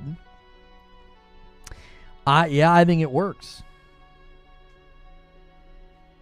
Even I have Discord and I'm almost 50, says Ant. Thanks for the membership. You're welcome, Chairman. See last. Zubair says, I just invented something amazing. Popcorn, but it's compressed and tiny for easy eating. I invented corn. Charles Freeman with a VIP bumps the line to 630. I'm not a Discord guy at all. Green Room Discord is fire. Charles Freeman with a VIP. Look at that. We're a 20 bomb away. A 20 bomb would be, what, 2 for every 5? That's 8 minutes. A 20 bomb would extend by 8 minutes. It would get us to 650. Wait, who hit the milestone? Did Twitch hit it? I think Twitch hit it. I'm going to give the single to Twitch. I think I'm going to give it to Twitch. What's our current point structure over here on Twitch as well? Are we still on the 60-40? Are we still? Subscription goal. It says that we're at 1,200 sub points. I don't even know where I checked that. Where do you check that? Subscriptions. No. Where is that? They have so many things over here now. Oh, we're currently at 61 plus points to stay at that level. We have until the end of the month, though. We're only halfway through the month. We're probably good. Our sub points have gone up. We did a 126 last month. You guys have been crushing it on Twitch. Good job. Hit Twitch with the sympathy gift. Was it really YouTube?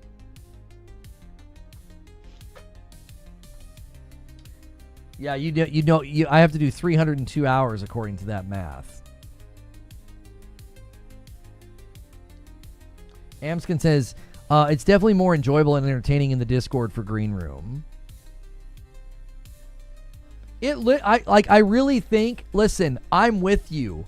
You guys that don't want to get Discord, I'm with you. I'm like, why do I want to download this extra app or do this extra thing? It's super easy to set up, and then you're connected to the community all the time. Yo, the hype train just bumped to a level 5 on Twitch. Siege Master hits a 23-month renewal and gets us to 631. Thank you so much, sir. And a 5 bomb comes in from Siege Master as well on purple. Boom! And takes us to 636. He adds 2 minutes to the timer. That means it's now 1:38. Set, start, boom. 7 minutes now. Gets to bump the timer a little bit more. Thank you so much. You guys are running with this idea. I never even thought to be like, hey, I'll just put the stream in y'all's hands. This is your baby. This is y'all's show as much as it is mine. And listen, that gives people a chance to download Discord and get in the green room. Listen, I don't make any extra money if you go into the Discord. If anything, it could help some of you spend less because you can just be in there. Like, we're not trying to get you to go into the Discord as some kind of like a scam. Like, I don't get a kickback from that. We genuinely just want to be able to give you more access, more notifications so that you don't miss stuff. It's just another way to be connected to the community. Like, I do not get a kickback from Discord, y'all. That's not a thing. Like, we're not pushing a sponsor.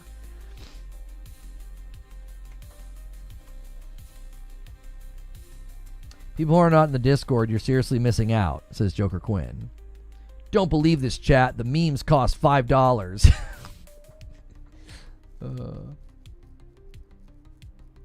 JC says, surprisingly, I'm enjoying Green Room in the Discord as well. There you go. Let me say it this way. It's like a video call where you get like an immediate response from me. You have way more room to type. You can send images. You can do animated GIFs. Like, yeah. It really is great. And the hype train on Twitch is at a level 6. That's the highest it's been in a while. You guys have 3 minutes before the hype train ends over there. I don't want to confuse you guys. You've extended the stream by, there's 6 minutes left. You guys have done great. Every 5 bomb is worth 2 minutes. We'll just keep pumping it up if you guys want to do it. If not, get your Discords ready. We'll be in Green Room shortly if the extending of the stream stops.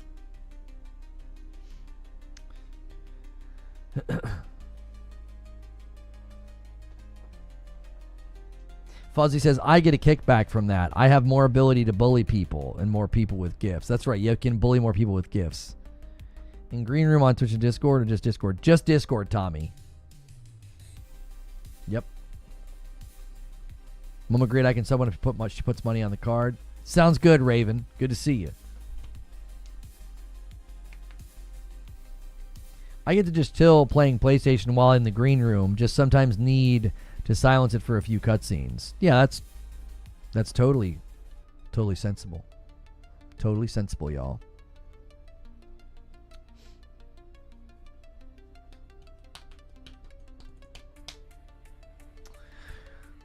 Oh, there it is. The timer is going to change colors. I love that. That's so cool that Creature set that up. Like, final 5 minutes. This timer is the timer that we'll also use for, like, a live event, like a waiting room and stuff like that. We can use it for all sorts of things. So there you go. Every 5 bomb extends it by 2 minutes. You guys have extended the stream quite a bit already.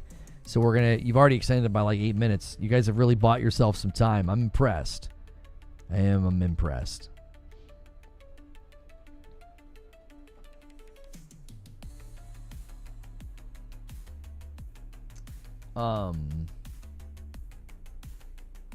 What's YouTube chat doing? Hilly says. Why is YouTube chat throwing a computer in the thing? They're winning 220 to 88, 221 to 88, and Raijin drops a big one. 15 members on Twitch. We're gonna do a 5. We're going to do another 5, and we're going to do another 5. That's 3 5s. That's 6 minutes added to the timer. That takes us to 1:44. Set, start, boom.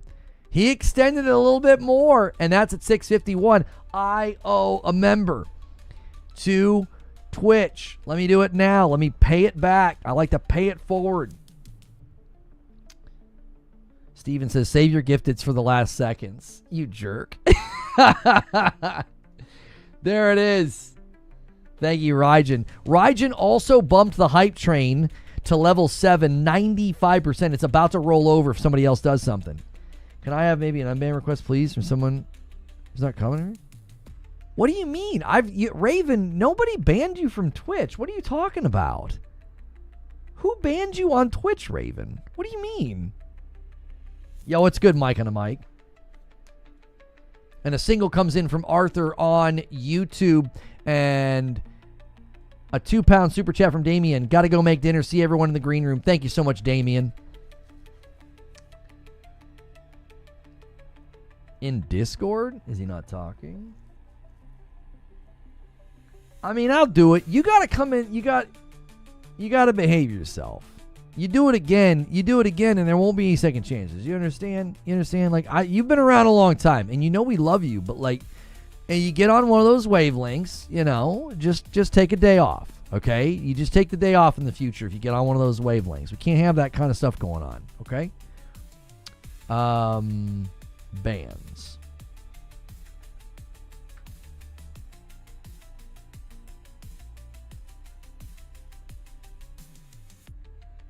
All right. This is me coming in, being dad.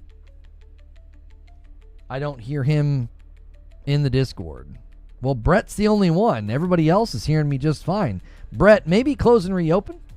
Do you need to like download an update or something?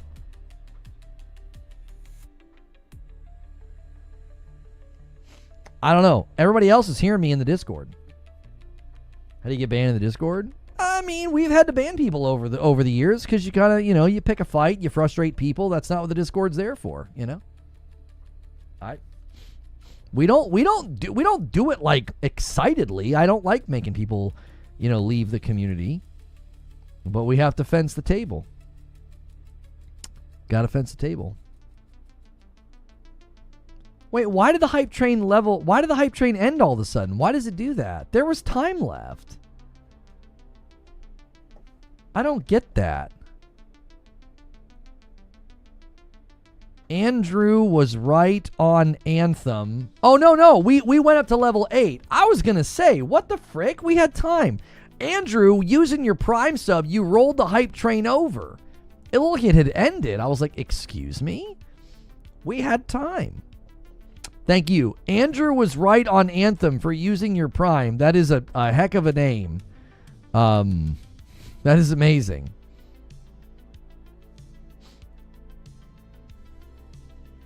What's good, man overboard? Good to see you.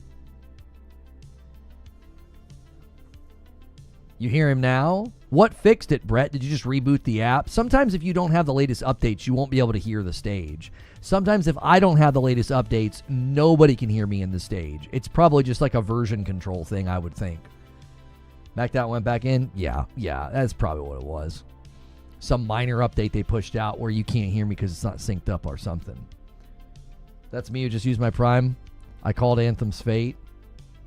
I mean, if you really want credit for calling Anthem's fate, homie, I mean, I said that Concord was going to flop. I don't think that was much of a prediction. Yo, what's good, Feed? What's good? Good to see you. Right now, you guys can extend the stream with 5 bombs, or really any bomb. Every 5 gifteds, you guys add 2 minutes to the timer. And if you guys hit 750, we got to do a members community game on Saturday with the new Jackbox party pack that I got early access to. And Trill Troll's coming in with 4 months on a Prime. Thank you so much, sir. Where am I? What's good, Trill? Thanks for using that Prime, brother. I think Hilly and Fuzzy need their meme privileges revoked. Now, why would you say something like that? What have they done? Hey, thanks for jumping back in, Raven. Boom. We are a 20 bomb away from 675. The 20 bombs count for, what would that be? That's 4 5s. That's 8 minutes. It'd be 8 minutes. Somebody just did one, didn't they? Oh, we had a 15 from Raijin that added 6. Hilly says it sounds like a skill issue to me. Get him, Hilly. Get him. Thank you guys for 300 likes on YouTube as well.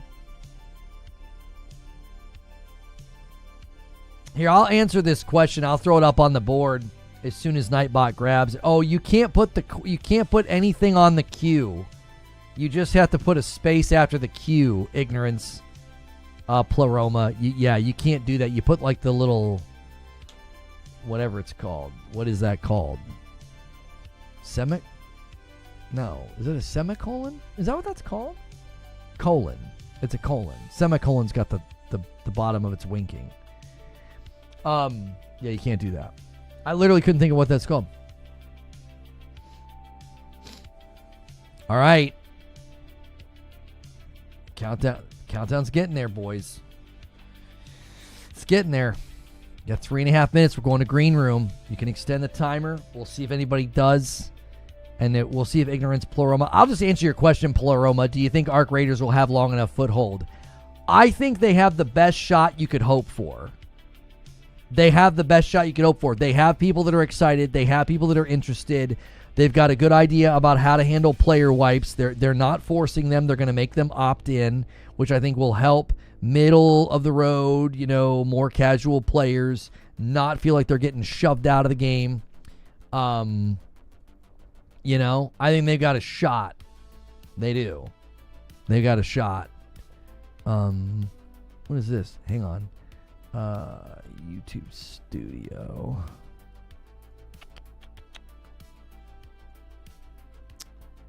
Okay.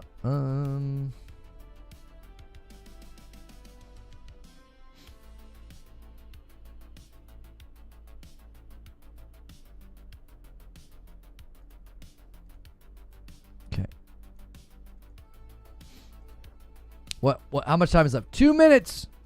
2 minutes, y'all. 2 minutes left. Hype train has come to an end on purple. It got to a level 8. That's really good. That's amazing. Thank you, everybody who contributed to that hype train. I have this cursed image on repeat on my screen from Baldur's Gate 3. What cursed image? Yeah, there it is. Choo-choo. Yep. The goose one's terrible, Raijin. That emote is terrible. All right. It's getting down to the wire, boys. I don't know if y'all are taking Mr. Marsden, Mr. Stephen Marsden, I think that was his advice to wait until the last minute? Well, you are down to the last minute. We'll see if anybody saves your bacon. A 5 bomb is 2 minutes of extension. Minute and 18. Does it change color for the final minute? I think it does. It's gonna look really intense here in a second. It's gonna really get scary. What are we at? 655. So what's it? 95. Okay. Well, I don't know. There it is. It's blue now. It's in. I leave it in your hands, y'all. No more extensions.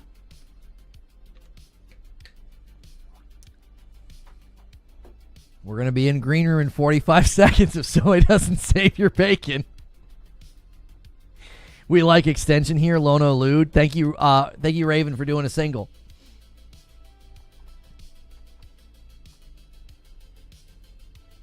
And you fricks! And a 5 bomb comes in from Lone Wolf, and a 10 bomb comes in from Stephen Marston. You sons of guns! Hey, look, there was time. They got it in. Rory comes in with the Member Plus. That's worth 2. I count Member Pluses as 2. Welcome in, Rory. All right, so that was 15 between Lone Wolf and Marston.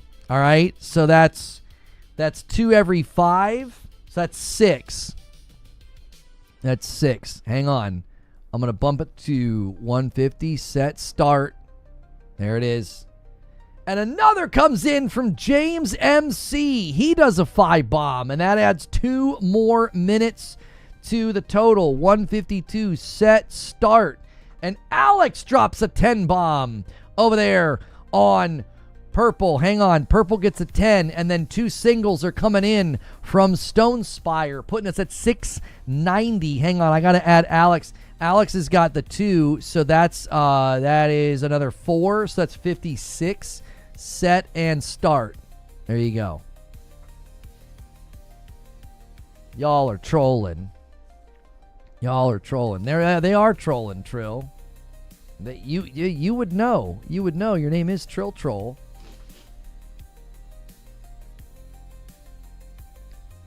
I'm going to be here for the rest of the dadgum day. I mean, you guys are going to make me miss dinner at this point. You're like, yeah, we're close. Boom. Like, Jiminy. We ain't going to green room. We ain't going to make it to green room, y'all. It's Friday. Wait, who got us to the milestone of 675? YouTube did. All right. Let me gift to YouTube. I owe YouTube.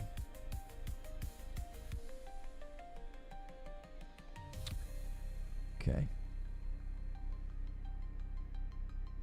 What time is it for Reforge? I'm Eastern, so it's like 1:45.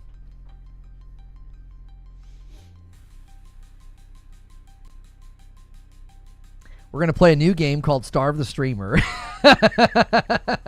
He's wanting to go to dinner. He can't have his burrito. I don't even know what we're having for dinner tonight, actually. I don't know. I got to get gas for the grill. I always have 2. And I've got an empty one, and I've got one on the grill, and I have no idea how full it is. Are there any tricks? Y'all might know some tricks. Are there tricks to figuring out how much gas is left? I mean, you just kind of like lift it, and you're like, it feels heavy. Like, what do? You like tap it and listen? Like, how do you tell how much gas is left? Should have a meter on top. No, it's just literally like a gas tank from Home Depot that you hook up to the grill. There's no meter. James says it runs out. You know it's out when it runs out. That's the best way to know when you're out of gas. No, I don't use charcoal. I've been on a gas grill for a long time. Charles says invite rescinded. No. Charles, you don't understand. Listen. Y'all. You do it your way. I'm not going to show up and interfere. Okay? I'm not stupid enough to invite you to a cookout at my house. You know what I'm saying? Come on. Can't rescind the invite because I use gas. You can buy a gauge that goes on the nozzle between the tank and the hose. You can? I need one of those. That'd be so helpful. Yeah, I usually have a spare. I have a spare right now. I just need to go swap it because the spare is empty. It's no longer the spare. You chuck it across the yard. If gas comes out, it has gas.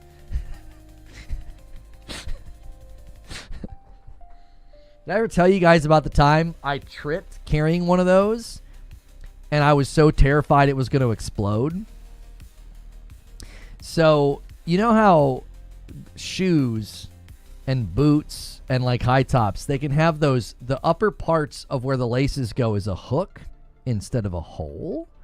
Well, I was walking and one of the loops of my laces got looped around one of those hooks. I got to tell you, it probably looked hilarious. It was like a ghost suddenly tied my shoes together. It was like suddenly, instead of being able to take like normal strides, I'm going doot, doot, doot, doot, doot, doot, doot, and I'm carrying this very heavy gas tank. And I got my kids with me.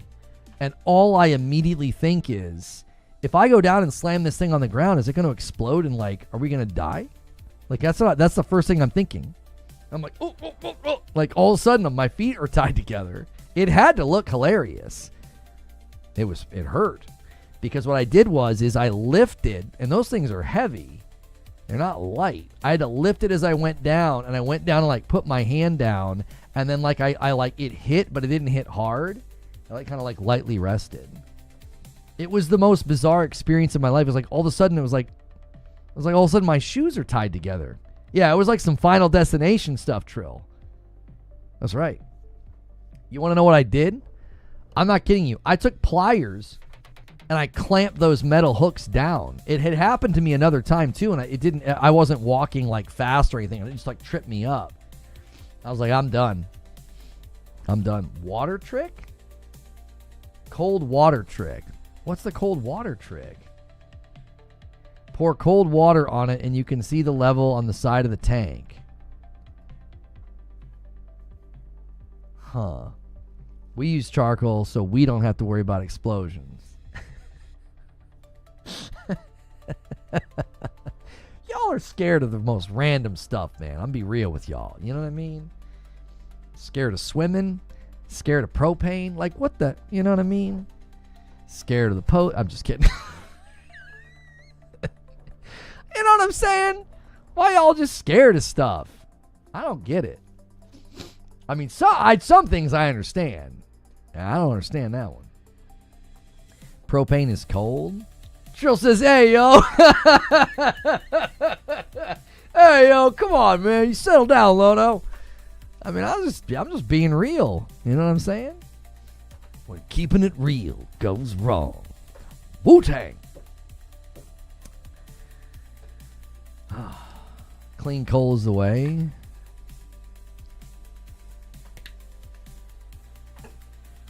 I don't dislike charcoal. I like the simplicity of propane. That's all. Propane, Bobby.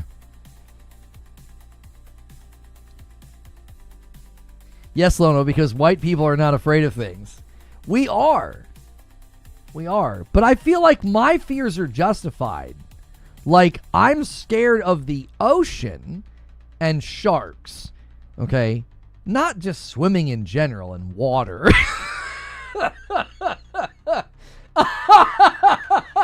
Paco drops a 10 bomb and says, let's keep the party going. Boom. And gets us to exactly 700. And he extends by another 2 minutes. Set, start, boom. And now there's 6 minutes left. Do you know what I'm saying? Like, I feel like my fear is justified. Like, the ocean and the shark, you could actually die. You could drown. You could get eaten. Y'all are like, I don't know about this Olympic-sized pool, man. I'm good.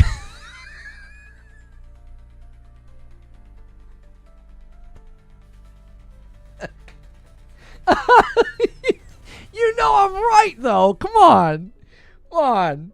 It's just some water. It's just a swimming pool.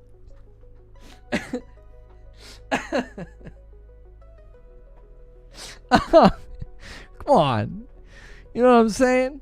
I'm just trying to. I actually don't like swimming. I don't. I'm not a big fan of it.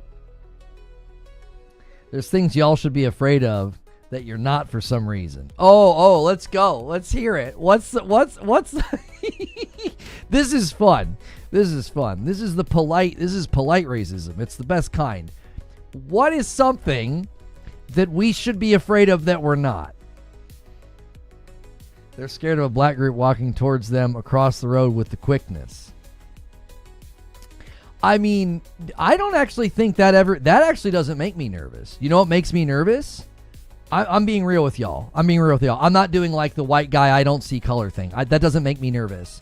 Even if I'm downtown, I'm like, that doesn't make me nervous at all. You know what makes me nervous? A big, strong dog on a dainty leash. That makes me nervous. I'm like, a group of dudes? I don't freaking care. A freaking dog? Like a big, muscular dog on a dainty leash? That'll make me nervous. I'm like, keep that dog away from me. I don't know what that dog's capable of. He might have seen some things. He might be reliving trauma right now on 5th Street. Like, who knows? Okay. Here's some things that we should be afraid of. A random noise in a dark forest. Okay, fair. Cliff jumping. That is fair. No, that's fair.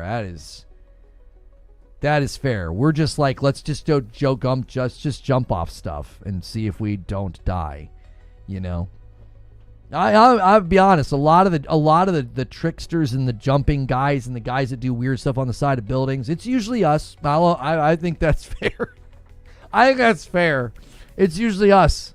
We're just up there being like, yeah, we fall, I guess, you know. Lono buys a Cane Corso at 3,000 paid subs. Oh, yeah. Cane Corsos and frickin' pit bulls, they're frickin' terrifying. They're nothing but muscle. They're nothing but muscle. You know what I mean? Exotic animals. The most scariest thing in the world is a woman. Oh, stop it. All right. A dog's tongue. Dog's tongue doesn't really scare me. Charles Freeman says, we ain't jumping off a damn thing. You know, it's interesting, too. Y'all are better at jumping. So why are we? That's what it is. We have something to prove. And you're like, I don't need to prove that I can jump far or high. I don't need to prove that. We're like, watch this, man. I can clear it. I can clear this creek or this cliff or this hole. I can. And you're like, go ahead, idiot. You go right ahead. You go ahead, son. You go ahead and prove how far you can jump. All right, there's 2.5 minutes left.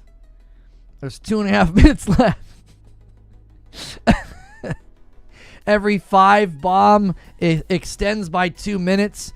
10s, 20s, and 50s count too. Let's see what kind of member bomb we have on the final stretch. I cannot believe how close we are to the frickin' stretch goal. I didn't think it was even going to happen. Troll says, y'all let your dogs make out with you. Now, hang on a minute, okay? Hang on a minute.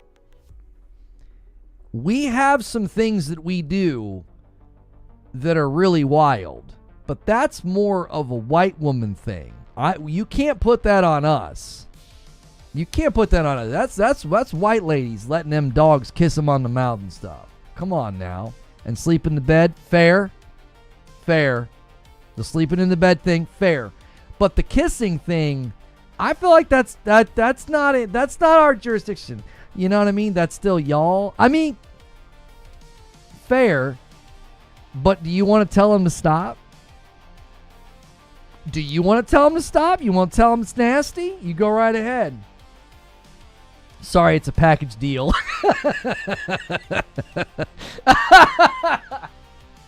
It's a package deal. Oh, gosh. Arthur Torres is trying to summon a 50 bomb with the farty bomb emate Wolf Saints as well. We're in the final minute. You guys extended before. We'll see if you do it again. The Discord link expired? No, that's not possible. That's a vanity URL.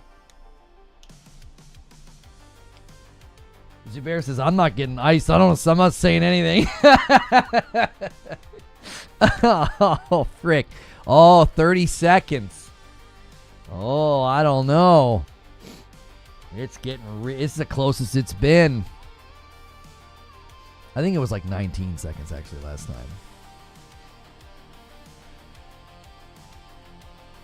Y'all are going to get this close and give us Saturday off. I'll take it. 20 seconds.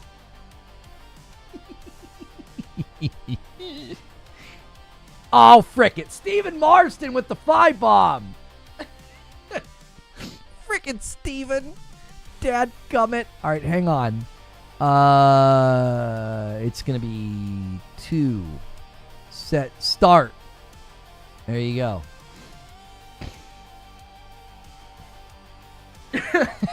Steven Marsden's like, wait till the very last second, guys. Wolf Saint says, who's going to drop the last second 50 bomb? I'm telling you, I think those boys are they're done and fair. They don't need to do anymore. Those big gifters, man, they go crazy. It's time for the many hands make light work strategy. You know what I'm saying? That's what it's time for.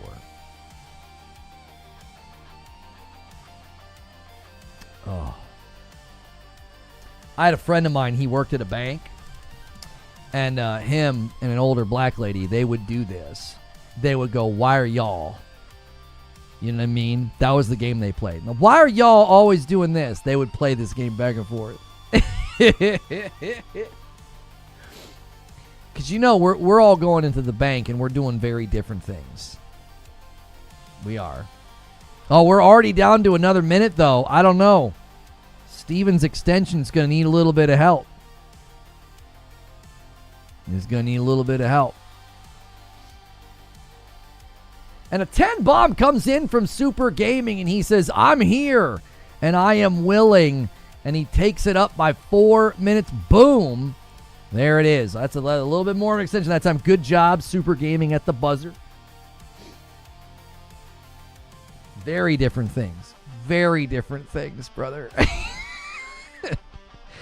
I go into the bank to buy $500 boxes of $50 and search for silver. I probably got thousands of dollars in free silver doing this. Oh, really? Yeah. Yeah. That sounds like, I'm just gonna say it. That sounds like white folk prepper stuff. You know what I'm saying? That's what that sounds like to me. White man, you're in your 50s, 40s or 50s. You're doing some prepping. You're end of world prepping. It's like, listen, what you do is you go to the bank and you buy $500 box of $50, and you can get the ones that are the real silver, and you melt them down, right? And you store them in your vault next to your ammunition. You're wearing camouflage right now.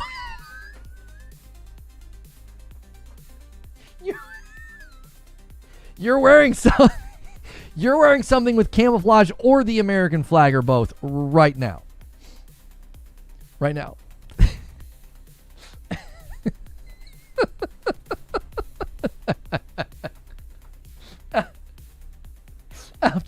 For the werewolf apocalypse. No, the reason they do silver is they're like, it's a currency that'll retain value if something really crazy happened, like an actual apocalypse, like they're like, silver would retain its value more than gold. That's why people go for the silver. If you want to know why I know this, it's because there's an older white man in my family who has explained this to me many times.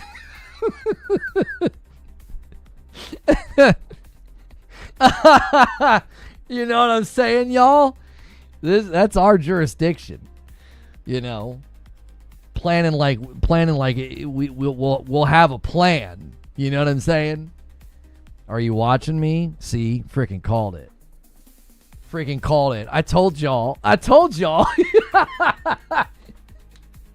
That's the difference. Like, end of the world, we're planning. We're like, I'm gonna have this and a safe, and I'm gonna have some guns, and I'm gonna be ready. You know, that's a huge difference. Too many. That's the difference. You know, we handle things differently. We handle things like that differently. It's just, you know, different outlooks on life. And I actually don't actually know what are y'all doing for the end of the world? Like, I'm just like, we'll lock the doors and pray, you know. And a VIP from Super Gaming, he says, I'm trying. Oh, another one comes in from Super Gaming and buys you guys another 2 minutes. The man himself, keeping it going. Set, start, boom. There you go. And another 5 bomb comes in from Stone Spire. Boom. And does another extension to, what is that, 208? Set, start.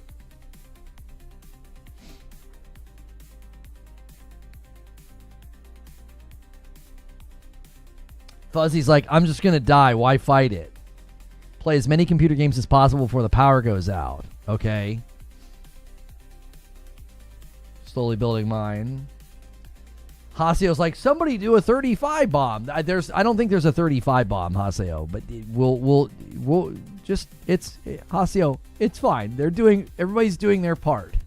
Everybody's I'm doing my part. I owe a member to YouTube, by the way. I owe a single member to YouTube. I'm gonna do it right now. 24 singles. Yeah, 24 singles right now. I'm not saying like I'm a stripper. Play as many computer games. Oh, I already read that. Hang on. Gold's too soft. My civics professor said to keep $1,000 in singles in your freezer. Stores won't be able to break large bills for change. Yeah. So a really good strategy to do at the end of the world when everybody's in a panic and killing each other for cans of soup. Be like, I have money and can make change. I mean, there are quicker ways to get shot at the end of the world. That's a pretty fast one. You know, that guy's got money in his freezer. He'll be able to break hundreds. Listen, what you want to do at the end of the world is you want to ensure that you're prime target for getting shot right in the face. So what you want to do is you want to advertise that you got money in your freezer just in case anybody needs to break 100. Because that's what people are going to be worried about at the end of the year is money, cash, you know. Not food, not water, not shelter. Why in the freezer? I don't know. Yeah, why the freezer? Why would you put it in the freezer? I have tons of silver and gold prepping for years. My man's got I guarantee you, he has a safe somewhere in his home the size of a refrigerator. He has ammunition. He's got the gold. He's got the silver. I'm telling you, maybe he's probably got water tablets to purify the water. Yeah, this guy's got. If he doesn't have at least those things, he probably has some MREs as well. I bet he's got a shelf of MREs. Young Prepper 39. And another 5 bomb comes in from Alex for purple. Boom. And buys you guys a little bit more time. Boom, 210, set, start. Thank you, Alex.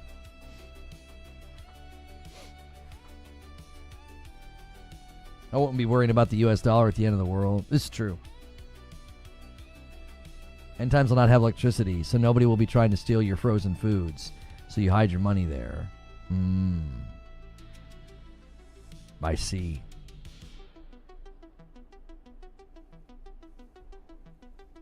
Random stashes in hollow trees. I thought we'd all agree on bottle caps. Yeah, I mean, if Fallout's to be believed, we'll be using bottle caps to buy stuff. It's true.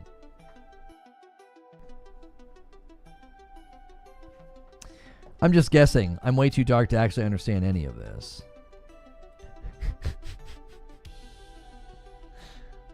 1 cap, 2 cap, red cap, blue cap. That's right.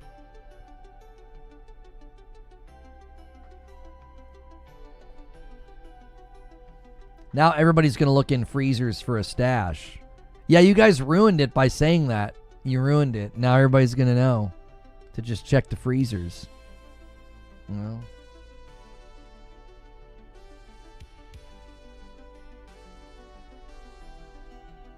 Super Gaming says that a 20 bomb gets the goal and Agent of Chaos. It's true. It's true. It would be both. It would be a double whammy. It would be a double whammy. And it would be 8 minutes extended. I don't know how long you guys want to keep me here, but Bud Lights are the least valuable caps. Oh, there would be a hierarchy of bottle cap.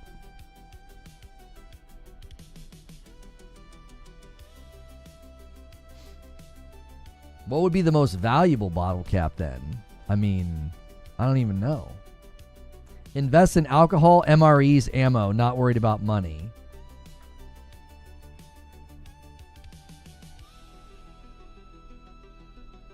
Yeah, you would need... Alex says, come on, boys, we're right there. We really are. You would need to have... It's not just about shelter. Like, you definitely would need to have shelter and a way to defend it. You need a good position for your shelter as well. Like, if your house is in a bad spot, like if it's easy to get into it from different angles, right? You'd really want to secure, like, one entrance. MRE is a meal ready to eat. It's from the military. It's what the military eats. So you would need to not just have a way to have like single entrance to your shelter, your house, wherever you live, right? And Alex does another one. He's like, boys, it's getting too close for comfort. Boom, and drops another 5 and bumps it by another 2. Set. Boom. Thank you, Alex. you'd need access to a water source. I'm telling you, that's the biggest pain point that would emerge. You can get along without electricity. You can do just fine. You do good rating for food, cans, whatever. You could survive a while for food. The water source is the problem. That's always going to be your first pain point, is because you're going to have to go out, and transporting water is not easy. That would be the other challenge. Most farms have wells. Yeah, I mean, you'd have to hope that you were somewhere like that. Frayed, Voyager, thank you so much for renewing your membership over there on Purple and getting us to 737.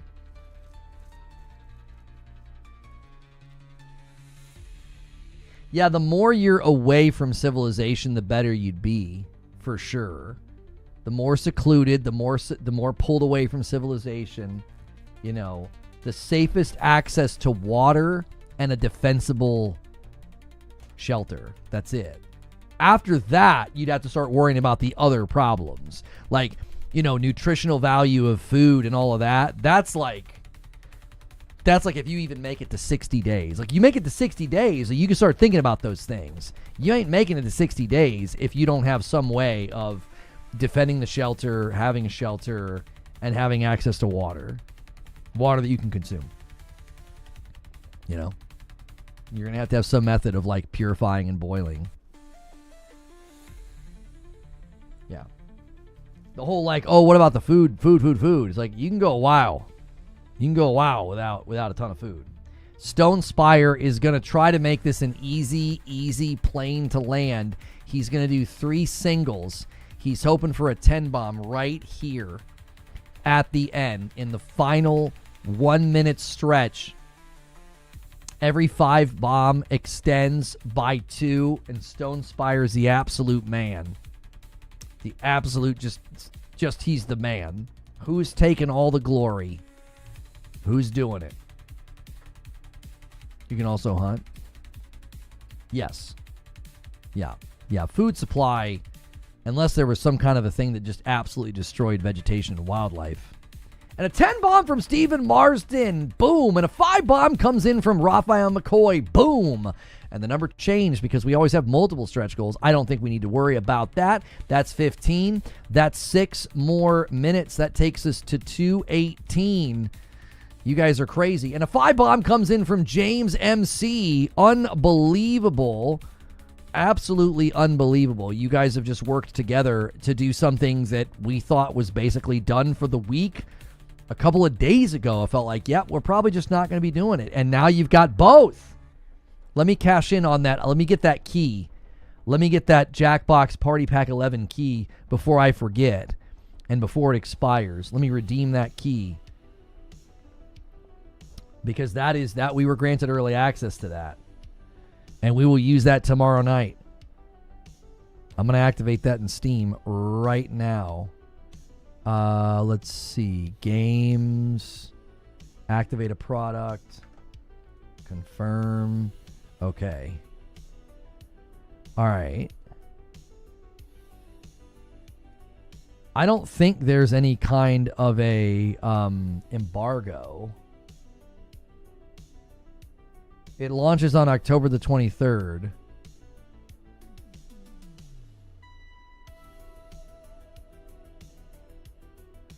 I just have to agree to the terms below. I can't sell it. It's early access copy of the game. Okay, cool. We'll check that out tomorrow with the community as a community game night. That's really freaking cool. It's cool that you guys did it, and it's cool that we have access. That's really neat. You guys know we like Jackbox here.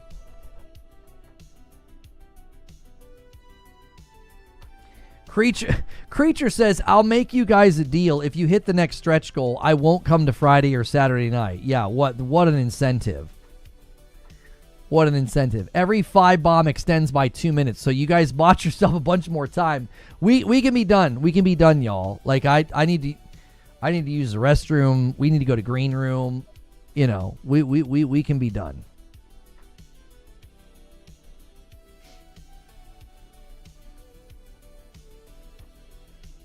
Let's go to green room. Well, I'm giving you guys the 6 minutes. They did it. They earned this. I'm not backing down from that. I also owe YouTube another member. I owe you guys another single gifted over there. Therefore, implying that if we fail, he will show up. Offer and acceptance. Oh. I think, did Zuby just outsmart you? Did he just, like, lawyer you? You know what I mean? No Arc Raiders for you. Charles Freeman says, call it. Oh, I'm not going to call it. No. That would be mean. You guys paid for this 5 minutes. I'm not bailing early. All the way down to the wire. That's the deal. I'm leaving because they're going to snack with you another 5 until it's time for tonight's stream. No, I don't think so. I think everybody's done. I don't know. They might troll it. We'll see. No, Lona, you can't leave the chair. No Arc Raiders for you. Are you playing it? No, I played it a while back. It's not my bag. I don't like PvP extraction. I get very frustrated by it. If it was PvE, I would be grinding the heck out of it. I have a video on my channel where I argue that it should be PvE. You know what I mean? Use the bathroom for 5 minutes and let the clock run out? No. That would be so rude. They scrambled. Stephen Marston, Raphael McCoy, and James all scrambled. They earned this extension. Listen, you guys would be pretty grumpy if, like, Pork Pie strutted in the room right now and dropped a crazy amount of members and got it to 1,000. I don't even know what the 1,000 goal would be at this point. I'd have to stream on Sunday. You know, I'd have to stream on Sunday, which I would do. I would do another, I guess, community game night, and then we would just hang out again. I would figure out how to make it work. You know, I'd figure out how to make it work.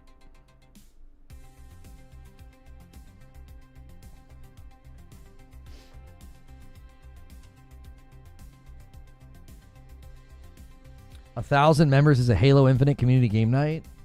1,000 members is a 12-minute stream. Stream you finishing Yote. I'm not close enough to even be able to commit to finishing Yote. I mean, I could just stream. We could just hang the frick out. Like, you know what I'm saying? Like, we don't got to have like a super rigid agenda or something. We're guys, we're not going to hit 1,000. I don't think so. But I will come up with something. This is a game show. It's become one. You guys hit 1,000, you can go to church with Lono on Sunday. Undercover Pocket stream. He is obviously joking. That would not be something that I could do. But yeah. Yeah. That would be very unsafe. In this current climate. Look, here's a live stream of me at a place of worship. Sounds like a terrible recipe. Sounds like a terrible recipe, boys. Yeah, make sure to drop a pin, too. That's right.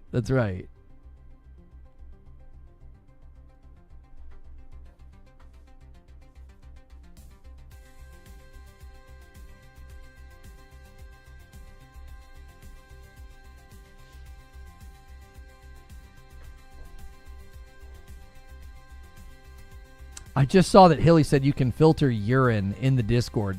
I love that if you're not really watching the stream, just random statements like that are in the Discord. Just Hilly just randomly being like, you can filter urine. Oh, thank you. Thank you for saying that.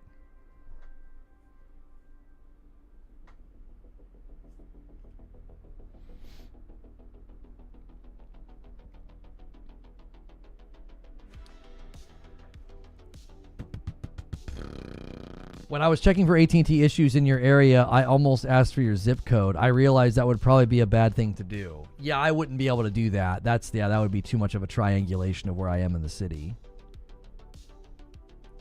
This is prime evidence of why we need new people in the Discord.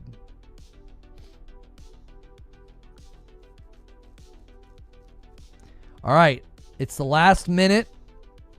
Every 5 is a 2-minute extension. We can be done, boys. You got a community game night tomorrow. You got gaming news tonight with Madam tonight, coupled with a scary game. I don't have soccer tomorrow, so we don't have to be super crunched for time.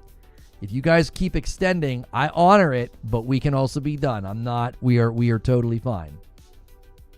You can save it for next week. Space it out. Don't. We have a really good week, and then the next week everyone's like, I can't. And it's like, yeah, we can be done. We can be done, folks. I'm done. Yeah, we can be done. We don't need to keep pressing it. If you guys are gonna troll and keep me in the chair, I will honor it, but we can also be done. We're in the final 10-second stretch.